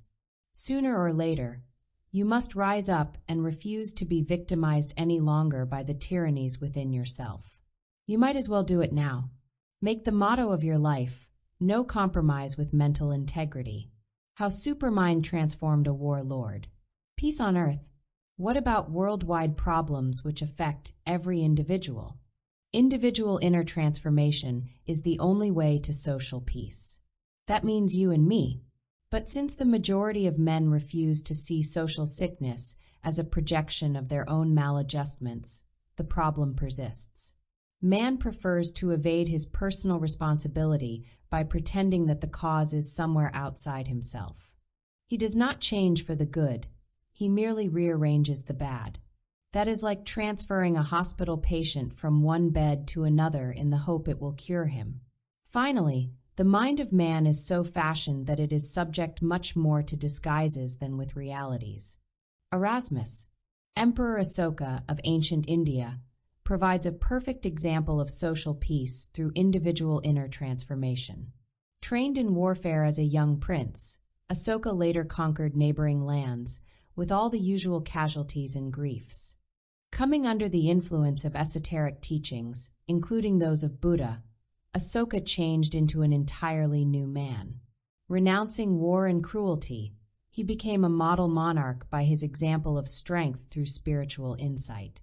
Let me answer the questions I anticipate you would ask as follows. Question: you say that we must clearly see the madness of the world. But won't this be frightening? That is an enormously important question. No, it is frightening only when you don't see, when you fail to grasp the true cause. When clearly seen, fright is impossible.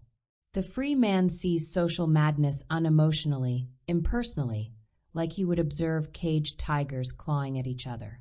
Question: what is the supermind solution to the social problem of crime, for example, theft? All crimes are caused by psychic hypnosis. A group of men are walking in the countryside. One of them thinks he sees a cobra. In his fright, he steals another man's stick to fight it.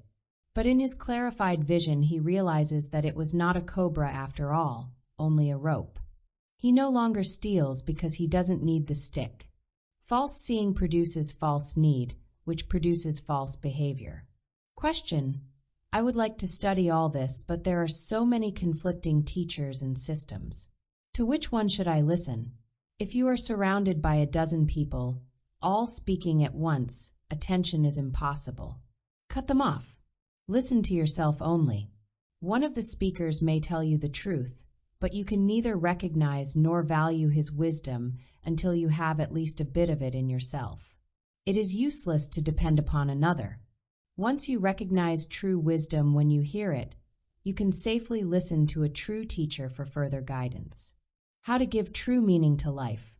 You anxiously and endlessly plan to take either this or that course of action. You want to make sure you don't make a mistake. After painfully switching back and forth between this and that, you finally decide to do this. If it turns out pleasurably, you congratulate yourself on your wise decision. If you get hurt, you dislike yourself. What you don't realize is that there is no difference between this and that. There is only a difference in the way you reacted. You reacted with pleasure toward the first outcome because it gave you a protective sense of being right, of not being wrong. You felt safe for the moment, but worried about the next action. It is this desperate need to be right that must be tossed aside. It is achieved by doing whatever you do without caring whether you are right or wrong, by being indifferent to results. When living from the supermind, you don't care whether you are right or wrong and thus have no anxiety. It is total involvement with life, without preconceived notions of what is best for us, that turns the tide. In that involvement there is neither ego excitement nor ego hurt, only reality, which is supremacy. But if men who do not see life would only approach nearer to the phantoms which alarm them and would examine them, they would perceive that for them also they are only phantoms and not realities. Leo Tolstoy. No condition in the outer world can bother you when living from your inner world. There are no unanswered questions, whether concerned with voting for a candidate, your career, whether to marry or not, alcohol, tipping the waiter, dressing correctly, whether dealing with policemen or calories or unbalanced people. Heraclitus, the ancient mystic, provides an example for any modern man who wishes to live in the world but wants no part of its confusion. Born of noble rank, Heraclitus found himself deeply involved in the social and political wranglings of his native Ephesus. He saw all the professed ideals of ambitious men as clever masks for their selfish strivings. Unable to compromise his inner integrity, he abandoned the city to find quietude in the countryside. From there he sent his inspiring messages back to those who also wanted something better. Heraclitus declared that both personal peace and social stability is achieved only when mankind lives and thinks from cosmic intelligence. An earnest seeker for cosmic intelligence once probed for my answers as follows. Question: but the noise of modern living is so distracting. There need be no conflict between today's living and inner awakening. Electronic computers and television sets are not enemies in themselves. They hamper us only when we make them false gods. A self-discovered businessman can stand before a clicking computer and be perfectly at ease. Question: what is the meaning of life? One day I feel I have found it, but next day am downcast again. Is there meaning to life? Please understand, this question is asked out of anxiety, which prevents your understanding. But let's see. As long as you desire life to have a meaning based on conditioned ideas, meaning eludes you. All attempts based on untrue ideas must produce false meanings, which fall apart. You can answer your own question with earnest exploration. Willingly drop all frantic efforts to give meaning to life. Let the emptiness which is there be there, and you will understand. How to be a psychic detective people do not really solve their problems. They merely exchange one trial for another. Everything remains the same. They only pretend anything is different. The glimpse that this is so can start the ending of this kind of dreariness. A man attracts the kind of problems he has because of the kind of person he is. His negative nature duplicates itself outwardly, wherever he goes. A quarrelsome person inevitably finds himself quarreling with others. A person feeling that others will take advantage of him will actually find himself being taken. Those who reject the psychic facts of life have no choice but to encounter one rejection after another. You do what you are. To change what you do, change who you are. There is no use trying to do anything with exterior conditions of a negative nature. They are mere shadows, cast by the wolf nature within a man. It is futile to fight or cover up a shadow. The wolf itself must be destroyed. That is the task of the supermind. The places you visit indicate your psychic level.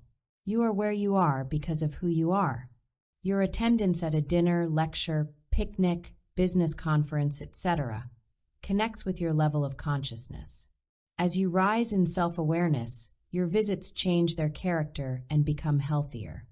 This is a good example of how a man's life in his inner world determines his activities in the outer world.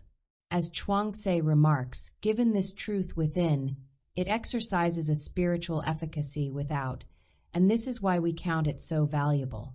With all this in mind, how can an earnest seeker go to work for himself? He can be a psychic detective by noticing the connection between the way he thinks and what happens to him. He can see the origin of problems as within himself. He can know the impossibility of obtaining newness through changing outer conditions. He can get new television programs by changing his television set. He can understand the existence of repetitive forces within him that repeat negative circumstances. When a man actually sees the dreadful price he pays for his unconscious negativities, he stops them. No man consciously harms himself. If he does not stop, he does not see. We always feel bad whenever we do something against our true interests. This can be a great clue for self-correction. Problems and pains always accompany a self-harming thought or action. There is something within trying to awaken us. We can cooperate by trying to open our eyes. There is no use trying to build a clock with a gardener's tools. But there are right tools for creating a clock. Likewise, you can start today to use the right tools of your supermind to create the spacious life. Basic principles of chapter 1. The way out of confusion lies in an entirely new direction with Supermind. 2. The answer to every problem lies in a clear mind based in cosmic truth. 3. Come closer to the secret source of cosmic wisdom within you. 4. Take total self-responsibility for your psychic growth. 5. Whatever you give to yourself with Supermind cannot be taken away from you. 6. The Supermind cures ills caused by faulty thought. 7. Have no fear of inner emptiness of your soul with Supermind. 8. Inner negativity reproduces itself outwardly. 9. To change what you do, change who you are. The exploration of happiness. To grasp the real meaning of happiness, we must think toward it with utmost clarity. Start by seeing that happiness is not the presence of an exciting feeling, but the absence of a painful feeling. When you feel no mental pain, conscious or unconscious, you are happy. In other words, true happiness is not the opposite of pain, but the absence of pain. In other sections, we saw that heartache can be abolished and contentment established. But we also saw that people do not want to give up painful feelings because they provide emotional stimulation. This is counterfeit contentment. Unhappy people wonder how they can possibly survive without their great storehouse of negativity. That is like wondering how to get along without a sinking ship. It is really quite fantastic.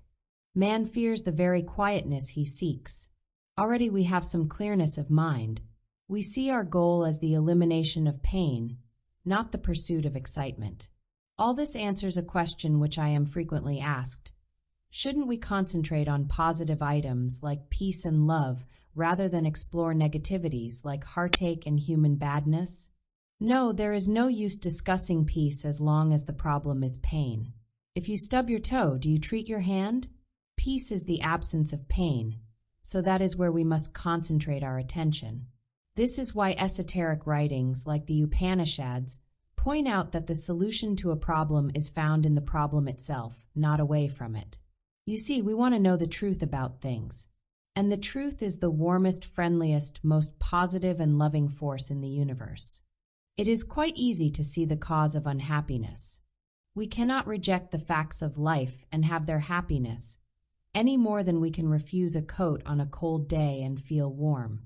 We miss the most obvious things. For instance, we fail to see that our ideas about happiness are not the same thing as happiness itself. Mere excitement is not happiness. Understanding our sorrow is pure magic.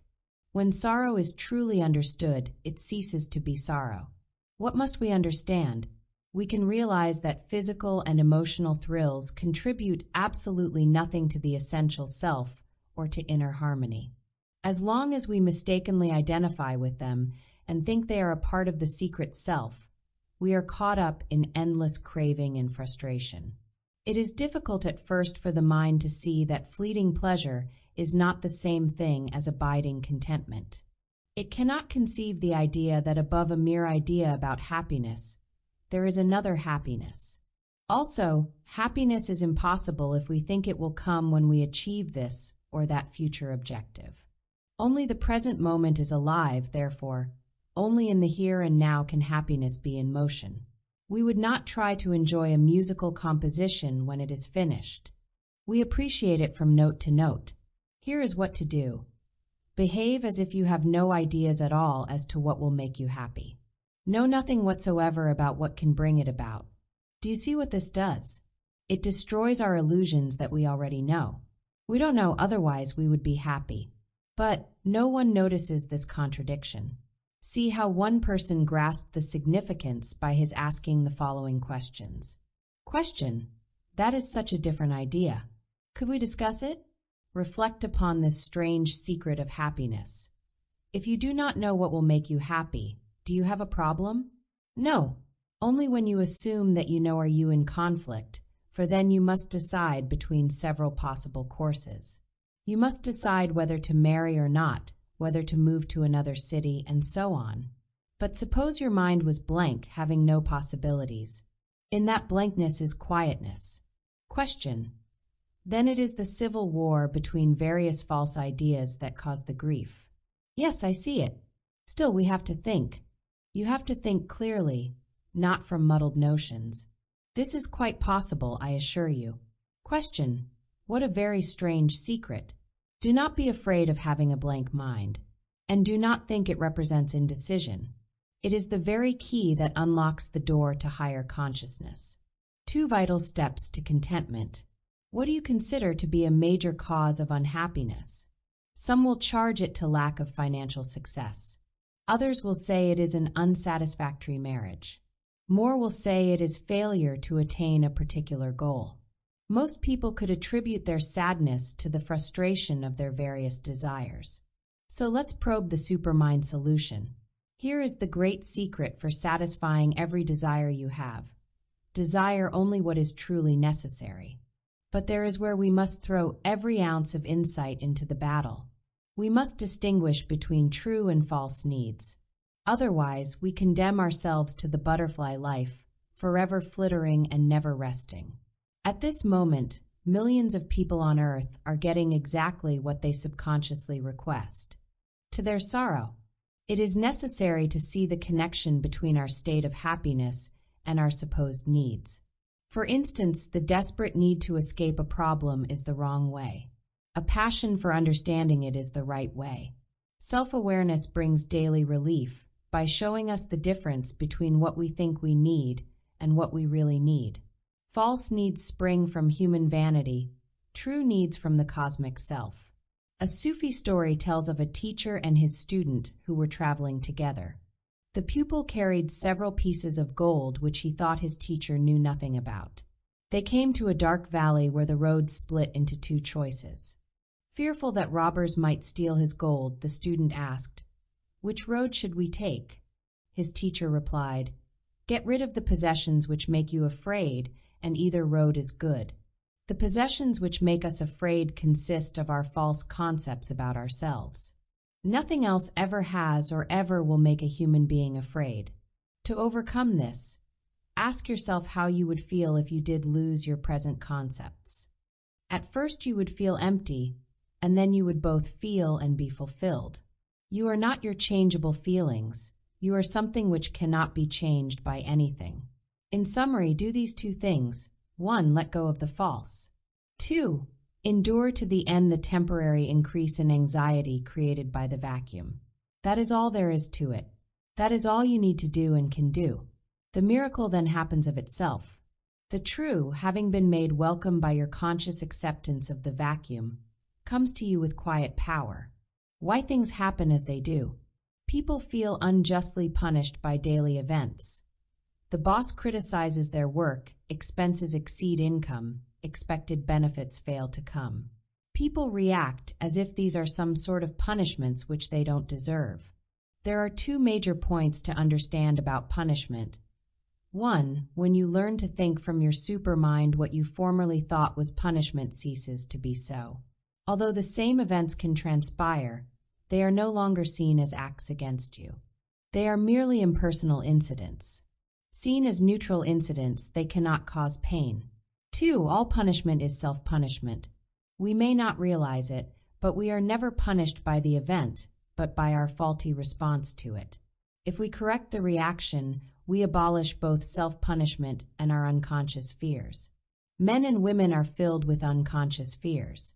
A man's automobile breaks down and the nervous reflex, "How much will this cost me?" spoils his day.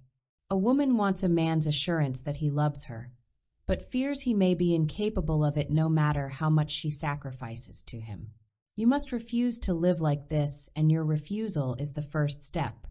One of the despairs of men and women is the false belief in their inability to do something for themselves. The aim of Supermind is to prove that something can be done, something more magnificent than can be imagined. Without effort, he rules all things by the power of his mind. Xenophanes. Try to see that a thought about a person or event is merely a thought about that person or event. It is the thought about them that makes you feel the way you do. To change the way you feel, change the way you think. This can be done by anyone. I have no doubt for you. I know what you can do, as I told another person in answer to his questions in the following exchange. Question: why do things happen as they do? Does chance govern everything that happens to us? There is no such thing as chance. Everything happens as it must happen.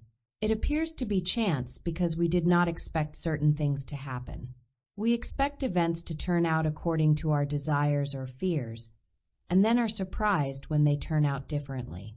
Question: can you give an example? You hope to drive to the beach in a half hour, but find it takes an hour. All sorts of causes came together and crossed over to make it an hour. They included the weather, a detour, your state of mind which determined your driving speed, and so on. 1,000 definite but unseen factors added up to make the result what it was. Mere chance had no place in it. Question: what about inner events like happiness and misery? They are also determined by definite factors like attitudes, emotions, flexibility, mental maturity.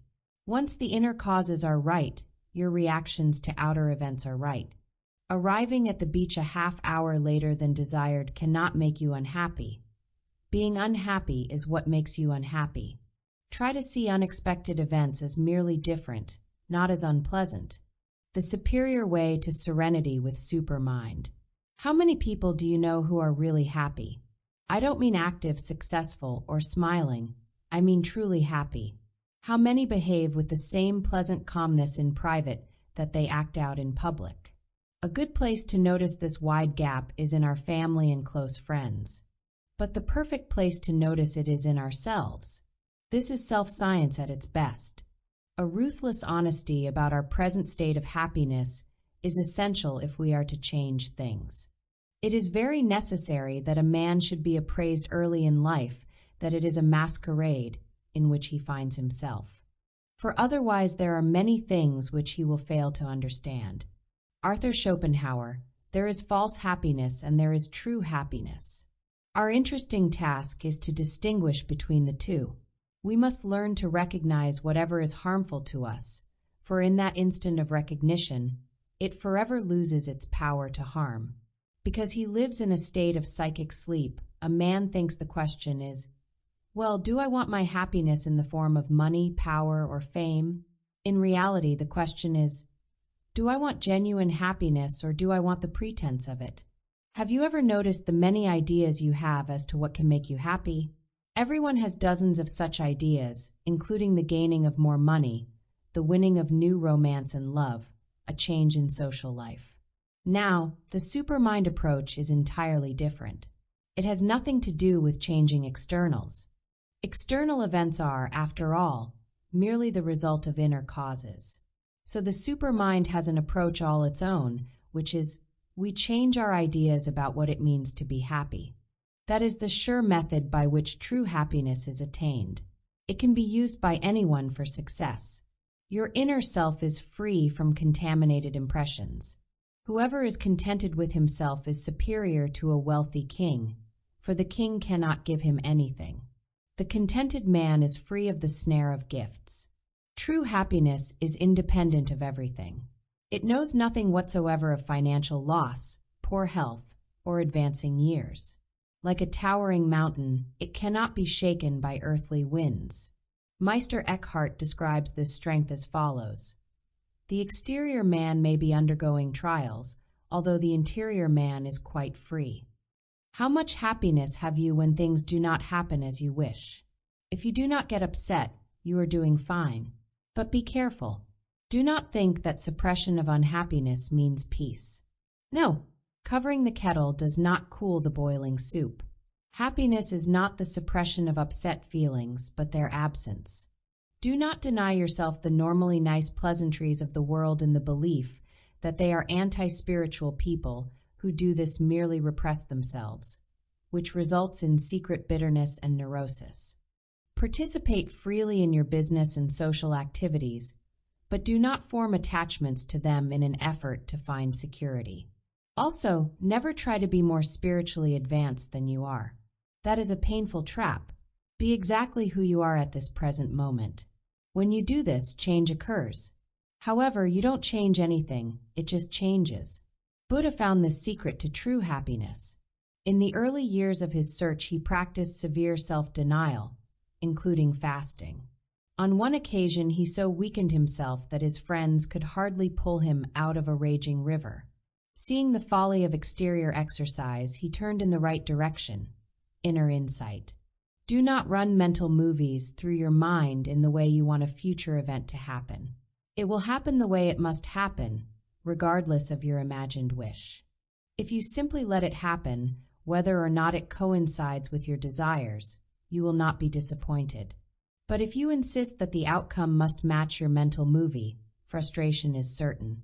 Whatever happens is the right thing to happen. Does this challenge your present ideas? Well, good. Drop all mental movies. Leave the screen blank. Reality can then project its own love scene. How to change your ways of conditioned thinking. The dissatisfaction of most people is not a sharp stab, but a dull ache. It doesn't bite, it gnaws. One kind of lingering discontent, shared by millions, is the notion that others are happier than they are. I assure you they are not. If you could only see the secret sorrows of those whose smiles and activities seem to indicate happiness.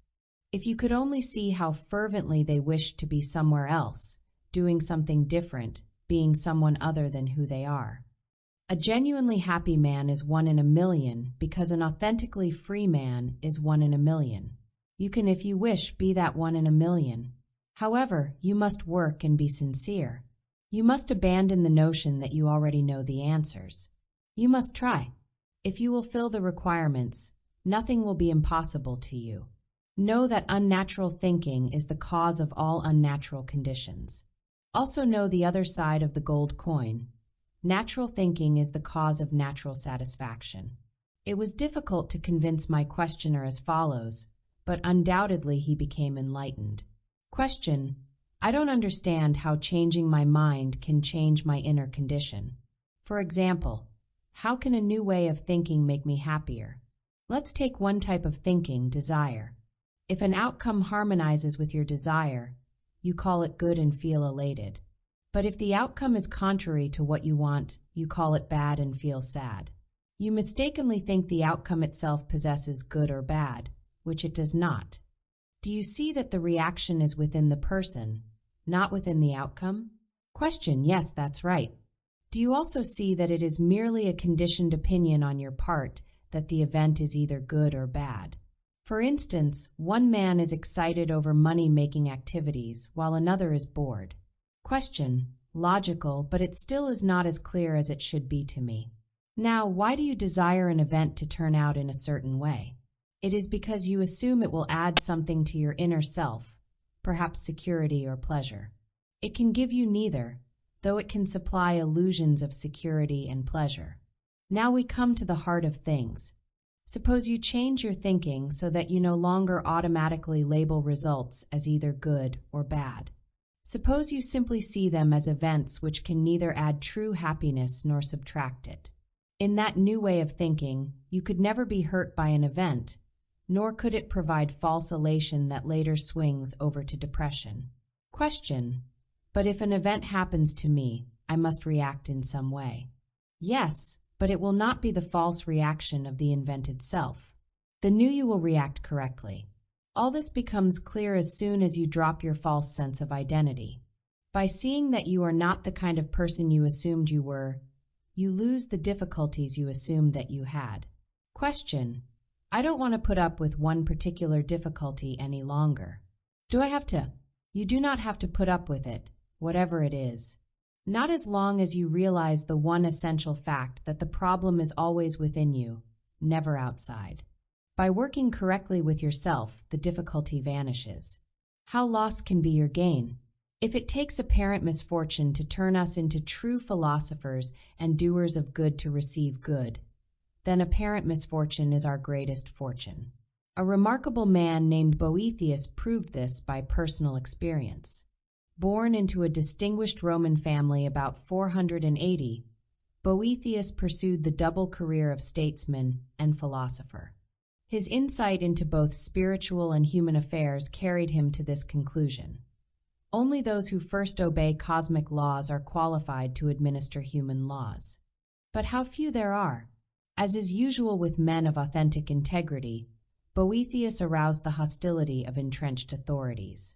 At the height of his success and fortune, he was falsely accused by the very people he tried to advise. Sentenced to prison, Boethius turned his mind toward the deeper meaning of life on earth. Out of his reflections came a simple but powerful book, The Consolation of Philosophy.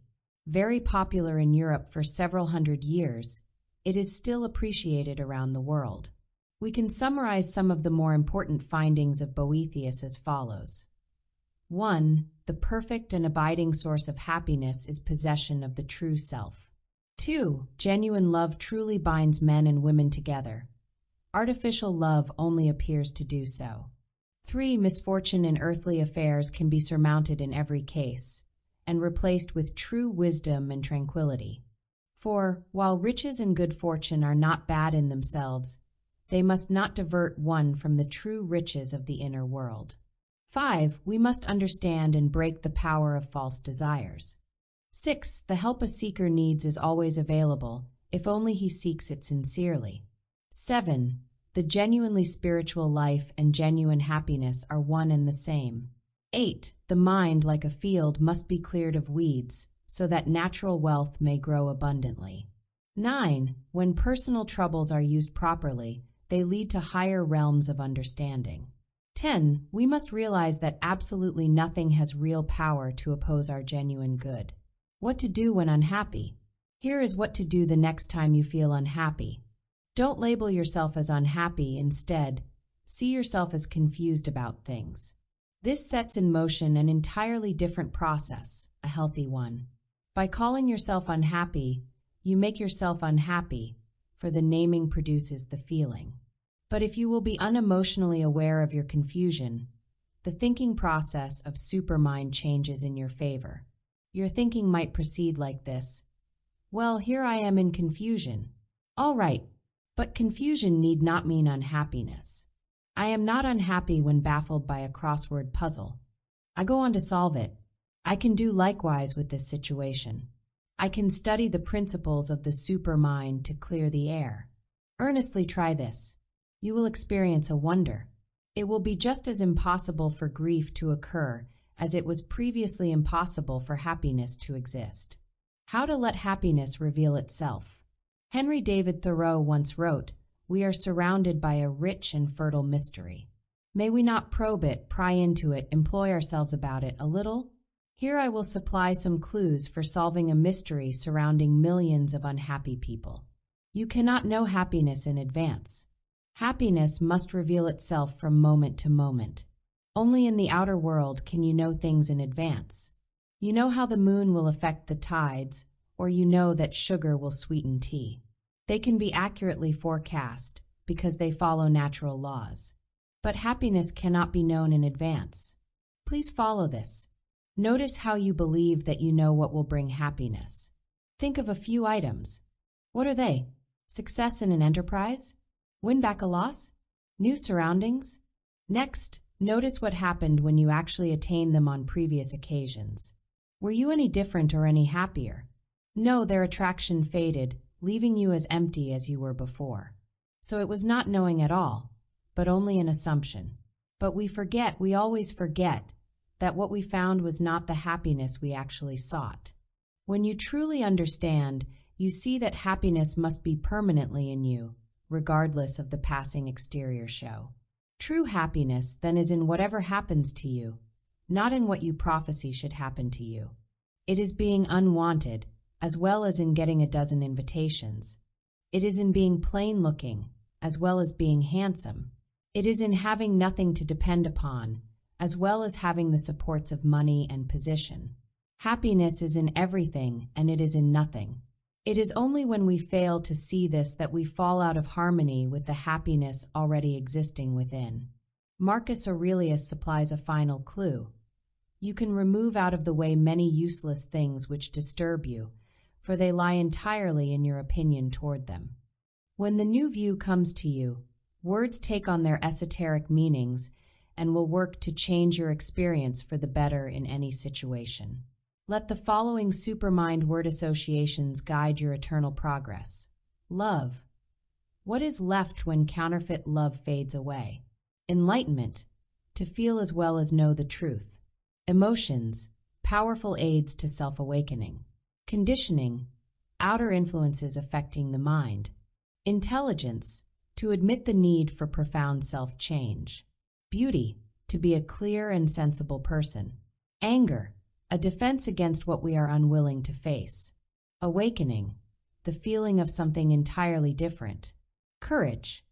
The determination to detect self-deception. Happiness. To come home to yourself. Happiness comes with self-unity. From a classic book entitled The Walled Garden of Truth comes this revealing idea. As long as you have no self-unity, what difference does it make what you decide to do? I wonder whether you see the jewel hidden within these few words. There is something vital for your exploration. Here is what it means.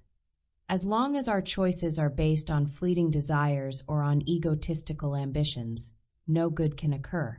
Such desires and ambitions are like skyrockets which flash brilliantly for a moment, only to disappear into the darkness.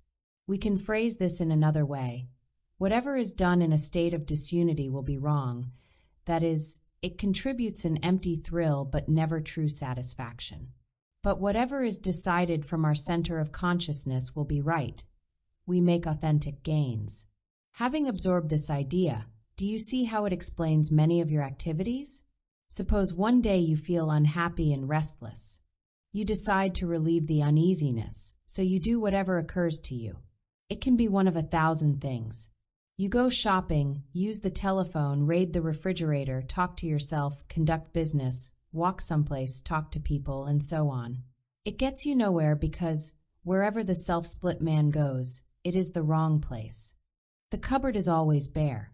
We sense this, but we fear to stop running because we do not see that fullness is always here, never there. So it is utterly useless to decide anything at all while we are still self-divided. So the only sensible task is to work at self-unity. Here is one way. Try to see attacks of heartache as selfish demands upon you. That is what they are. They demand your strength and time, your attention and your quietness, your very life itself. Never consent.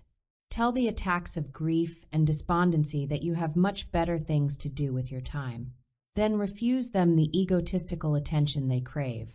See all such onslaughts as big bluffs to be ignored, just as you would turn away from a yapping dog. Let me give you a deeper insight through a question and answer period after one of my lectures. Question. I know that my question involves many avenues, but please supply a single answer. How can I be truly happy? Accept defeat of all your fixed ideas as to what constitutes happiness. Let them be totally conquered. Know nothing about happiness.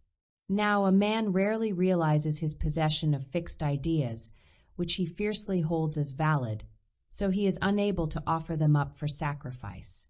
Yet every time you feel unhappy, you do see their falseness. They force you to see them. Accept the plain fact that you do not know what will make you happy. Now, you are on the way.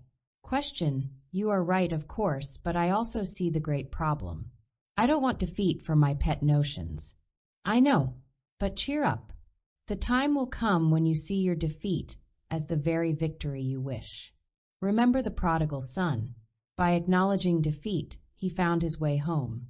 Esoteric truths about happiness. 1. The Supermind Way delivers true happiness under all circumstances. 2. Mere excitement is not authentic happiness. 3. Abandon all preconceived ideas about the happy worldly life. 4. Refuse to live in fear and desperation. 5. Your interior cosmic self is free and happy already. 6. You need not painfully endure anything. 7. Apparent misfortune can be turned into psychic gold. 8. A sincere call for authentic aid attracts it. 9. It is cosmic intelligence to see through our pretenses. 10. Use supermind principles to achieve self-unity with cosmic force. Do not be discouraged in your efforts to use obstacles for spiritual growth. Remember 2 things. 1. The higher the barrier, the greater the opportunity for advancement. 2. You are never asked to do the impossible, which means it is possible to use and pass beyond every obstacle. Make your plans for inner advancement and make yourself do them. The facts about self-confidence. Here is how questions on attaining self-confidence can be answered. Question. Please explain the coming and going of self-confidence. 1 minute I'm on the mountaintop, the next I'm down. What we ordinarily call self-confidence is not confidence at all. It is merely a temporary elation. Question. How does it work in a practical situation? You desire to go into business for yourself. Because the rewards seem great, you feel able to achieve your aim. But later, when problems arise, they promote new desires, like wanting to take it easier or wanting another goal which offers greater rewards. So you no longer feel self-confident toward your original goal. Question. What then is authentic self-confidence? You will know that when false confidence fades away. When emotions feel blocked along the supermind trail, they transmit misleading messages of discouragement to the mind. The sleepy mind gullibly accepts the falsehoods as facts, and so cannot see how anything can be different. But it can. Let us leave the gullibility to those who wish to remain asleep. The enlightened René Descartes taught, to be possessed of an energetic mind is not enough. The first requirement is to use it correctly. Let's wisely start with something to be remembered always. How new supermind energies overcome obstacles. Obstacles do not exist in bothersome people, nor in domestic or business difficulties, nor in past failures, nor in anything else like these. Every obstacle exists within ourselves. What gain to grasp this? In a flash you have narrowed your search down to the right place. You now know where to direct your energies for practical work. But if obstacles are self-erected, the self can also do things differently. It can refuse to create them through wrong thinking. Take a man and woman with a strained and unnatural relationship. It is strained because their confused thinking goes like this. In order to get what I think I want from you, I must give you what you think you want from me. Both end up miserable, for neither wants what they think they want. But if they lived in the supermind, naturalness would enter the relationship. We fall victim to self-defeating thoughts and actions only because we do not see them as self-defeating. In our confusion, we even call them the exact opposite, such as labeling stubbornness as strength of character. You have known those who proudly declare, "No one tells me how to think." That, of course, is fearful defensiveness, indicating weakness. The fact is, everyone tells such people how to think, though they are unaware of it. Someday, they must see that veracity is the only cure for whatever ails them. Cheerfully realize that barriers and negativities are self-destroying. What a different man or woman you will be when you see this. When you quietly observe negativities, they flee from you, like foxes from an alert farmer. You might be in the company of people when something is done or said that irritates you. You alertly watch the irritation as it rises and churns within. By appearing before the power of your awareness, its pseudo-power is weakened. Make room for new discoveries with Supermind. The road to the Supermind is a clearing process. much like ridding a stretch of desert of its rocks and bushes to make room for a highway. As the rocks of misinformation go from the mind, room is made for new discoveries which tell us what we want to know. What are these discoveries? 1. If we are not content without it, we will not be content with it. 2. By permitting a confused society to tell us how to live, we also permit its confusion to punish us. 3. The reason there is so much grief in the world is that neurosis is enormously aggressive. It is compelled to find targets. 4. If we did not think we were unhappy, we would not be. 5. No one can enjoy a truth for which he is unprepared, any more than an ape can appreciate a harp. 6. As we will repeatedly suffer the humiliation of admitting that we really do not know what we are talking about, eventually we will. 7. As stern as it sometimes appears to be, the truth is love and is never anything but love. 8. Supermind thinking alters and improves our outer acts quite naturally, just as a new tree influences and improves a barren yard. 9. Freedom is in invisible guidance, not invisible aid. 10. Genuine self-renewal begins the moment we earnestly inquire into the processes, tricks, illusions, and powers of the mind. In order to change a man, spiritual facts must not be taken as dramatic sentiments. This common mistake is made by those with the urge to dramatize everything, especially themselves. By taking spiritual facts as practical pointers, there is no need for an exhausting stage performance. Deep down, every actor yearns to leave the stage and be himself. We discover what is truly important by courageously separating ourselves from everything providing a mere feeling of importance. The craving for new and exciting experiences prevents discovery of what is real within a man. Excitements are temporary, passing, and disappointing, but what is real is forever.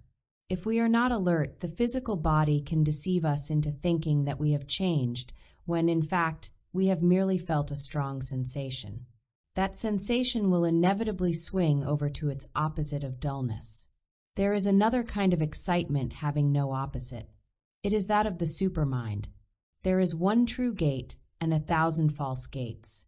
The gate to the kingdom of truth is wide open for anyone to enter, but there are no flashing lights or promising signs. It is perfectly plain without allurements.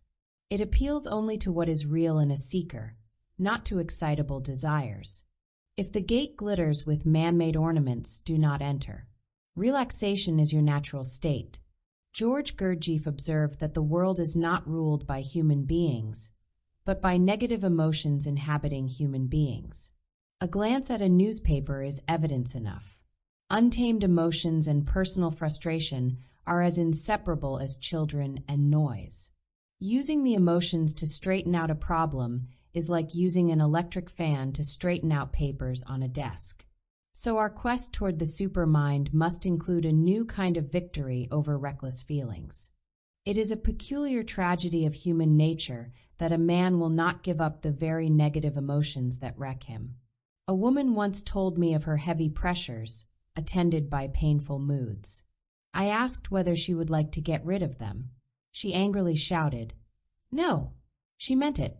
We must investigate this strange situation. A person refuses to give up his painful moods because he fears he would be empty without them. Notice this for yourself. Notice how painful feelings like a sense of loss or indignation provide a peculiar exhilaration. They induce a false sense of aliveness. We must be willing to give up this counterfeit aliveness if we are to have the real thing. Gurdjieff again remarks that the last thing a man will give up is his suffering. When enemy emotions fail to destroy a man, they themselves are destroyed, like an attacking soldier who falls back from a high wall. The history of World War I records the tragic error of the British armored cruiser, Black Prince. In the darkness and confusion of battle, it fell in with the German fleet, thinking it was British. It discovered its mistake only when the Germans blasted and sank it. That is what happens when we unconsciously associate with enemy emotions, taking them as friends. All forms of negativity are unconscious. Because they operate like thieves in the night, we are unaware of them. This applies to harmful emotions like discouragement and self-pity. We rise above them through conscious awareness of their presence. Consciousness has wings. Let's see how this connects with physical and emotional tension. Awareness is certain to make you feel healthier. Catch yourself at odd moments with a clenched jaw or tense hands. Simply be aware of the tension. Now, you don't really need to do anything. You need only cease doing something. You need only let go. Physical tension, like psychic tension, is nothing more than an unnecessary absence of your natural state of relaxation. You need not add to your already complete true self and cannot add to a non-existent false self. So why not relax? The world offers itself to you. Let's connect natural awareness with chronic feelings of tiredness, a common complaint of physically healthy people. To do this, we must frankly glance at a vital teaching of Supermind. Nothing is more tiring than the dreadful human habit of fakery. Schopenhauer expressed it in the following manner. People are like the moon. They show you only one of their sides. Every man has an innate talent for mimicry, for making a mask, so that he can always look as if he really were what he pretends to be. And its effect is extremely deceptive. Be authentic, and you will be almighty. Only an eagle can perch safely on top of the cliff. We must see the difference between temporary relief from emotional distress and healthy insight into it. A fisherman in a leaky boat would not be content with bailing out the water day after day. He would search out and repair the cause of the trouble. So must we look at causes, not effects. A businessman is hurt and angry over a financial venture that falls through. By shaking his head to the suggestion that it has power to disturb, he retains self-command. A woman worries that life is passing her by. By living from her central self, not her conditioned mind, she is fulfilled every day.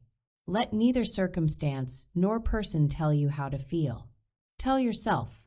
Don't slap labels on your feelings. Don't mechanically call one feeling good and another bad. Don't name one emotion as happy and another as depressing.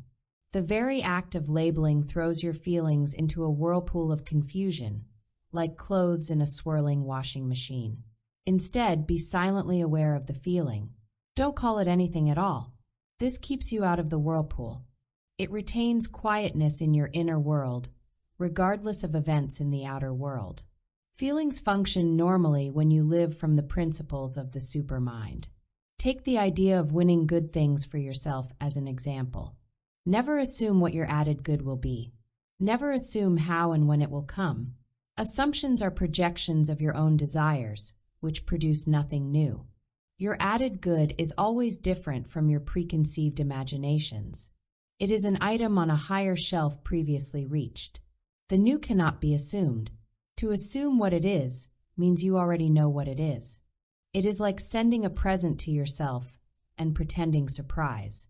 Life wants to give you new and good things, but you must chase nothing. You need only be receptive to whatever chases you. Live from the supermind. Then a new world has no choice but to offer itself to you. Like draws to like, and the goods which belong to you gravitate to you. Emerson. How to realize the priceless present moment. How would you feel if this were the very first day of your life? That's the whole idea. You would enjoy it with freshness. Having no past conditioning to blur your feelings, you would respond perfectly to everything. You would and could not know dread or defensiveness. Live from moment to moment, just as if every new moment is all there is. For that, in truth, is all there is. This brings us to the mystical meaning of time. When you enjoy the present moment, you do not worry about tomorrow's enjoyment. True enjoyment is all-inclusive. It is only when you fail to enjoy the present that you seek escape into yesterday or tomorrow. But there is no escape into either, for neither exists. Because there is only now, enjoyment is now or never. Memorize these 3 words, now is new. Smash the tyranny of the past and future by constantly tugging yourself back to the here and now. Be conscious of yourself at this very moment, even as you hold this book. In that state, you are receptive to true inspiration. If your telephone rings, you need to be home to answer it. We rob ourselves of the priceless present moment whenever we absently assume that we will be happier an hour, week, or year from now. Time as measured by the calendar has nothing whatsoever to give you. Happiness through the mere passage of days is a dreadful delusion, which unthinking man rarely unmasks. You, your psychological self, must be different in February than you were in January. You can change February all right, but February cannot change you. To attribute magic to calendar time is like believing that the rising sun can of itself transform a shack into a palace. No, something else is required, a builder. You are that builder. Do not be afraid to know absolutely nothing of how you are to behave in the next minute, day, year. The unknown, which appears so frightening, is your very fullness.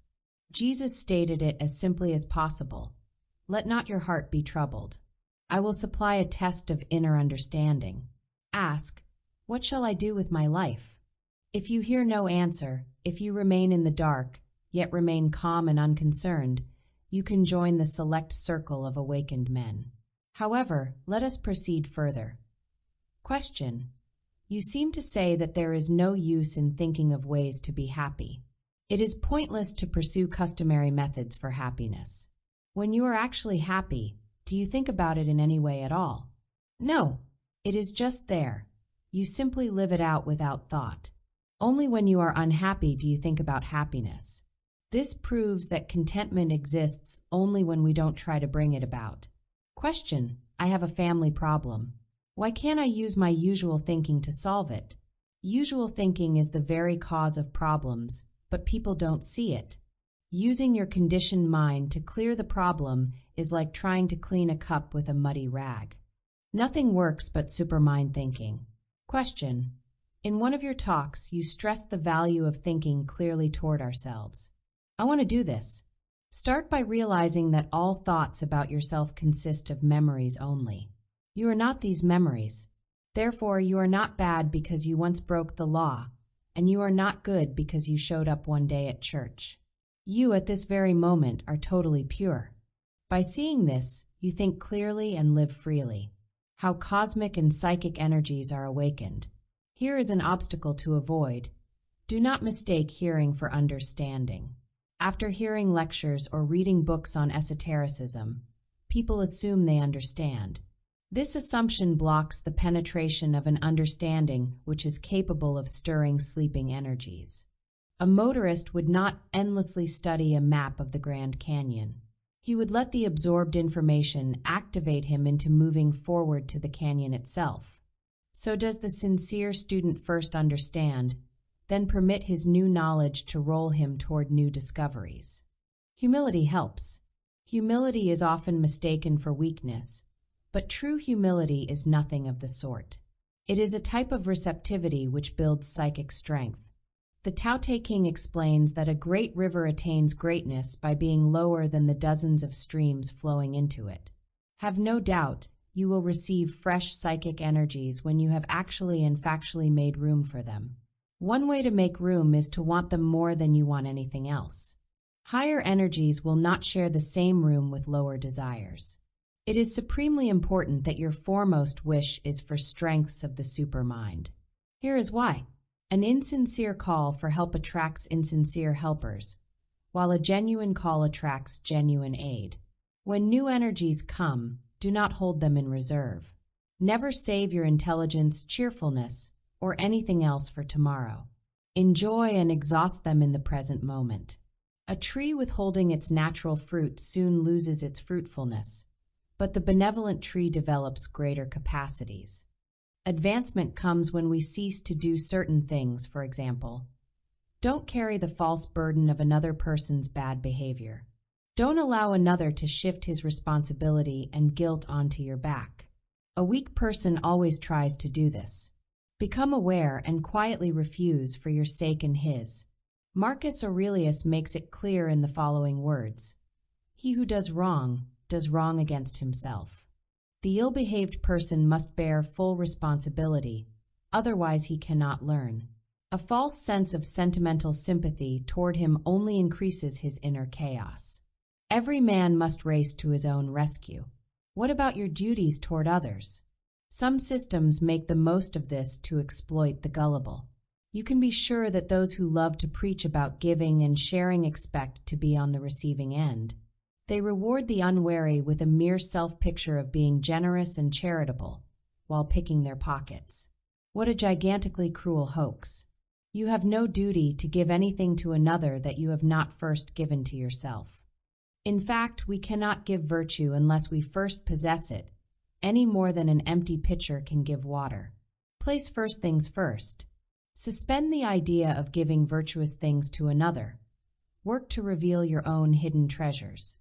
Here we have one of those very difficult situations. Men avoid such self-revelation because they assume they already have true goodness. They also avoid self-disco very because it is much easier to dream than work. But the sincere seeker is tired of nightmares. He wants to wake up. Come back to yourself the cosmic way. When it comes to agriculture, man is wise. Over the centuries, he has cultivated the fruits of the field while removing the weeds. Consequently, we have finer fruits. Psychologically, it is another story. He waters the weeds, neglects the fruits, and wonders at his poverty. Over the years, I have found the same kind of psychic weeds growing in the mental gardens of those who fail. Psychic weeds such as fear of the new and unknown, mental laziness, refusal to use pain for gain, dishonesty, lack of persistence, ignorance of spiritual facts, shallow values, hardened attitudes, pride, imitation of hypocritical society, insincerity, influence of negative people, and unawareness of psychic hypnosis. All of these can be rooted out, once and for all. Take the fear of the new and unknown. A fisherman seeking refuge from a storm steered his boat into a nearby bay. A friendly villager put him up for the night in a room next to a fragrant rose garden. He could not sleep. By placing a sack of fish near the pillow, he slept soundly. We are like that. Our familiarity with the lesser makes us uncomfortable with the greater. The fragrant life for which we yearn is wrongly seen as a threat. Because of our blurred psychic vision, we mistake friend for enemy, or take unawareness of being in a state of psychic sleep. Here is a good example of this. We are asleep whenever we let the body move ahead while the mind lingers behind. The body crosses a busy street, while the mind remains in place, hypnotized by an event of a moment or a month ago. This leaves the individual unaware of what is happening in the here and now. Such unconsciousness leads to weakness and accidents. Snap the spell. Snap it now. Become aware of what happens as it happens. Notice the expression on that man's face, the tone of your voice, the color of that teacup, the position of your left arm, that flashing thought. Bring yourself back to yourself. There is good reason for it. Follow the guidance contained in the conversation below. Question: do physical changes result from absorbing supermind ideas? Profound physical changes, for they are promoted by new inner causes. You walk, talk, tilt your head differently, and so on. Your body is more comfortable, attractive, healthy, energetic. But remember, they must happen spontaneously as you welcome newness. If the false self tries to create them, it will only be the switching of one artificiality for another. Question: how do terms like faith and belief connect with Supermind teachings? The only valid belief is one which you prove personally by a loftier life. But when this happens, the words no longer have meaning. Words are labels, and you cannot describe an inner certainty. You just taste it. How would you describe to someone the taste of a peach? Question: why am I so worried that a future event may not turn out as I want? You are concerned because your false sense of self connects it with a false need, like the need to impress others. You fear losing the artificial aliveness you get from impressing others. For instance, you hope your talk before the club will make you seem important. When the false need to be important melts away, so does worry. Dare to ask questions. Never hesitate to voice your doubts about anything along the Supermind trail. Get your bewilderments out in front of your psychic sight. Look them over, just as if they are as solid as rocks. I know many people who hesitate to ask certain questions, fearing they may sound shocking or foolish. and sometimes they worry that no answer exists. You need not hide your doubts. Nothing is being hidden from you. The answer to every question is ready for the asking. There is only one requirement. You must not resist the answer merely because it goes against your present beliefs. You wonder at the existence of so many weird human doctrines? The world is a huge hospital where every patient thinks he's a doctor. You worry over your fate if you should ever run out of the strength to push and plan your way along. It is amazing how easily the earth spins in the universe without human thought. You cannot see how there can be anything else but your present-day circumstances. You cannot see the distant ocean while still standing in the desert. You helplessly feel yourself at the mercy of chance. The feeling exists only in your acquired beliefs, not at all in actuality. You want to love and be loved? Of course you do, but you wrongly connect love with a person or object, when in truth it is an inner energy. It is a sign of growing psychic maturity to ask questions you never dared to ask before, as a certain person asked me in the following conversation. Question: I am very much interested in your approach to the problem of suffering, but don't understand it. You say we must use sorrow to end sorrow. How? Suffer voluntarily and consciously. Don't resist it. Face the pain in your unconscious parts in order to bring it up to consciousness. Question: can you illustrate this? You feel like escaping nervousness, so you run a mental movie of a past pleasure. Don't. Face the anxiety with an adventurous spirit. Do this, even if you don't grasp its value as yet. It awakens you. Question: but why shouldn't I indulge in mental movies of a past or anticipated pleasure? What is wrong with this kind of stimulation?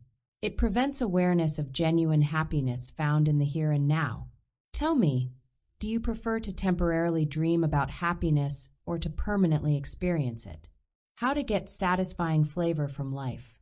Imagine yourself seated at the dinner table about to select a dessert. Before you are the choices of chocolate cake, apple pie, or tapioca pudding. You select the cake, but are dismayed to find it tasteless. Sampling the pie and the pudding, you find them, also, to be without flavor.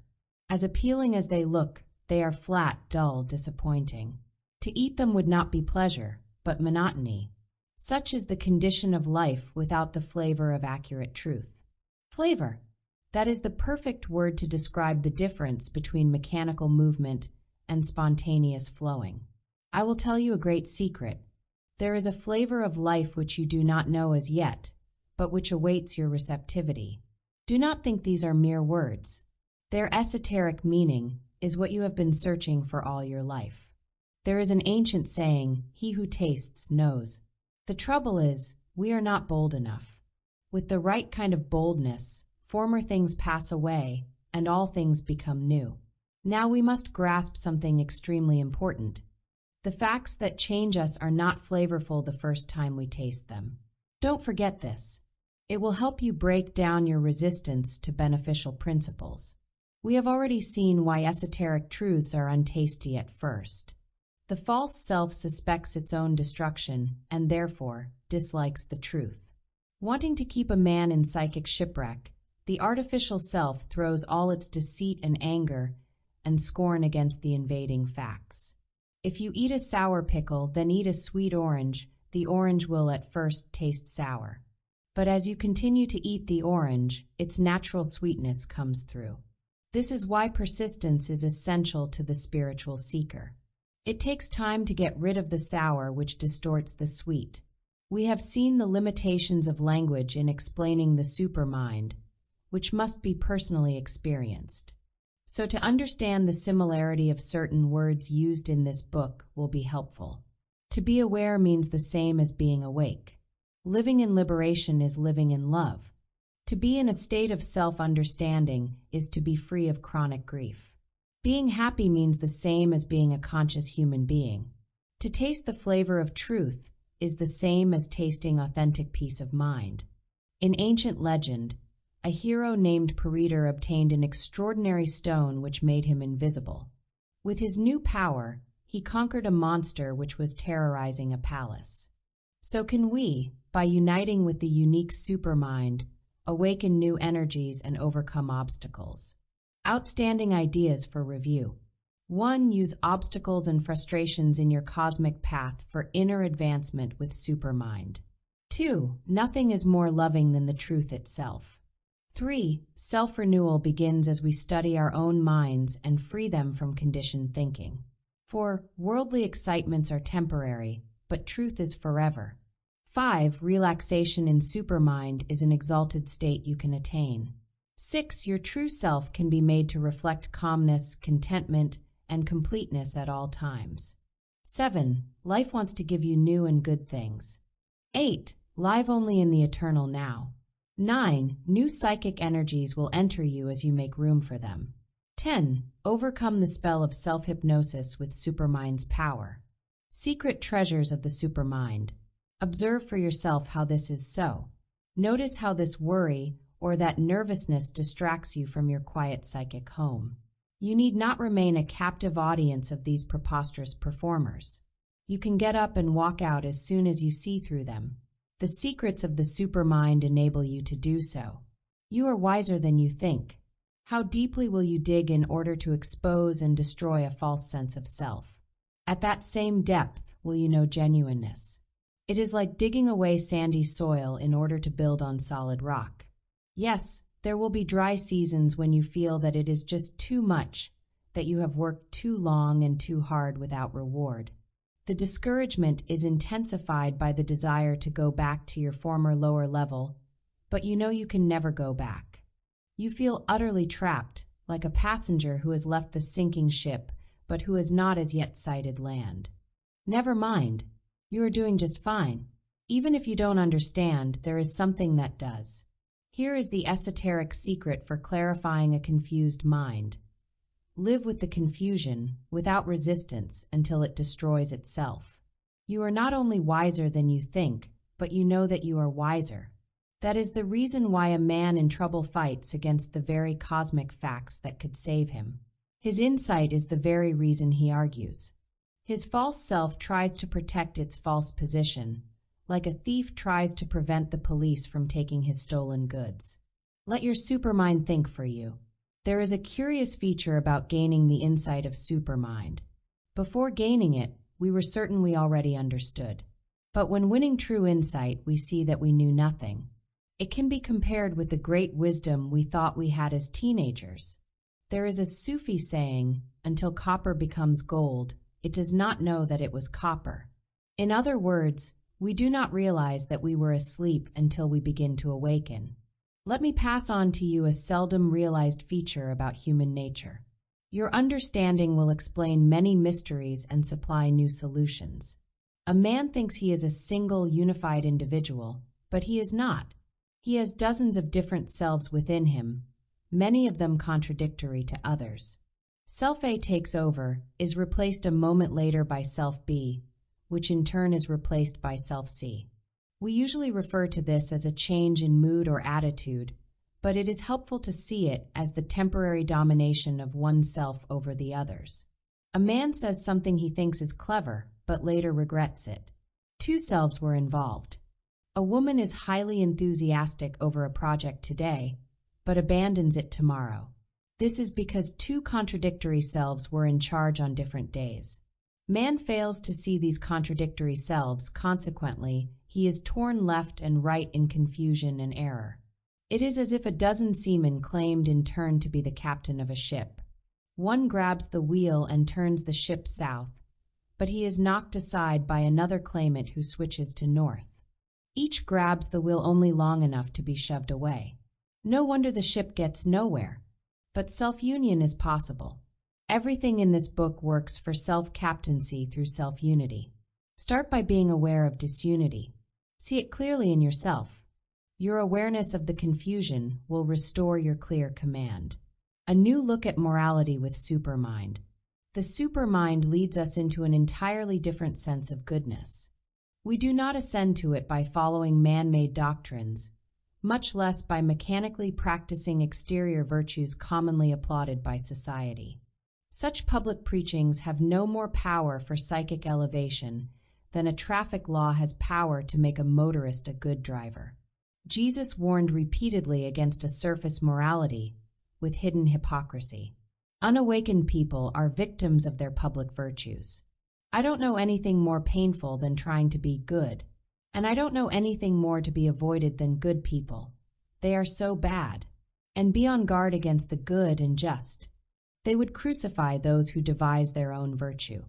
Nietzsche, man-made moralities can only keep human perversity in check, and when relaxed, as in warfare, we quickly see the difference between commanded goodness and true virtue arising from cosmic conscience. The unawakened individual maintains a surface goodness only because certain vices have no appeal for him anyway, or because he fears the consequences of disobeying public tastes in morality. A morality based in fear is deeply immoral. But the self-unified man has no such thing as suspended goodness. He is good simply because it cannot occur to him to be anything else. Only an awakened man is truly moral. It is a wicked world, far worse than realized. As Erasmus points out in his classic book, The Praise of Folly, it is a world where fools are honored by other fools. And as John Acton remarks, all great men are bad.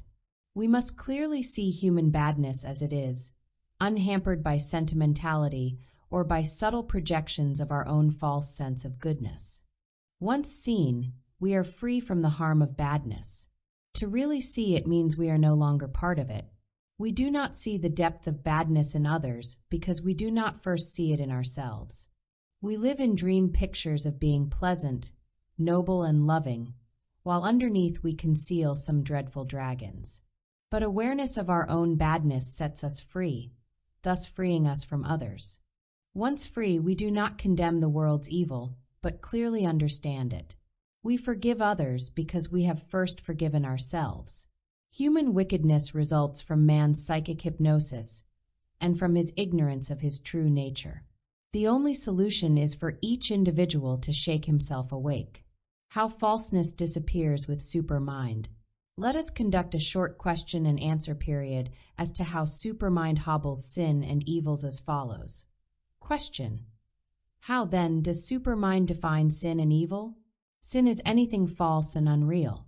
To state differently, it is any self-defeating action performed under psychic hypnosis. By living from the false self, instead of Supermind, we do foolish things.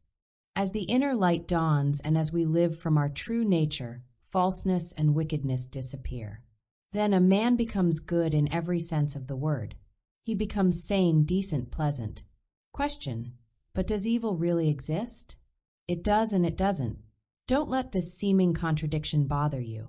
You may think you see a wicked cobra about to strike, but where is the wickedness when you see it was only a piece of rope? Upon awakening, evil vanishes from man. Question: how can we awaken from our own badness? It changes before your very eyes by quietly observing it without moralization. That is one thing you must never do. Never indulge in shallow moralizations. If you see your badness and imagine you must be good, you are painfully torn between the two. Quiet awareness, without condemnation, destroys human ideas of both bad and good. Then you are free of conflict. Do not be afraid of the difficulties along the way. And do not fight anything, such as your depressions, blunders, despairs, or your badness. Resist not evil.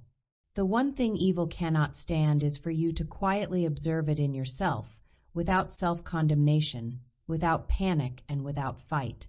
A man can be activated by negative forces, yet not be them in essence. He must work to understand that they have no power in themselves, only that which is carelessly allowed. He pays the penalty of self-division only because he fails to take proper care of himself. What a man, when the inner and the outer are one! Freedom from negativity is attained through a strange but certain process.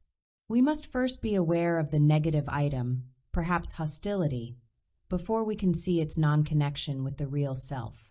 As a first step, therefore, the hostility must be quietly observed, not suppressed, denied, rationalized, or even condemned. After that, we must cease identification with it. We must not call it our own. In unawareness, we call it our own, and so fall under its power. But awareness without personalization carries us into the clear, like a ship breaking through fog. As I said, the process is strange. We must see how terrible we are in order to see how terrible we are not. Awareness of any negativity within us is first unseen, then perceived, then shocking, and then liberating. How to discover your secret kingdom of supermind. What a situation! Here is a man possessing the priceless privileges of the supermind, yet failing to use them for his own advantage. He lives with a haunted mind that could, with right effort, be transformed into a brilliant guiding light. If only he would pause in his wonderment at the universe of starry skies and wonder at the vast universe within his own mind. If only he would discover his secret kingdom. Does this secret kingdom, where all is well, really exist? Yes. You may not be aware of it, but it does exist.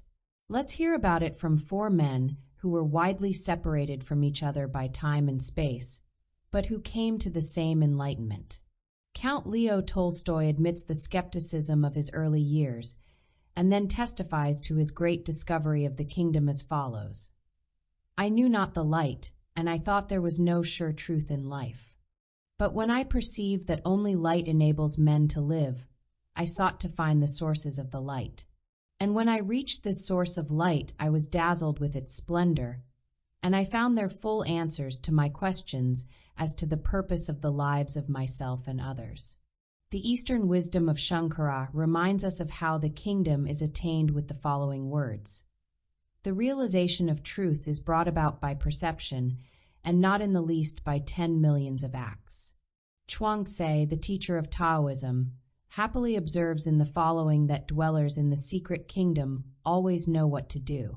He who knows the Tao is sure to be well acquainted with the principles that appear in the procedures of things. Acquainted with those principles, he is sure to understand how to regulate his conduct in all varying circumstances. Having that understanding, he will not allow things to injure him. Ralph Waldo Emerson offers a gentle invitation to come and live in the secret kingdom with these words. We are very near to greatness. One step and we are safe. Can we not take the leap? What kind of man leaps to true greatness? The one with the intense intention to take the leap regardless of everything. The person who has caught his first glimpse of that strange something else is like a man in a dark passageway. Just ahead is a tiny glimpse of light, so faint that he often doubts his own eyes, yet he stumbles ahead. He will be attacked by loneliness and despondency, he will run out of breath, he will wonder whether it is all worthwhile, but he cannot stop. He is urged on by the inner whispering that he is heading in the right direction at last. He realizes that his only responsibility is to keep his eyes toward the light, for the light itself never wavers. And so he finds his way to that light. And so it is with anyone. Whoever is eager enough to find the secret kingdom will never fail in his quest. 12 words that can work magic for you. If you become confused at times in working out human relations, the following points brought out might aid you. Question: I am suddenly aware of how disappointed we all are in each other. Why don't we simply choose to be nice instead of disappointing? Your confusion stems from assuming that a man could behave differently if only he chose to do so. He cannot. An unawakened man has no more choice of behavior than a cat can help acting like a cat. He is compelled to act out his present nature. To behave differently, he must wake up. Question: you say he has no power of choice, but doesn't he choose to behave badly? No, not even that. He does everything mechanically and unconsciously. Question: but what motivates his actions? The dominating desire of the moment. Whatever desire arises, he is compelled to follow it. There is no choice in desire. A man thinks he makes a choice and then takes charge of it, when, in fact, a desire springs up which takes charge of him. An unfree mind cannot behave differently. Observe all this in yourself. It makes you different. A painting by the English mystical artist William Blake is called Vain Desire. It shows a man attempting to reach the stars with a ladder. Here is a reminder of the futility of trying to reach celestial regions with wrong desires. One such wrong desire, as we have seen, is the wish to have others tell us what to do. No one can tell you what is right for you except yourself. So start telling yourself what to do. If you blunder for 10 years while thinking for yourself, that is rich treasure when compared with living these 10 years under the mental domination of another. The only true, honest, and enriching authority is the internal authority of your own supermind. Be ye lamps unto yourselves, be ye a refuge to yourselves. Betake yourselves to no external refuge. Buddha. Another vain desire is the seeking of strange psychical experiences, such as mind reading and foretelling the future. Do not desire them, as they are not your goal. Your aim is much higher than that. Many true teachers, including William Law and Englishmen, were strangers to such things. Your aim, so utterly pure, is to be a happy, healthy, balanced man or woman. Simplify the whole business by saying with Emerson, "I wish to be a true and free man." How can we tell a false desire from a true one? Well, just about the best way is to actually obtain what you want. If it is false, and if you watch closely, you will see that you are no different or happier than you were before. In just 12 words, I can tell you how to turn the next hour into pure magic. Place the truth that you know before the desire that you feel. The sure cure for loneliness. Of all sad words uttered by men and women, there are no sadder ones than, "It is the utter loneliness I cannot bear," the nagging, desolating loneliness. And not just a few add, "No one seems to care whether I come or go." Lonely people are usually advised to head off in the direction of new friends and activities.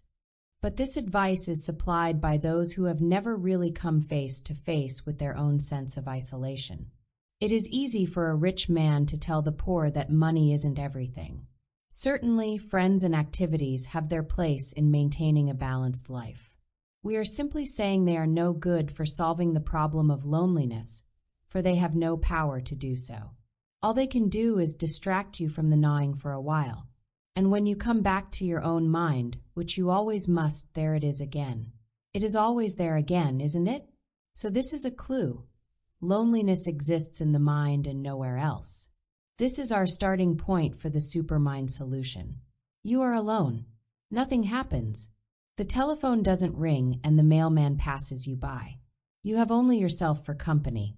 Now, this aloneness cannot translate itself into loneliness unless the mind carelessly does so. If, when alone, you do not permit the unconscious mind to mechanically label the state as loneliness, the feeling of isolation cannot arise.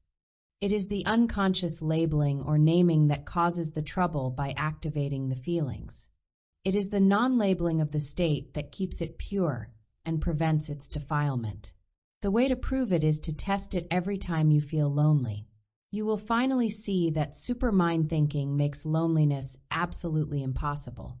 If you see a figure in a white sheet and do not call it a ghost, but see it only as a figure in a white sheet, you will not be scared. The non-naming prevents all the associative thoughts of fear about the word ghost from arising. Loneliness persists even when surrounded by others because we call it frightening and then try to escape from the fright. But loneliness cannot be escaped because there is no such thing as loneliness. There is only an illusion created by false reactions. You can no more escape an illusion than you can escape from being chased by a non-existent tiger. You can, however, turn around and see there is really nothing there. Then, of course, you cease pointless attempts to escape. Knowing this, Spinoza wrote, "I saw that all things which occasioned me any anxiety or fear had in themselves nothing of good or evil, except in so far as the mind was moved by them." How to profit from solitude? Seeing that aloneness need not mean loneliness, we can go on to discover rich rewards from solitude. The first is introduced by Arthur Schopenhauer as follows. Really good society is everywhere of necessity very small. In brilliant festivals and noisy entertainments, there is always at bottom a sense of emptiness prevalent. A false tone is there. Aloneness stops the drainage of our vital forces by human influences. It permits the mind to concentrate on what is essential to itself. Society in general and negative persons in particular always try to drain strength from those seeking higher ground. Be aware of this psychological process. A lower and weaker level always seeks a free ride from a higher and stronger level. It is against the law to permit weak people to steal your strength. Never permit it. Use those times when you are all by yourself to reflect upon the principles of the supermind. You have a fine opportunity to turn ideas into experience. Take the matter of health. It is only in recent years that the general public has understood the strong influence of the mind upon the body. Yet, thousands of years ago, the connection between ill health and psychic disorder was clearly revealed by Epicurus. He became famed as a healer when patients at his sanatoriums at Athens and Mytilene were restored to good health and cheery spirits. So use your reflective periods to connect yourself with universal principles. To have only yourself for company is a great revelation. It is the perfect opportunity to see yourself as you are. You can then turn that self-knowledge into practical aims. I once spoke with a woman who admitted how easily her feelings were hurt by others. I asked her, "Do you see that you permit others to tell you how to feel? Why do you abandon your emotions to the influence of others?" The expression crossing her face indicated insight into her problem. Had she used her reflective periods for greater self-education, she could have saved herself years of distress. Aloneness is a wise teacher. It reveals old weaknesses but delivers new strengths. It puts us at ease with ourselves in all circumstances. Danish philosopher Søren Kierkegaard remarked that one sign of spiritual maturity was the ability to be comfortable when alone. Finally, aloneness proves that we are never really alone after all. We are one with the whole of life in Supermind, the Supermind way to genuine power. There is true power and there is false. While false power cleverly resembles the true, fooling millions, it is entirely destructive. It is like the difference between a real loaf of bread and a picture of a loaf. Because men and women do not understand this, they try to feed on false power, resulting in spiritual malnutrition. False power originates in the false self, from the unnatural and unenlightened nature of man. It is power for harm. True power has its source in the supermind, from the non-human forces in the universe. It is power for good. We can briefly review the nature of weakness, false power, in human beings. Weakness has an endless need to attack and defend. That is its entire operation. Attack and defend, attack and defend. A weak person often gives the surface appearance of strength, but crumbles beneath the slightest challenge. He is like a rider tossed wildly about by a bucking bronco, while indignantly insisting that he is in charge. The false self has no power whatsoever to clear up a life. But people do not realize this and, consequently, fail and fail without knowing why. An illusory self cannot do real work. It takes real bread to satisfy hunger. Incidentally, attacking and defending accounts for much of the emotional exhaustion we see in people. When you are genuinely strong, you neither attack nor defend, and so retain your energy. When you see that the cosmic force of the entire universe is on the side of the liberated man, you can defy the world's falseness and get away with it in perfect safety. Begin by realizing the existence of the universal cosmic force within yourself. Until this is understood, life must remain powerless and frustrating. To state it positively, when this is grasped, life becomes purposeful and satisfying for the first time. Consider these thoughts about new power the Supermind way. 1. Place yourself on your own side. 2. You attract or repel according to your psychic radiations. 3. It is a brave thing to know your need for new guidance and come right out with a request for it. 4. Stop wasting your powers by imaginatively defending yourself against accusations not actually made. 5. Whatever is natural is powerful. 6. A state of weakness is perfect for you, providing you let it be filled with something other than your usual strengths. 7. The truth alone can say, "I will never leave you." 8. One sure sign of a breakthrough is that you would not go back to the old ways for anything on earth. 9. You have it made when you don't care whether you have it made or not. 10. Persistence prevails, like a stream that is temporarily blocked by boulders and then collects force enough to overflow onward. How to rise above the confusion of opposing compulsions. In my classes and lectures, I often answer my listeners' questions in the following manner. Question: I don't want to sound complaining, but why do I have so many bad breaks? What you call your bad breaks are not at all what you assume they are. Your thinking must change. Having a negative response to an event, you assume the negativity is in the event when it is only in your negative response. But you don't see this. By breaking your habitual negativity, the same events could happen, but would not be seen as bad breaks. Question: you mean they would appear as good fortune? No. If you call one thing good, you must call its opposite bad. If you think it wonderful to make a big profit in your business, you will also think it terrible if you incur a large loss. The idea is to live above the opposites. Question: I don't understand. It is important that you do. To illustrate, suppose you are caught between two battling armies. You think Army A is friendly, but as you approach, it fires on you. You try Army B, but it also attacks. Army A then appears friendly for a while, but suddenly turns on you again. So you confusedly stagger back and forth between the two, not knowing which is on your side. You finally realize that neither army is for you, and this creates panic, for you have no allies at all. At that critical moment, you catch hold of a passing helicopter, which carries you far above both battling armies. Question: but what is this state above the battle? When you rise above it, you will see. The reader can refer to the section in Chapter 2 entitled Why We Must Go Beyond Human Thought for a review of this useful secret of esotericism. We must learn to look in the right direction. A miner searching for gold does not look toward the clouds for what is at his boots. Neither should we. The gold of life is here, not there. So let your mind inquire into itself. We acquire knowledge from others, wisdom from ourselves. Supermind gives you knowledge which you can, by the magic power of receptivity, transform into guiding wisdom. Be an independent investigator. To be by yourself, separate from others, provides one of the richest opportunities possible. It is the opportunity to be yourself. How true are you to yourself? That is the degree of your contentment. A happy life is one which is in accordance with its own nature. Seneca: and with self-harmony comes a quiet beauty. We enjoy beauty only when we don't chatter about it, either mentally or orally.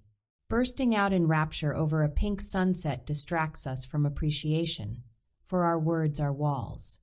Beauty is within a silent oneness with the beautiful. Summary of valuable secrets. 1. You need not be a captive of useless and random thoughts. 2. The grand cosmic secret is to abandon a false sense of self. 3. You are much wiser than you think, for simple awareness of badness brings about goodness. 5. You are very near to greatness, so take the leap. 6. Set the truth you know before the desire you feel. 7. Permit no one to drain your psychic strength. 8. Let solitude be your wise teacher. 9. True power has its source in the supermind. 10. Let your mind inquire into itself and power its flight into cosmic truth with supermind. How to be free of pressures and live serenely. How cosmic understanding cures pressures of living. Here is a man with a headache. When I ask him how he is curing himself, he replies, "I'm repairing the leak in my roof." I reply, "But how can that cure your headache? You must work on yourself." So it is with anxiety. Nothing is more pointless than trying to cure our restlessness by involving ourselves in exterior projects. The cure is found in the same place as the problem, and that is within the man. Anxiety exists because we have strayed far from our psychic homeland. Man is like a victim of amnesia who has wandered to a foreign land where everything conflicts with his original position. The strange customs confuse him, his money is worthless, unfamiliar laws keep him tense. Henry David Thoreau describes him as the slave and prisoner of his own opinion of himself. But as he awakens to his true identity, he returns to his homeland and harmony. The Danish thinker Soren Kierkegaard made a profound point about anxiety. He said that it always precedes foolish and self-defeating actions. Therefore, if we can nip apprehension, we can also nip self-defeat. So pressure springs from false ideas about ourselves and the nature of life on Earth. It is profitable to explore false viewpoints. One false idea is that anyone or anything can hurt you. Events can ruin your reputation, take your money, mistreat you, revenge itself upon you, deceive, betray, and abandon you, but cannot hurt you. Try to see that you are more valuable than events happening to you, good or bad, just as a peach tree is more valuable than its separate fruits. We originally picked up our life-damaging attitudes from talkative, but mixed up, people who did not know they were mixed up. But you and I sensed the folly of clinging to mere words from others. We realize that a borrowed feather cannot grow. We see the need for working with what is real within us. And so we ask with Epictetus, who in the world, then, is this man who has any authority to make any declaration about you? We answer, there is no authority outside the truth itself. A major cause of anxiety lies in false ideas about goodness. People nervously feel they should be good, but have no idea whatsoever about the nature of true goodness. The way to contentment with Supermind. As damaging as false notions are, you must never fear them. You must never fear anything at all. You see, false ideas thrive on anxiety. That is how they maintain their tricky hold on the mind. They try to scare you into submission. Refuse. Bravely fight your way out of the net, step by step. Declare with the Sufi mystic, I will go 1,000 leagues in falsehood, that one step of the journey may be true. We are not at the mercy of anything that happens to us. We are only at the mercy of our own negative reactions, if we permit it. You need not. No matter how badly other people may treat you, never give your attention to them. Instead, study your own responses to what they said or did, for that is your only problem. Realize that mistreatment exists because the false self labels it as such. Thus, you react with all the pains the false self can cause. You recall in Chapter 12 we discovered that a man consists of hundreds of different selves. Some are beneficial, others destructive. Well, among them, there exists a special self which takes every event as if it were the very thing you wanted to happen. That self is the supermind, which is never upset by anything. Your goal is to nourish it into greater strength. Then every step is sunlit. Remember, you cannot judge your freedom from apprehension when things go smoothly. Anyone can feel at ease in a calm sea. It is the stormy crisis that tells the story. How do you react when you lose someone, when defeated or hurt? The purpose of Supermind is to make and keep you strong in both calm and stormy seas. One way to find contentment is to persistently pass by everything that is not contentment. With close observation, we may discover that genuine satisfaction is not what we formerly thought it was. We may see that it is not ego gratification, power, excitement, physical activity, nor worldly success. By discarding the counterfeits, we come to the real. It is as if you were searching your garden for a lost diamond ring. You might run across a ring-shaped twig, but you would not accept that as the real thing. You might see a glittering piece of glass, but would know it was not what you wanted. So you keep going until you find the only thing that satisfies, the actual diamond ring. Too many people are fooled by substitutes. You can easily tell whether you are accepting substitutes or not. Just ask yourself how happy you really are. Look for the genuine article within the garden of the original self. Somewhere among the mental weeds of false ideas is the diamond we seek. Seek until you find. Your understanding cures every variety of anxiety, whether over finances, friendships, or health. The experimental voyage of Columbus destroyed false theories about a flat Earth. Your voyage with the Supermind can leave the false behind and reveal a new world. Use what might be called the connecting technique. Take a single item you wish to conquer. It can be anxiety, a hot temper, shyness, anything at all. Now, connect it with various ideas found in Supermind. See, for instance, that shyness is totally unnecessary, that it is part of the false self, that a new kind of boldness can be won, and so on. The cause of daily pressures. Here is one of the strangest of all anxieties confronting the sincere seeker. He fears that he will succeed in experiencing this or that truth. Yes, success is frightening.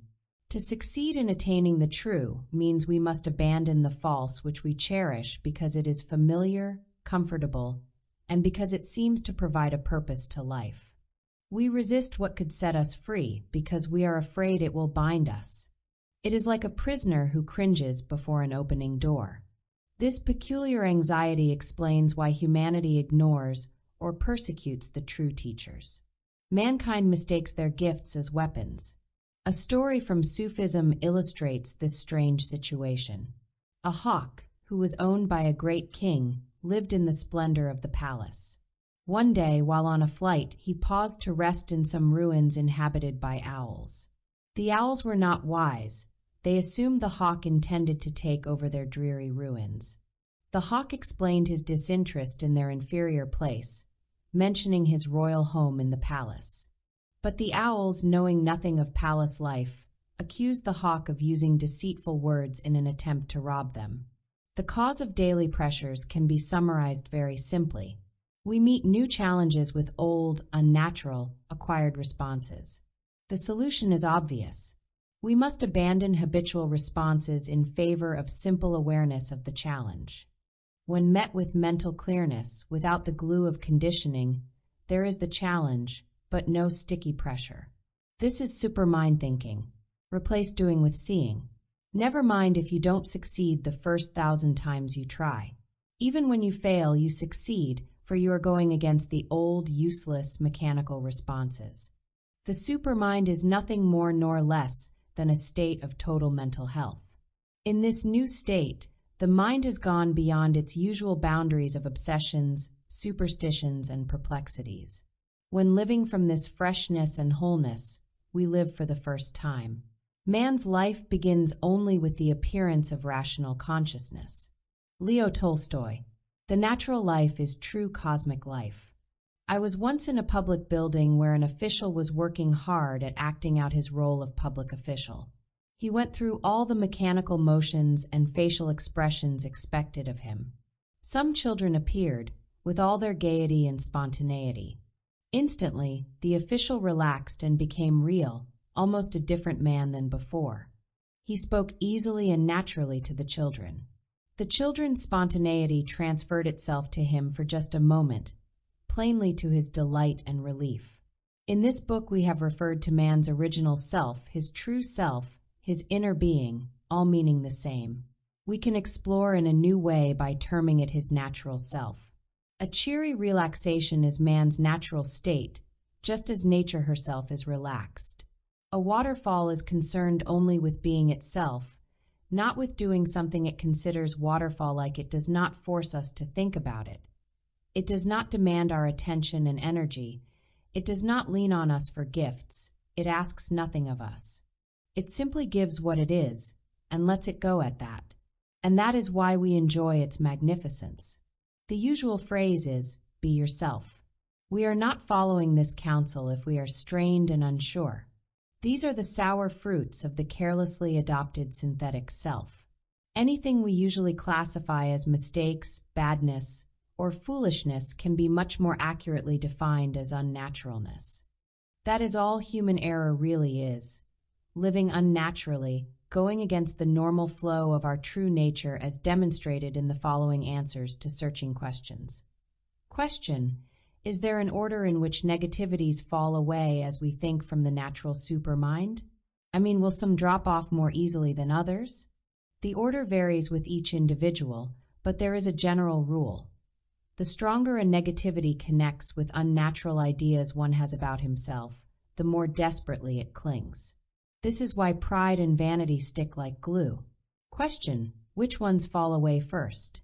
Early victories are often over petty resentments at being told the truth, or over depression when hearing gloomy remarks. Just watch the healthy process in yourself. You can see your loss of unnaturalness as clearly as leaves falling from a tree.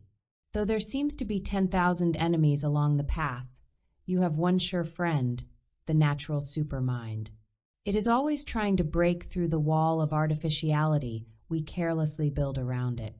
Help this imprisoned splendor, as Robert Browning called it, to break out. The mystical teacher J.P. de Caussade states, "All we have to do is to receive what we are given. We are given the naturalness to love someone, to be calm in crisis, to ignore self-defeating suggestions, to be pleasant, forgiving, tender, helpful, unworried, brave, energetic." It helps to realize that you need not create any of these natural virtues. You need only reveal to yourself what is already created and ready within the supermind. In the esoteric sense, revelation is creation. Grasp this idea, and you will feel like a man in the Garden of Eden whose blindfold falls off. How to handle anxieties. Anxiety arises from a feeling of emptiness. If you will be fully aware of the emptiness without resistance and without wishing to escape it, it turns into something new. But have no desire to experience the newness. Simply be aware of the emptiness. The magic then happens by itself. The individual who desperately manufactures artificial activities in order to hide his emptiness from himself is secretly terrified by the question, "But what can I find to do next?"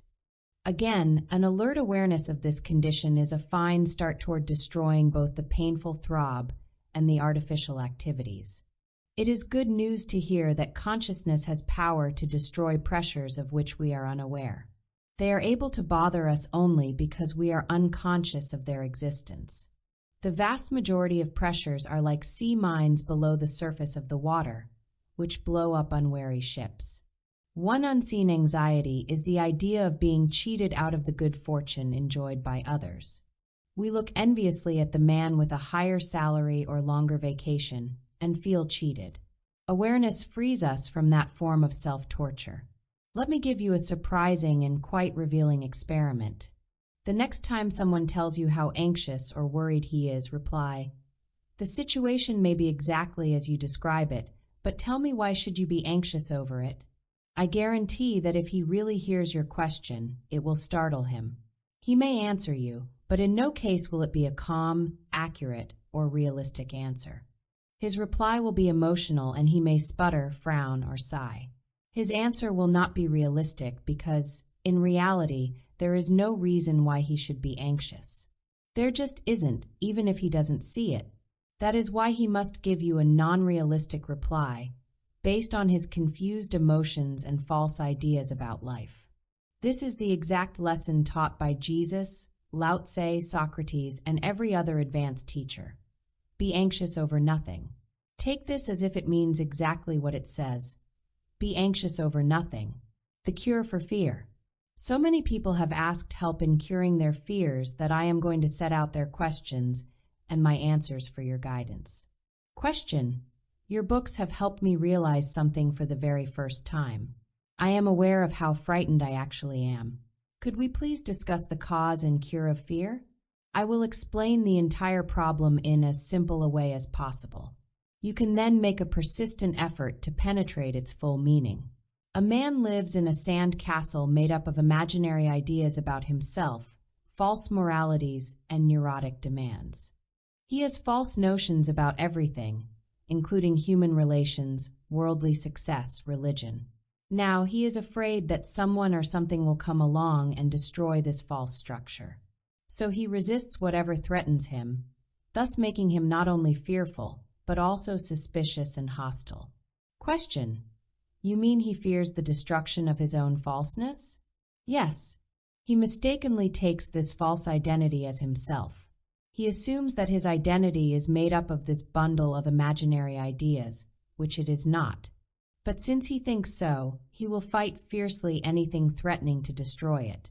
He actually believes he is saving himself when, in fact, he is perpetuating his own misery. His false sense of self must go before his true identity can come. Question: And how can he surrender his falseness? This can be done by permitting the sand castle to collapse and by not resisting the waves of reality. Then, having no false structure to protect, he is no longer afraid. We are afraid only when defending artificiality, when hiding something. Question: Please supply an example. You want a certain event to occur. It fails to come, which makes you anxious. Perhaps your usual reaction is to feel resentful or to blame someone. But you now wish to understand, so you look inward. You discover that you wanted the event because you assumed it would provide excitement or security. You realize the falseness of this because no external event can do anything for you. So you surrender your need for this false sense of security. The moment you do, fear cases. Question: as you suggest, I will work at understanding all this. Good. You will then see that there is no need to be scared about anything whatsoever. There is an attitude you can adopt which ensures steady advancement toward newness. Before presenting it, I want to assure you of its deep significance, far deeper than words can convey. We have seen that the inner state of most people can be described in one word: frozen. But you no longer want the pain arising from a frozen mind. You want the flowing freedom of the river. Cease to blame anyone for anything, and you will find release and relief. No matter what happens to you, do not look for someone or something to blame. Blaming others cuts off healing insight. Not blaming increases self-responsibility and self-success. Most accusations toward others are subconscious. We do not see them. But as mystic Meister Eckhart pointed out, a stone beneath the surface of the ground is just as heavy as a visible one. To be rid of the load, blame nothing, but seek to understand why things happen as they do. How to live to please yourself. A man would be shocked to see how little he lives to please himself. This is the great problem.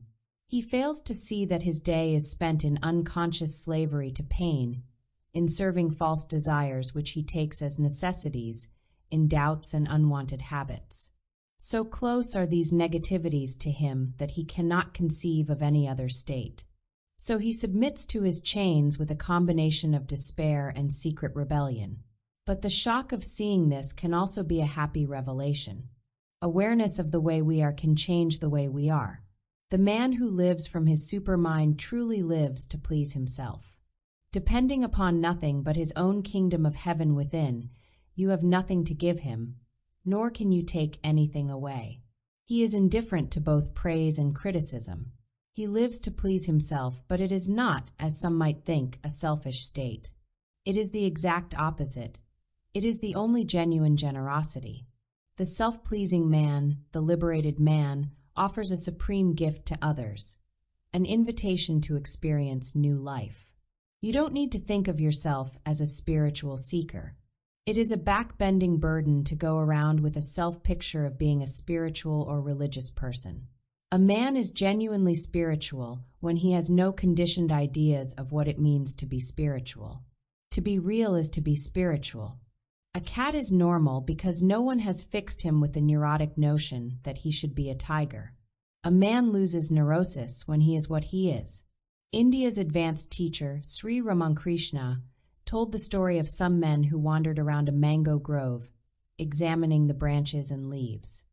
But another man was much wiser. He ate the mangoes. That is what we must do. We must not waste ourselves with pointless theologies or by endlessly talking about esoteric matters. We must consume the very fruit. Remember this encouraging psychic law. To the same degree that a cosmic truth frightens us, to that same degree can it heal. If we bravely face the fact, without evading or resisting it, that very fact can make us whole. For instance, suppose our self-observation reveals jealousy within us. This may be so unpleasant that we want to turn away and deny it. But if we simply face the jealousy and see it as an acquired habit, not as part of the essential self, we weaken its hold on us. Self-awareness is the magic light which banishes darkness. To make progress does not mean that you necessarily take a jolt from life with surface calmness. In almost every case, those people who appear to be calm in a crisis are severely shocked within and have only an appearance of quietness. We make progress by seeing how distressed we really are and by letting life jolt us in any way it likes, but without putting the feeling of tea into the jolt. You cannot be jolted, only the conditioned I is hurt. To live rightly, you must first live fully. You must courageously expose yourself to every event and person without knowing or caring what happens to your present beliefs. Defensiveness prevents full experiencing, which could free you. An individual who thinks his defensiveness is a castle is really in prison. His castle is found at last when he dares to venture forth to meet and slay the dragons. If you timidly avoid a friend with whom you quarreled, you remain afraid. If you permit a meeting with that friend, with no preconceived ideas of what to say or do, you destroy fear. How your new life of pleasing yourself begins. Living to please ourselves does not mean to gratify every desire that comes along. This is a challenging idea to grasp at first because we fear doing without the gratification. We wrongly think it benefits us. So powerful is this illusion that we persist in harmful desires, even while they destroy us. Let's take the common desire to have others behave in a way that gratifies. For example, we want them to respect us. When they don't, we get upset. Why? It is not because of their disrespect, but because of our desire demand that they appreciate us. If we let them behave any way they like, we are free. We are no longer slaves to our own desire.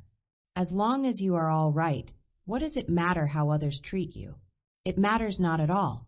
Is the flight of a bird through the woods disturbed by shadows? Let's re-examine the enemy of the free life, a false sense of self. A man does not live from his authentic nature. He lives from dozens of dream pictures about himself.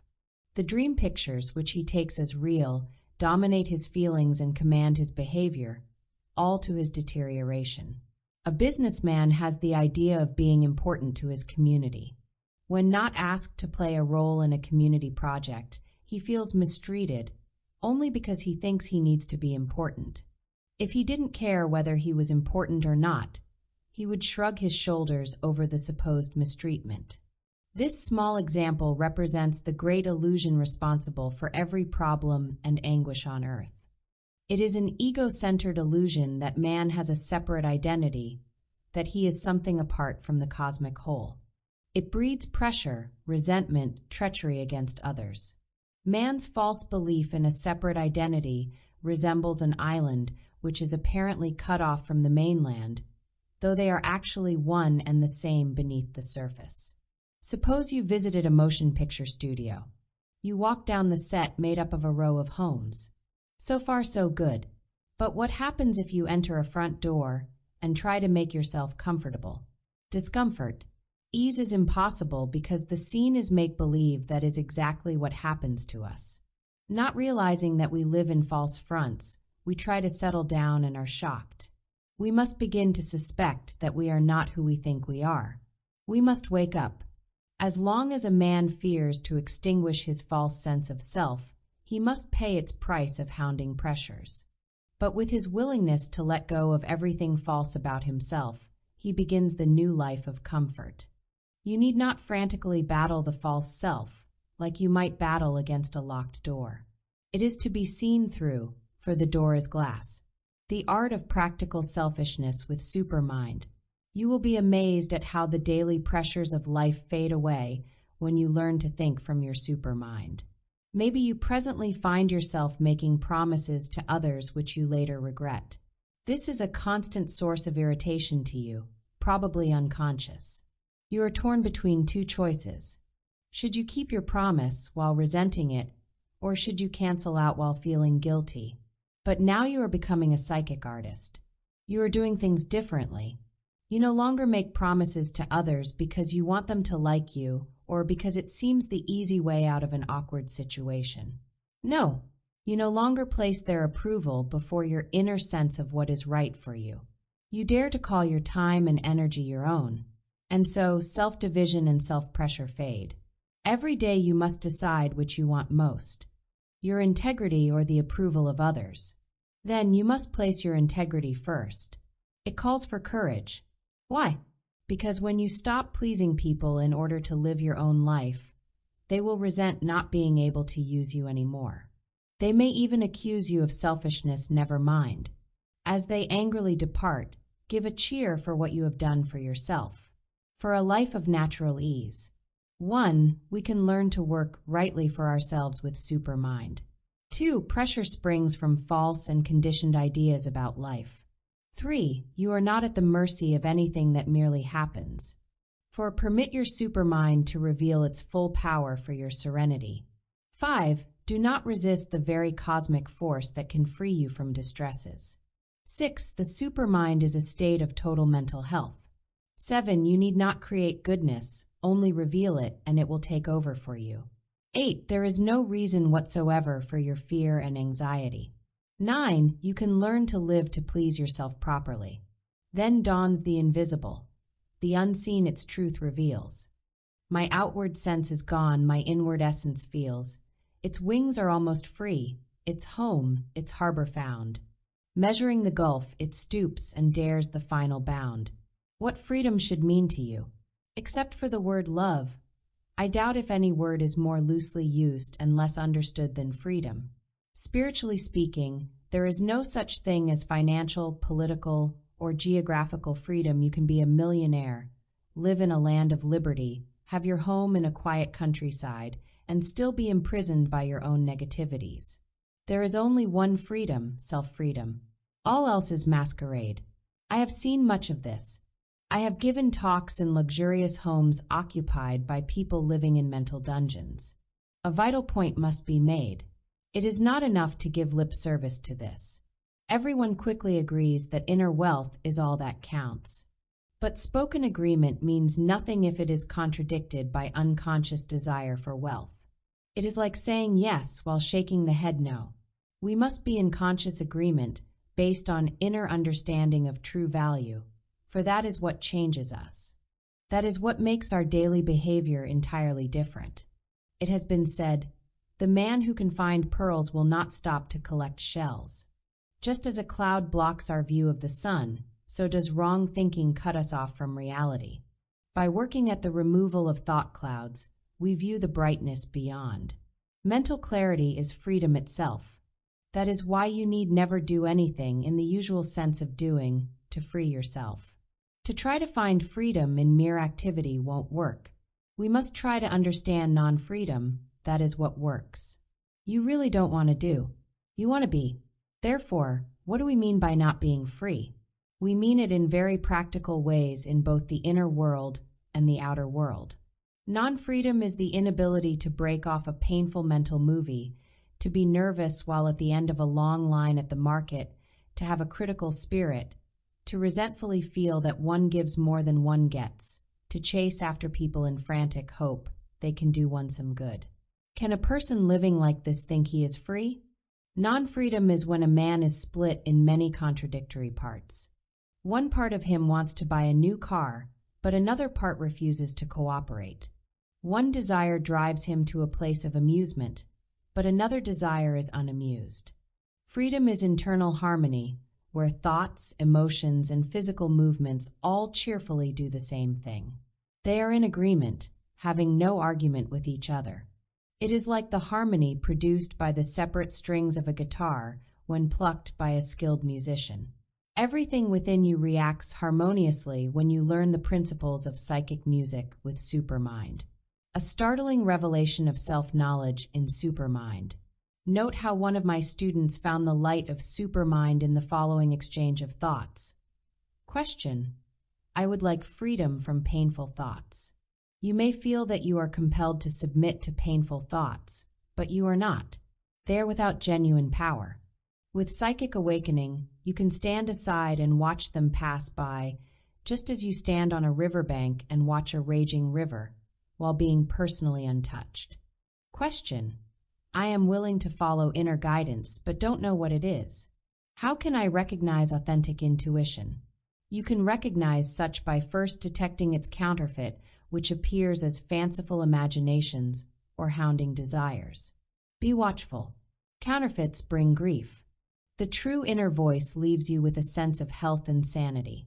Question: now that I am working on myself with the principles of the Supermind, I seem to have more conflicts than before. No, you are merely aware of internal conflicts that you have unconsciously endured for years. This in itself is progress. To tame the lion, you must enter his cage. One thing is certain, we cannot find our freedom until we first see our imprisonment. What really bothers us is what we hide from ourselves. We refuse to look down into our cluttered cellars. To complicate it even more, we will not even admit the concealment of anything. There is a way to break this self-defeating habit. Come to sudden stops throughout your day to become aware of heavy, grinding feelings within yourself. Be strict with yourself. You will observe that you are not as at ease as you imagined. Remember, it is not negative to see negativity within yourself. It is refreshingly positive self-knowledge. A strange revelation comes when you look within. At the same time that you see negative features, you also observe positive powers. Both are within, so your awareness of old weakness is followed by consciousness of new strength. But weakness must be noticed first. If it does not occur in this order, the strength will be counterfeit and will desert you. I want to show you another way to make self-watchfulness work for your benefit. Someday, while anxiously doing something you consider vital and necessary, catch yourself long enough to inquire, "Why am I doing this?" You may discover that the seemingly important task is really trivial and wasteful. You now know something valuable you never knew before. Words and their meaning for self-liberty. Humans orate about love without being loving, chatter about charity while lacking it themselves, discuss heavenly topics while thinking about earthly profits. This wilderness of words is explained by George Fox, founder of the Society of Friends, as follows: they did not possess what they professed. This introduces word worshipping, a trap which the freedom seeker must avoid. The use of high-sounding and idealistic words is a subtle trick of the false self, presenting counterfeits for realities. The word worshipper is enslaved by his own contradictions because of unawareness, like the man who declared, "I may not always be right, but I am never wrong." We are going far beyond word juggling to basic mental wholeness, to truthfulness, to cosmic consciousness. We want and need nothing else. All beside love is but words. Abbas Effendi. First, we must realize the inadequacy of language when trying to explain inner activities. How would we define the terms consciousness and awareness, used often in this book? Well, we can say they are mental states where we see things as they really are. But that, in turn, requires explanation. The fact is that mental states must be experienced to be individually known. Words have limited, though definite, use as bridges on the road to understanding. The best is not to be explained by words. Leo Tolstoy. Watch your own reactions to words. Certain words arouse strong emotional feelings such as sex, money, God, love, hatred. Try to see that you are responding to mere labels, to your acquired ideas about things, and not to the things themselves. In order to act clearly, we must drop our associative thinking built up from the past. Suppose some hikers come to a road sign pointing them in the direction they want to go. But instead of hiking ahead, they argue over the sign itself. One says it should be a foot taller. Another wished it had some pretty ornaments. We cannot advance toward the supermind if we pause to chatter about the road signs. Words are words and cannot be anything else. For a man to talk frequently about God does not make him godly, any more than talking about the sun makes him a sunbeam. This is what Meister Eckhart had in mind with his famous line, "If you would be perfect, don't chatter about God." Do not try to define life. If you call it absurd, you are saying it should be sensible according to your exclusive viewpoints. If you insist it is meaningful, you will soon change your mind when unexpected events upset your comfortable position. Stop philosophizing. Leave life alone. It neither needs nor heeds our wordy definitions. Live according to cosmic truth of supermind. That is all you need to do. Why look for anything else to do? In that free state, your day is neither absurd nor meaningful. It is simply what it is. This is an entirely new kind of inspiration, unfettered with fears, frustrations, and all the other negatives humans are prone to cling to. Achieving freedom from fear. Suppose you see a stage hypnotist make a man think he is being chased by a wolf. The man races around fearfully. To help that man, you would not tell him to run faster or to strike at the wolf with a club. You would try to wake him up. That is what we must do, wake up to things as they are. Fear must be entirely banished. The purified soul will fear nothing. Plotinus, don't try to be unafraid. That is impossible. Rather, go ahead while being afraid. That is the entire secret for abolishing fear. The Supermind teaches us to have no self-concern at all. Whatever happens to you, act as though it happened to someone else. A person once asked me, "You say that the present moment is free from fear, that peace exists right now. If this is so, how come I'm anxious right now?" I answered, "Because you do not realize the freedom of right now. Quite unconsciously you think with memories of past pains, thus covering the present with a veil of remembrances. Try to see that nothing exists except right now. Start by noticing the connection between your fear and the memory of a frightening event of the past. Perhaps a man fears confusion. Watch how he reacts to it. Notice how eagerly he seeks to relieve his pressure. Watch how quickly he speaks up or argues when the confusion involves disagreement with another person. He cannot find an answer like this. It merely calls into play the conditioned mind with all its defensive opinions. It is like calling up an army of aggressive soldiers to establish a peace group. They know nothing of the subject. A new self-awareness is needed. It appears when the man is quiet, not fighting the confusion. Answers to life's perplexities cannot be found with a fixed mind. They come effortlessly when the conditioned mind is still. I will tell you of a terror that tyrannizes millions of people. Since it is always an unconscious terror, people do not see what it does to them. As you study this idea, try to see whether it applies to you. It is the fear of nothing happening. Look at it. Have you noticed the arising of a vague uneasiness when there is nothing to occupy the mind, when nothing happens and nothing seems likely to occur? Upon feeling this emptiness, a man does something, anything, to escape its pain. But that is only a distraction. Sooner or later, the party is over and the same dread re-enters the front door. Seeking escape is not the answer. Not escaping is the answer. How to cease all anxious effort. Can you sit quietly and examine the fright of nothing happening? Can you try to not run away from it? As a matter of fact, you cannot run away any more than you can escape your body by running with your legs. No, you cannot escape, but you can understand, which is quite another thing. Throw your so-called securities to the winds. Do you dare to do it? Expose yourself to losing everything upon which you depend, including exterior happenings. Drop the whole anxious mess. Do nothing, have nothing be nothing. Stop planning to keep yourself safe. Can you even give up caring whether you are safe or not? If so, you are getting close. To a mind that is still, the whole universe surrenders.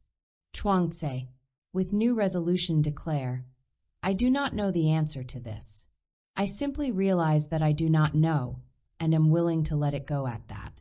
I do not seek an answer through my habitual thinking. I choose to be without an answer. I stop. I just stop. That's all there is to it. When you seek no answer, it will be there, with Supermind. You have no responsibility for making your life roll forward. You have every responsibility for letting it roll. Cease all effort to make your life move. See that life moves all by itself. I demonstrated this freedom in answering questions below after one of my lectures. Question: you seem to imply that everything we do is an escape from facing ourselves. What about taking a vacation? Is that an escape? It can be an escape or it can be fun. If you unconsciously use it as an escape, you won't have nearly the fun than if you didn't. If you don't care whether you take a vacation or not, you are on vacation every day of the year. Question: I am a slave to rush and tension. How can I slow down? You are enslaved because you falsely think you have somewhere to go, psychologically speaking. Have you noticed that you cannot define your destination? You just rush around? You have no place to go. You are already there, but don't see it. It is as if you walk the Paris streets while yearning to be in France. Try to see that you are already where you want to be, then rush falls away. Question: please let me speak frankly. I fear my lust and greed. Do not be afraid of yourself. There is nothing in you that psychic awakening cannot cure. You have merely identified yourself with lust and greed. You are afraid because you mistakenly take them as part of yourself. Work at seeing them as entirely apart from your true nature. Self-fright then vanishes. How to find lasting delight. The march toward inner freedom is like a man who must cross a series of rivers in order to reach home. The rivers have various names such as stubbornness, imitation, unnaturalness, timidity. If he refuses to enter the water and wade through, he remains fixed where he is, cut off from the comforts of home. But by daring the conflict, he passes beyond himself, getting closer and closer to his heart's desire. When we have passed beyond the painful cravings connected with food and sex, we have come a long way. The liberated man does not and need not tell himself what he needs. He leaves his needs to life itself, which always knows what it is doing. He does not interfere by reaching out to grab. He waits until life offers and then receives. He is hounded by neither food nor sex. They are below him as servants, not above him as dictators. Plotinus explains it with the following words: "What desire there may be can never be for the vile. Even the food and drink necessary for restoration will lie outside the soul's attention, and not less the sexual appetite. It will turn upon the actual needs of the nature and be entirely under control." We have seen the need for rising above human definitions of success. Therefore, what is the supermind meaning of success? A relaxed and friendly effort to understand esoteric facts is success. Forget the results of your efforts, for they arrive all by themselves. The effort alone is all that counts. Genuine effort is success. The techniques leading to celestial success are not complicated. The only complication is man's reluctance to patiently practice. For instance, will we recognize self-defeating behavior in ourselves and then refuse to defend it? That technique alone works wonders, for nothing on earth is more healthy or refreshing than honesty. Man lives heavily because he refuses to release his acquired negativity, like a seagull, unable to fly because it insistently clings to a heavy fish. But Meister Eckhart encourages, a free mind has power to achieve all things. How does it work in practical situations? Here is a superb system for making unpleasant work easy and carefree. Do it with your mind, not with your emotions. Any kind of work, whether housework, office duties, business affairs, should be done with the mind, never with the feelings. By refusing to let your emotions take over, you cannot possibly resent or dislike what you are doing. Try it. Use your reasoning mind only. Work ceases to be work. It is a genuine and lasting delight to understand and experience a truth that sets you free. How to be free of domination from others. The following excerpt from one of my question and answer periods after a lecture illustrates how to be free of negative domination. Question: please explain what you mean by freedom from others. It is quite simple. You are chained to anyone from whom you want something, whom you depend upon for self-satisfaction. You are free from anyone from whom you want nothing. A supermind principle is that no other person can give you authentic enrichment. It must come from within yourself. When this is clearly understood, your human relations are right. Question: I weakly submit myself to people who seem stronger than I, which I don't like. I'm especially afraid of angry people. An angry man is not strong, he is weak. Never give an unawakened man an opportunity to explode his anger or sarcasm onto you. You fall into his trap whenever you appear weak or whenever he senses that you want something from him. The animal nature in human beings is always on the lookout for someone to attack. Refuse to be a target. Question: a certain person never stops bad behavior toward me. If someone continually behaves badly toward you, it is because you are, in some unconscious way, rewarding his bad action. You reward it because of a false need within yourself. Try to see this false need. When it falls away, you will withdraw your reward, which produces a crisis. The other person will criticize and perhaps leave you. This means you must have courage to stand alone. Eventually, you will see the necessity of the crisis to your freedom. If someone rejects you, your inner understanding of the situation can keep you free. But if you reject another, you are psychologically chained to him. We reject another whenever we feel him to be a threat to our imaginary sense of self. But when this spurious self is extinguished, no one is a threat. In this state, you can come and go among people as you please, immune from hurt, no matter how they treat you. One freedom enjoyed by the enlightened person is that of living by his own rules. His conduct arises from his supermind, which is truly moral, authentically decent, genuinely compassionate. He does what he pleases, which cannot be said of anyone enslaved by the compulsions of unnatural desires. The captive mind pleases imaginary ideas about its own greatness, receiving imaginary rewards. Also, when living from the natural laws of your own being, you are free from the pressures of any foolish man-made laws, of which there are plenty. The free man is his own law. But it is not the fake independence characterized by public rebellion and arrogance. It is quiet, unseen, truly humble. When a man knows spiritual secrets without needing to talk about them, he really knows how to have no concern for yourself. You are free when you have no anxious thoughts about what happens to you. You are quietly carried along by daily events with no personal concern as to their effect upon you. Nothing bothers you. It is a state of neither liking nor disliking, resisting nor accepting, but only of flowing along. Do not think this idea fantastic. Do not think it will make life dull. It is nothing like that at all. It is the more abundant life. Explore with me. A man possessing the secrets of supermind, perhaps someone like the Dutch mystic Baruch Spinoza, would point out, the more you struggle to live, the less you live. Give up the notion that you must be sure of what you are doing. Instead, surrender to what is real within you, for that alone is sure. As stars are high above earth, you are above everything distressing. But you must awaken to it. Wake up! The final decision as to what is good or bad for you, as to what is right or wrong, cannot be made by a conditioned mind. The habitual mind cannot find anything but its own confusion. It always decides on the basis of excitement, of ego gratification, which means that all its choices are wrong.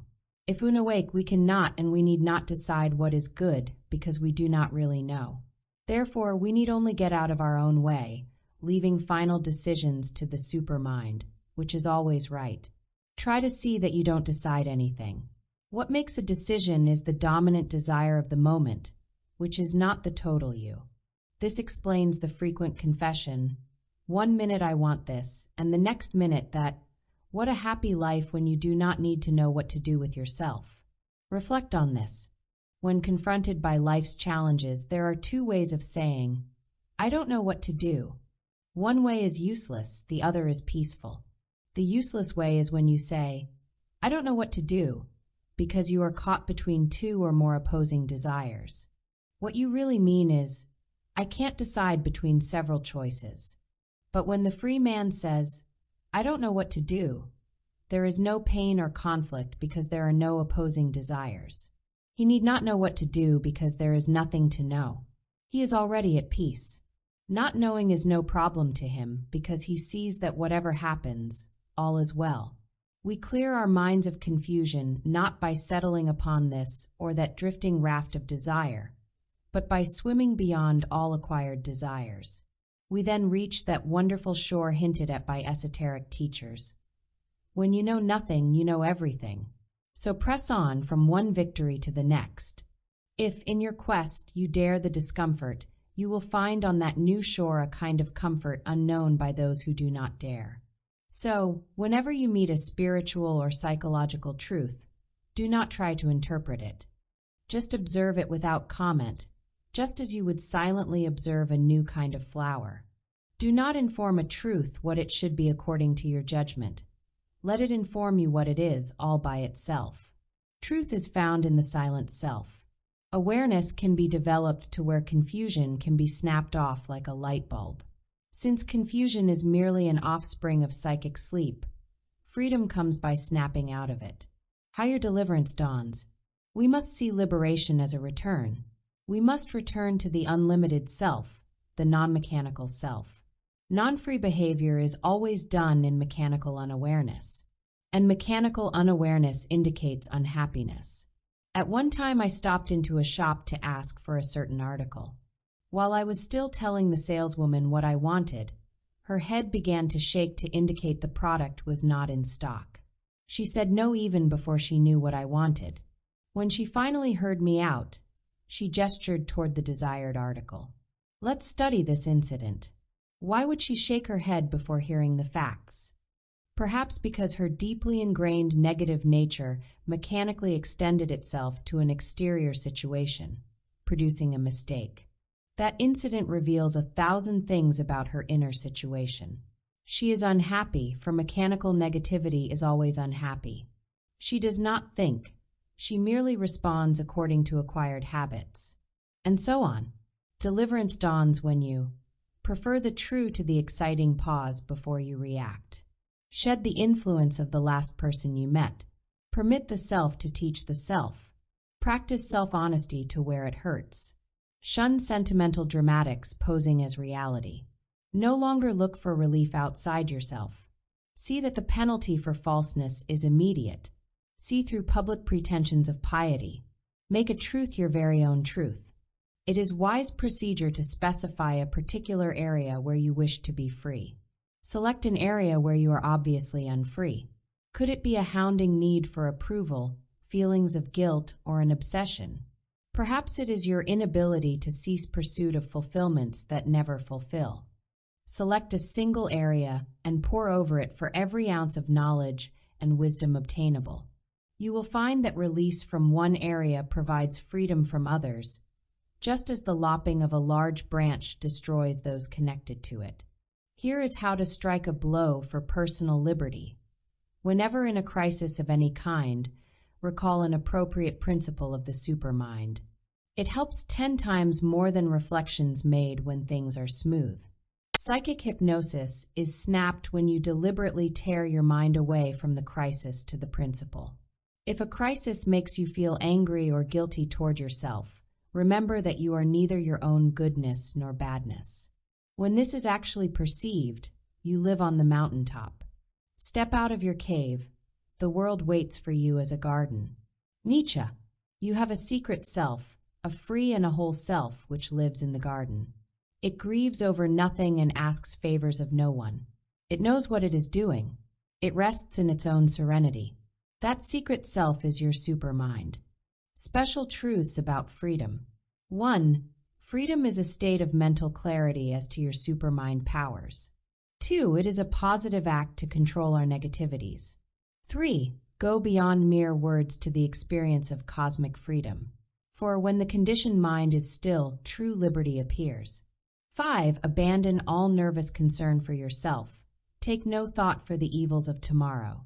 6. Cosmic awakening is the sure cure for all ills, mental and physical. 7. All your sincere effort toward freedom with supermind is a success. 8. Happiness is found in freedom from the false and conditioned self. 9. Work consistently with the principles of the supermind, and you will always succeed. This is why that first glimpse of something entirely different is necessary. A man can follow it all the way to newness, just as Columbus, nearing the New World, followed a flight of birds to the island of San Salvador.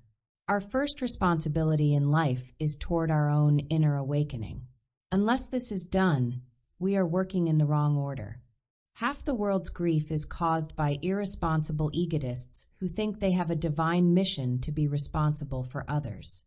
Only self-responsibility can develop that center from which genuine aid can radiate. Besides, there cannot be personal peace without personal responsibility. How to live the effortless life. It cannot be emphasized enough that insight into things as they really are in supermind brings an enormous relief from pressures. One such relief comes when you see that you are not your own badness any more than you are your own goodness. Guilt goes forever. It is a painful and egotistical mistake to think of ourselves as being wicked or abnormal. We are neither our own goodness nor badness. This relieving insight comes after a certain point in self-development for Supermind. Here is how to be relaxed and effortless in your relations with people. Never contrive to make a relationship either a close or a distant one. Do not permit your desires or ambitions to interfere with the natural flow of events. Let the relationship fall into its own place, spontaneously, for in that is enjoyment. It is not your duty to determine the closeness of a relationship. Your only duty is to be a real person in it. François Fenelon summarizes the effortless life. Be free, gay, uncomplicated, a child. But be a strong child, fearing nothing. The discovery of wrong procedure must come before the revelation of right procedure. The right is an absence of the wrong, just as a clear sky is the absence of clouds. Our encounter with the wrong way is quite obvious. It hurts. In one way or another, we don't like it. The wrong way is like a stupid enemy who insists upon telling you how to defeat him. If we suffer, that very suffering is telling us that we are wrong about something. Acting intelligently upon that information, we can work toward tightness. Take the lesson from Taoism about rolling with life. You can easily tell when you are pushing life, rather than rolling with it, by the resulting strain and anxiety. Strain stops when pushing stops. You want to accomplish something in the outer world. You push hard. The project fails and you feel bad. The project failed because you picked out a certain rock, called it yours, and tried to push it downhill. But you can't push this or that rock. It either rolls downhill by itself or not at all.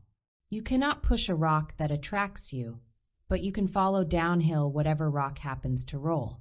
There is no strain or anxiety in this. If it should stop anywhere along the way, do not try to push it further, and do not be upset or angry.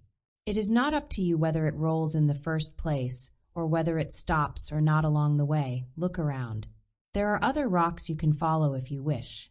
Enjoy their easy roll, but do not call them your own. No person can take them from you, but reality can, but that is always for good, not harm. Push no rock. Follow the rolling rock. You are wisely harmonizing with life the Supermind way. Welcome new experiences with Supermind. We have covered many things that a man in his heart of hearts does not really want, like pointless activities and noisy involvements. What, then, does he truly aspire to win? Self-knowledge, self-unity, self-delight, self-command, self-awareness, self-confidence, self-peace. They come with ease as we welcome the great transformation brought about by the Supermind. Try this welcoming exercise. Go through a single day without trying to force things to happen the way you wish. Just go about your business while letting everything happen the way it wants to happen. Refrain from trying to influence anyone or anything to turn in the direction you desire. Desire nothing. Be content. Do not be a doer, but a quiet follower of all that happens. Try the above experimentally for a single day. Something entirely different will stir within you. You will suspect something. That something is a higher force, a reality of cosmic truth. By making your desiring self passive, you give it an opportunity to operate to enrich you. We must learn to say yes to life, with no concern as to what the affirmation brings our way. We need neither know nor care, for it is good, even when we do not know it. The secret of secrets. Suppose you are in the home of friends, where their young daughter gives her first piano recital. She plays well, but because she is still a student, she strikes a wrong note or two and her timing is imperfect. As she concludes, you applaud in appreciation. There is not the slightest criticism of her mistakes. Do you know what you really applaud? It is her honest effort. She did what she could do. It arouses genuine tenderness to see this sincere young lady who did her best to play well. Now, this is the same attitude we must have toward our own faltering steps toward wholeness. We must not condemn or criticize when we strike a wrong note, as will happen frequently. Our sincere intention to do the best we can for the present is all that matters. I don't know anything more delightfully refreshing than to observe an honest effort toward self-betterment. So have no worry if you do not know what it means to be receptive, or to work earnestly toward the supermind. If you have no idea whatsoever as to what you are doing, be at ease. Your first task is not to know, but to see clearly that you do not know. This is something you can do at this very moment. Surrender to the fact that you do not know and leave it right there, for that is an act of healthy receptivity. This kind of surrender is victory. You constantly ask yourself, what am I going to do about this? The reason this bewilderment repeats itself month after month, year after year, is because you do the wrong thing with it. You answer it with a prison-conditioned mind, which always has an answer and always the wrong one. Now, there is a totally new way of responding to your question, what am I going to do about this? It is the way of the supermind. Just go ahead with your usual affairs with the realization that, for the present, you do not know what to do. You see, it is not what you do that counts anyway. It is what you deeply understand. Try to grasp this. Here we have a fine opportunity for setting aside any prides and pretenses we observe within us, for they are obstacles to the new answer. Whoever prefers his pride to truth will not be able to crash through. But you and I want to pass beyond the painful pressure of pride, so we cheerfully set it aside. The secret of secrets? Here it is. Surrender to the fact that you do not know, and leave it right there, for that is an act of healthy receptivity. How to build your new world. A happy life consists in a mind which is free, upright, undaunted and steadfast, beyond the influence of fear or desire. Seneca, take this as if it means exactly what it says. Do not dilute it by a present inability to grasp it totally. Stand on it solidly. The meaning behind these words are perfectly capable of supporting you at this very moment.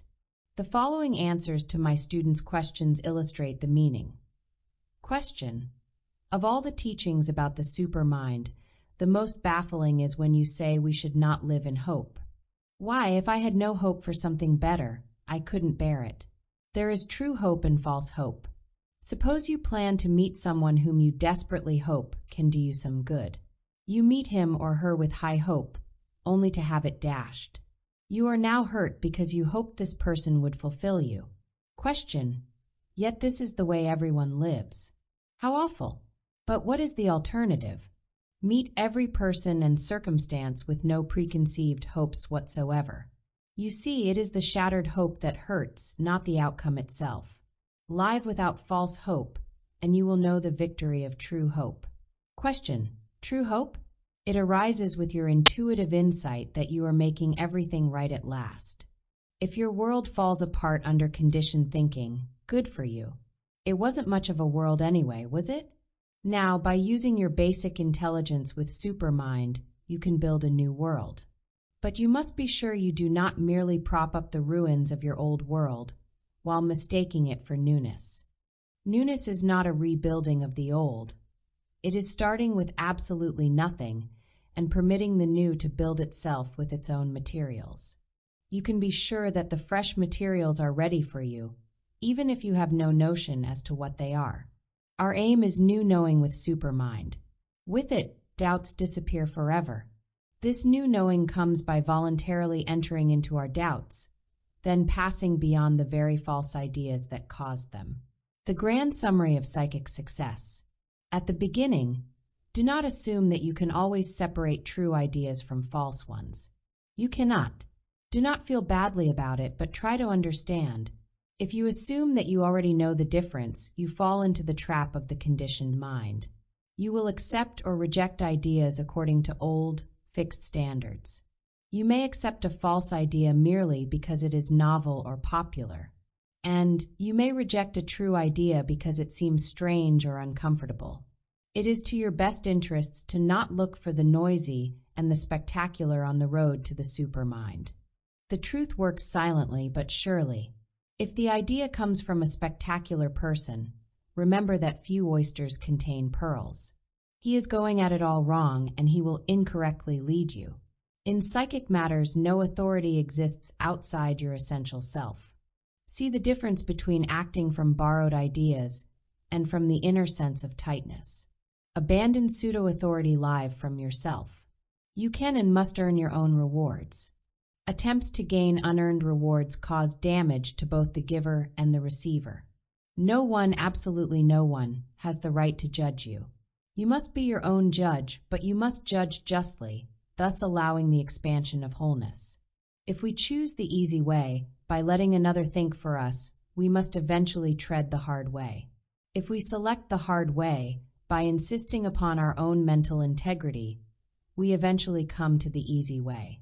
The path to the supermind is plainly marked. Live with your thoughts, your feelings, your reactions, your pleasures. We can now meet a grand summary of every true teaching ever given to man. It combines ancient wisdom with modern psychology, the technique of the East with the knowledge of the West. If you studied nothing else in this book, but these principles, you would have the key to the celestial kingdom. 1. From a false sense of self arises false desires. 2. From false desires arise false activities. 3. From false activities arise false problems. 4. From false problems arise false sufferings. That this is the actual state of man cannot be doubted. No question about it, man is lost. But that is only half the story. Let's look at the bright side by reversing the process. 1. Lose a false sense of self and lose false desires. 2. Lose false desires and lose false activities. 3. Lose false activities and lose false problems. 4. Lose false problems and lose false sufferings. In this manner man can save himself. General thoughts for specific aid. 1. It is not rough at all once you truly understand. 2. Our frantic attempts to bring life to our doorstep are the very things that keep it away. 3. Can you imagine what a real world it would be if no one assumed behaviors he thought he was required to have? 4. It is quite possible to observe the madness of the world without having anything to do with it. 5. No matter what your exterior activity may be, if you do it consciously, you live fully for that moment. 6. Do not lie in bed, permitting negative mental movies to run across your mind. 7. Only when you no longer know what you think is right will you be able to effortlessly follow what is truly right. 8. Stay away from people who say they want to do things for you. 9. If we dilute the intensity of our suffering by distracting ourselves from it, we lose a rich opportunity for preventing future suffering. 10. When you know what to do with yourself when there is nothing at all to do, you have entered the golden archway. 11. Everything depends upon how far you are willing to go. 12. Whoever will go through the frightening process of abandoning his acquired human wisdom will be carried effortlessly by cosmic wisdom. 13. To exchange one acquired or conditioned opinion for another is as useless as exchanging a wax apple for a plastic banana in the hope of satisfying hunger. 14. Whatever bites you is inside. 15. Offer no complaint to things that don't happen to you, and you will know a peaceful secret unknown by millions. 16. Receptivity is an openness toward truth, while its counterfeit of shallow curiosity is openness toward negativity. 17. Trying to beautify a life based on false ideas is like placing a bouquet on a steel trap. 18. Cosmic love does not give us what we think we want, but what we truly need. 19. Be simple and you will be supreme. 20. If only you will listen, you can hear good news from yourself at this very moment. 21. A true gift, without strings attached, must come to you unasked. It cannot be pursued. 22. Nobody owes you anything at all, for the good reason that no human being has anything of true value for you. 23. Get over that secret belief of yours that you need to depend upon others for your well-being. 24. You grow healthier as you less and less hide things about yourself from yourself. 25. Your final goal is to cease to frantically think your way through life and let life think itself through you. Your first 3 weeks with Supermind. The whole human problem is lack of mental light. And so we race around in panic like a soldier caught at night behind enemy lines. We fail to see the most obvious of facts, for example, that a man with $1 million is not a success. He is only a man with $1 million. Lack of light is stubborn and self-willed refusal of light, which creates self-contradiction. A man will fiercely cling to and even praise the beliefs by which he lives, while living miserably. How in the world can such a man be called intelligent? Of course, his self-defeating behavior proves a familiar rule. We can't see what we won't see. And we won't see because we fear the temporary anxiety caused by seeing ourselves as we really are. It is good news to see the origin of our distress in the wrong use of the mind. It means that correct use can correct us. To build a glowing fire in your fireplace, you take certain actions. A match is struck to paper. You let the flickers of flame spread to wood shavings, then to the logs. You add more wood from time to time. You do not abandon effort if you fail to start the fire with your first match, nor if things move too slowly for you. You proceed with patience and persistence. Finally, the fire glows all by itself. Likewise, you must constantly feed your inner light with esoteric ideas of the supermind. This includes diligent reading, discussing things with like-minded people, observing yourself every day. After reaching a certain point, the fire glows all by itself. But this does not mean a slackening of effort. It means effort of a higher and more rewarding quality. I encourage you to make an extra effort with Supermind for the first 3 weeks. Let these weeks mark a definite turning point in your life. If we would put some slight stress on ourselves at the beginning, then afterwards we should be able to do all things with ease and joy. Thomas A. Kempis.